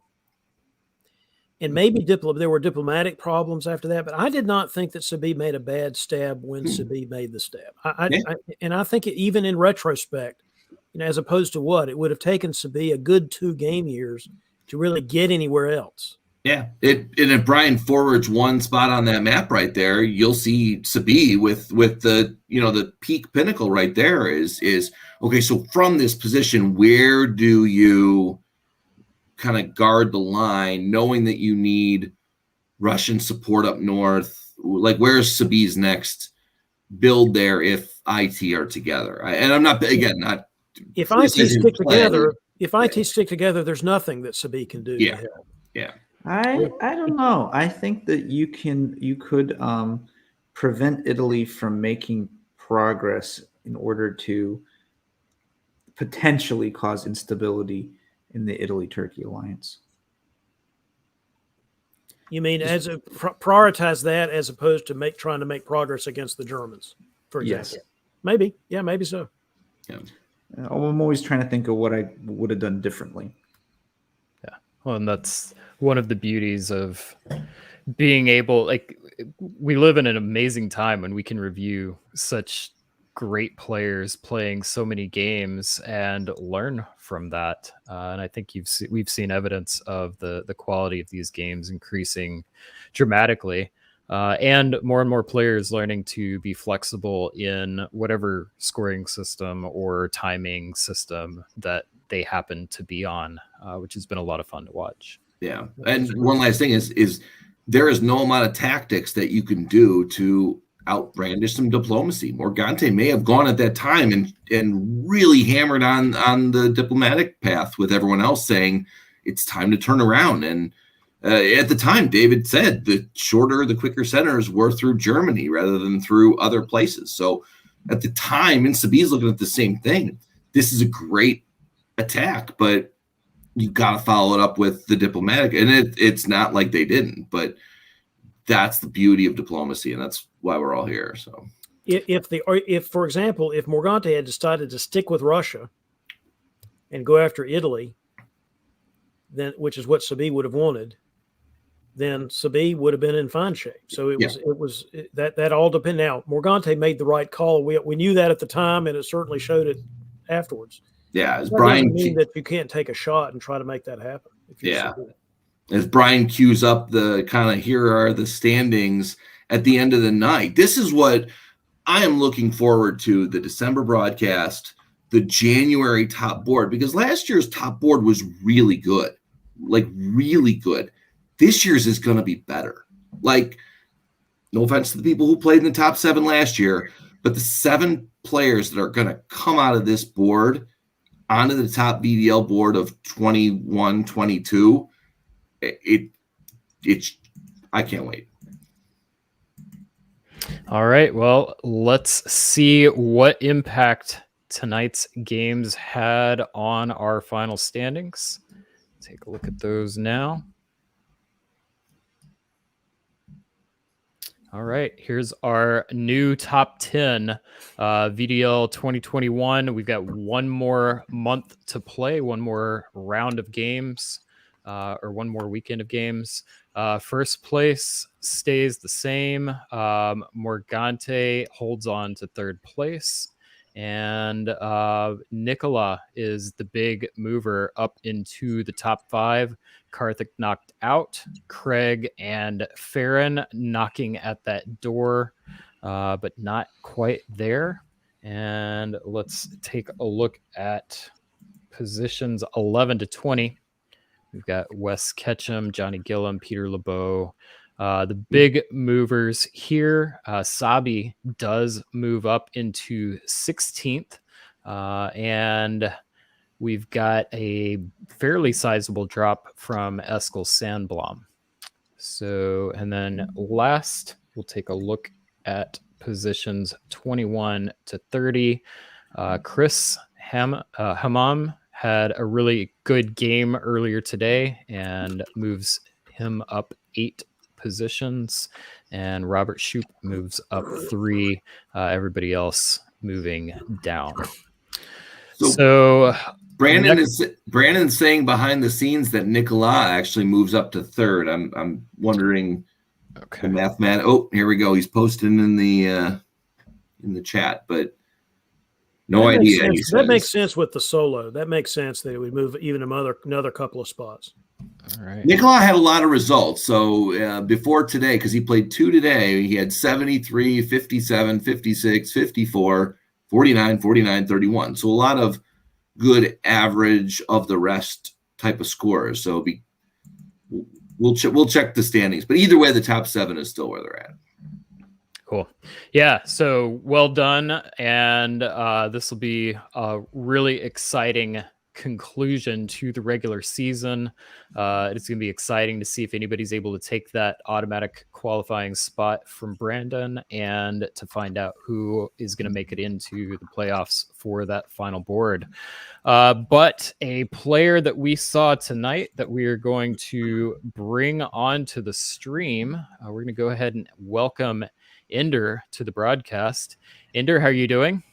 Hey guys, thanks for having me. Absolutely. Welcome. So you played which games tonight? Remind us. I just played one board. The Scallop Potatoes board is what it was named. Yes. I played Italy. Wonderful. We're going to go ahead and bring that up right now. And So here, I'll start out because I still have a beef from Wednesday night. How much can you talk about Liam and Brandon being bad diplomacy players?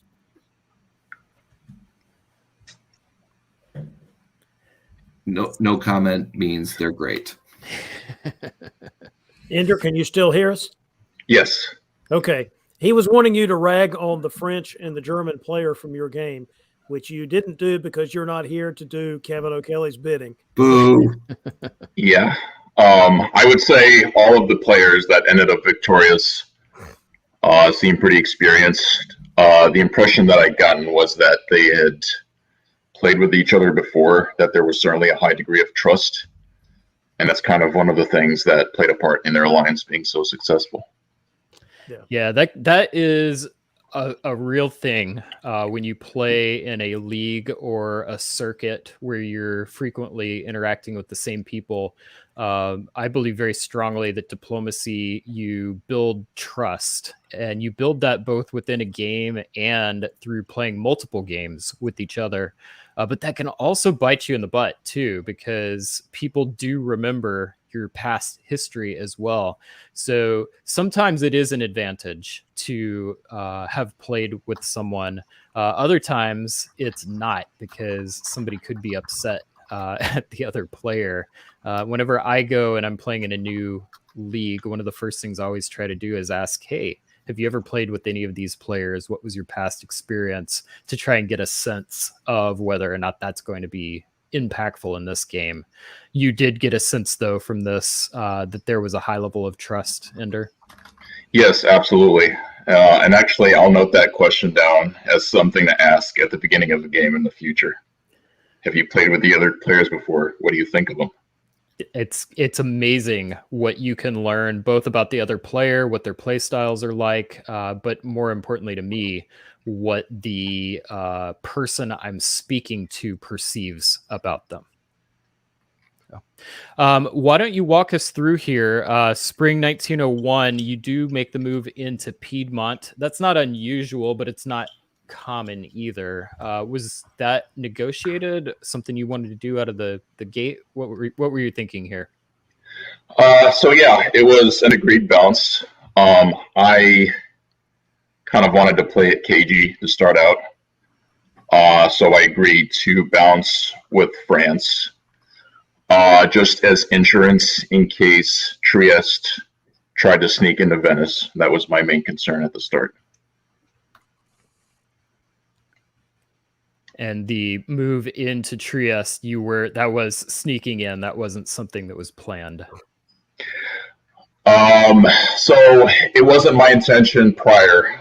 Basically, at this point in the game, I'd had some communication with Turkey, something going on with Russia, and I also spoke to Austria. Austria said something that I found a little odd. I asked if he might be at all interested in the possibility of trying Lepanto, which in the gunboat games that I've played on Nexus is kind of a popular opening for Italy and Austria. His response was, no, I wouldn't prefer that. I'd actually prefer if you took Tunisia with your fleet rather than convoying your army there. I was like, that's kind of a weird thing for Austria to say. Usually his concern is, Turkey and Russia not gobbling him up. So, I mean, in the event, I ended up taking Tunisia, with the fleet. But I also moved against Austria due to that perceived doubt in his trustworthiness. So at this point of the game, it's the spring turn. I built a second fleet as insurance. In the spring, I kind of slide upwards with my two armies to continue kind of helping to dismantle Austria.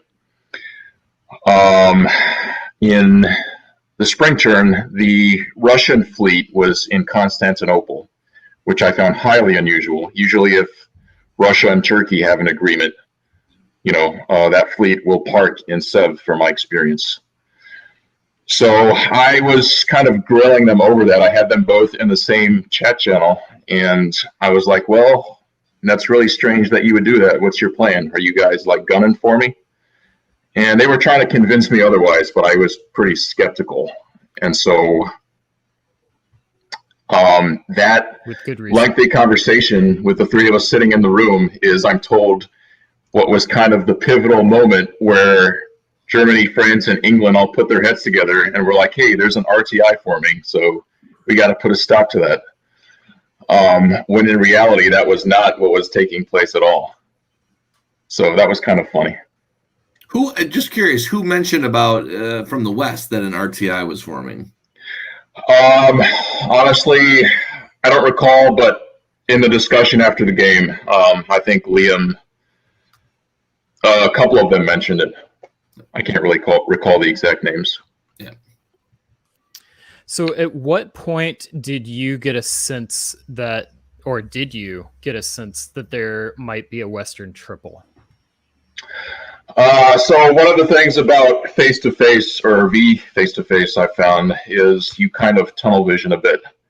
And honestly, what I found myself wishing throughout the game was that the 15-minute deadlines were longer, which isn't really realistic because as it is, even 15 minutes leads to games dragging on for quite a bit of time. But basically, Russia at one point was like, hey, there's a triple, a Western triple forming. You can see that. And I think he had like tunnel vision as well, because earlier on, if you go back a couple of turns, you'll see that France had vacated the British Isle. You know, he let his fleet get destroyed. He moved out of the channel. So that was the clear chance. Maybe my one regret, obviously I don't blame him for it, but I wish he pointed that out as like a specific thing. Like, hey, look at that. Pay attention to that. That would maybe have persuaded me more, you know, to move to stop him earlier. So at this juncture, as you can see, Serbia is going to Romania with Budapest support. So I'm kind of working with Austria here. I kind of paused my offensive against him to go westward with Tyrolia, and then I send my fleets eastward. I think at this point is when the four of us, Austria, Italy, Turkey, and Russia, are kind of trying to get a discussion going about having a defensive line. And, you know, we try to start making that happen. I start sending my fleets westward. France rather, has got 4 fleets going eastward towards me. And, you know, I'm kind of trying to make some moves to stop him. So we'll move on a little bit towards another key moment in the game. You here are losing Ionian, where you're disbanding. Was this something you were coordinating with the rest of the East? Or did you feel like that was not the right thing here? So this particular disband was not exactly coordinated. My rationale behind it was, okay, I've got to disband. Where my units are needed the most is on the front lines. I've got 2 fleets behind me to hopefully contest the Ionian. So I'll go ahead and disband that fleet. And, you know, worst that can happen is France can bounce with those 2 fleets. Yeah. Well, moving on. I mean, the Western triple just does it's brutal. Absolutely. So what I always like to ask in this situation is whose fault was this result? Well, I can't really, you know, put the blame on any one person. I guess all of us were kind of not coordinating very well. I would put the fault on our poor coordination. You know, maybe perhaps my inexperience played a part in that. And like I said, I kind of felt pressured by the deadlines, which, you know, maybe I'll do better in the future, but I felt 15 minutes for sure. I would have liked more time to talk. Yeah, is this your first virtual face-to-face game? Yes. Have you played face-to-face before? No, although I've had a desire to for quite a while. I first heard about diplomacy in 2012. I lived overseas at the time, but moved back to the U.S. in 2014, but never lived near, I think the closest diplomacy group to me was in Dallas, Texas. Luckily, I moved to Wisconsin a year ago. So the Weasels, and I believe I was told today there's another group in Minnesota that plays. So yeah, hope to get to one of those places soon. I did see your Ender, name. let me ask you a question. First of all, how did you find us at Virtual Diplomacy League? And secondly, I understand and know that you come to us from another online gaming community with a different game. So give us a little flavor about Ender in that other game and tell us how you got to the Virtual Diplomacy League tonight. Right. So basically, I had a surgery recently, so kind of gave me an opportunity to kind of catch up on some of my hobbies. I did look on reddit.com for the diplomacy subreddit there, and there was like a bunch of resources, including like a bunch of discords. So EVE Online is what I happen to use Discord for mainly. Ender is my name on that game. So thankfully the discords there have been pretty active. EVE Online is basically a science fiction space piloting game / some people would say geopolitical simulator. It's got certain parallels to diplomacy. So there's certain star systems that are available for players, groups, organizations of players to take over. And usually neighboring groups will contest each other for control of like systems in a given constellation. And as part of that, usually a group on its own won't be able to succeed unless they enlist other groups as help. And as you can imagine, as diplomacy players, a big part of enlisting other people as support to show up on the battlefield to help you is to be a good negotiator and to persuade them that we've got the competence to do this, and if you lend us your support, you won't go wrong. It'll work out for both of us. I cannot wait for Jason to join EVE Online so he can Mastbaum that too. Yeah, I mean, if that sounds like something you might be interested in, I would be glad to kind of lend a hand there, I guess. He would be interested in it. You should not be interested. I have tried EVE Online. I haven't really gotten into it seriously, but it's something that I've always appreciated from the outside looking in. Great stories. And one of the things I love about diplomacy players is once you become a diplomacy player, every game becomes diplomacy. It doesn't matter what it is. Monopoly becomes diplomacy. So a whole new hobby to Mastbaum. Yeah, I can certainly see that. But yeah, I'm glad you were able to find this community. I do appreciate those parallels. And for me, ultimately, that's because diplomacy is not a war game. It is a negotiation game. And absolutely, it's about using your pieces and your negotiation skills to convince the other players that you deserve to win. And that there's a lot of parallels to that in a lot of other games. So happy you made that connection. So, I will say, I wish you, first of all, thank you for playing. Thank you for playing and then coming on air to talk about your game. And I remember my first game when I came out of the extended deadline world. I was overwhelmed. I remember just feeling dizzy at the pace. It does get better. So I hope that you you enjoyed this experience and you are able to stick with it. Because it will start to settle down. You'll start to get more comfortable with the timing, start to learn to use your negotiations as a resource, and definitely wish you success in the future. Yeah, I absolutely hope to be back, and I hope to see you guys on a board sometime. All right. Well, thank 90 you. 90 miles up the road. We'll catch you. Yeah. Have a good one. You too.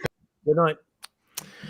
Okay, well, that is where we're going to close our show tonight. I do want to thank everybody who joined us in the show for watching. Always means a lot. For those of you in chat, again, one of my favorite parts of this broadcast.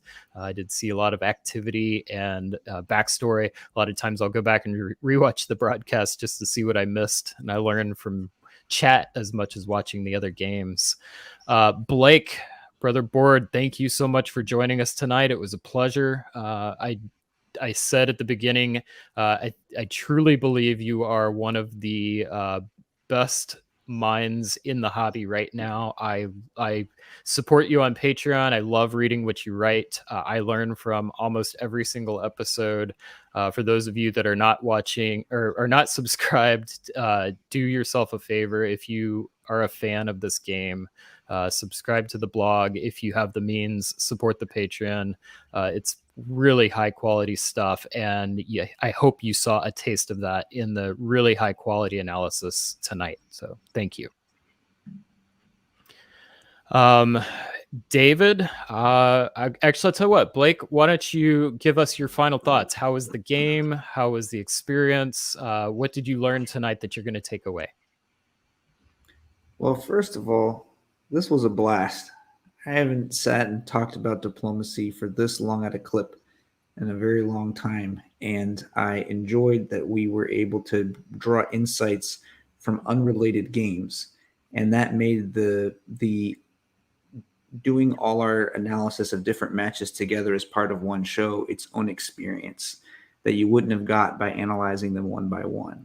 I think that's really interesting and something I had not considered before. So my takeaway is not so much on how to kick somebody's butt at diplomacy, but on how to analyze it. I wonder if I could just pick two matches out of a hat and compare them. If something interesting, I would discover something I hadn't discovered before.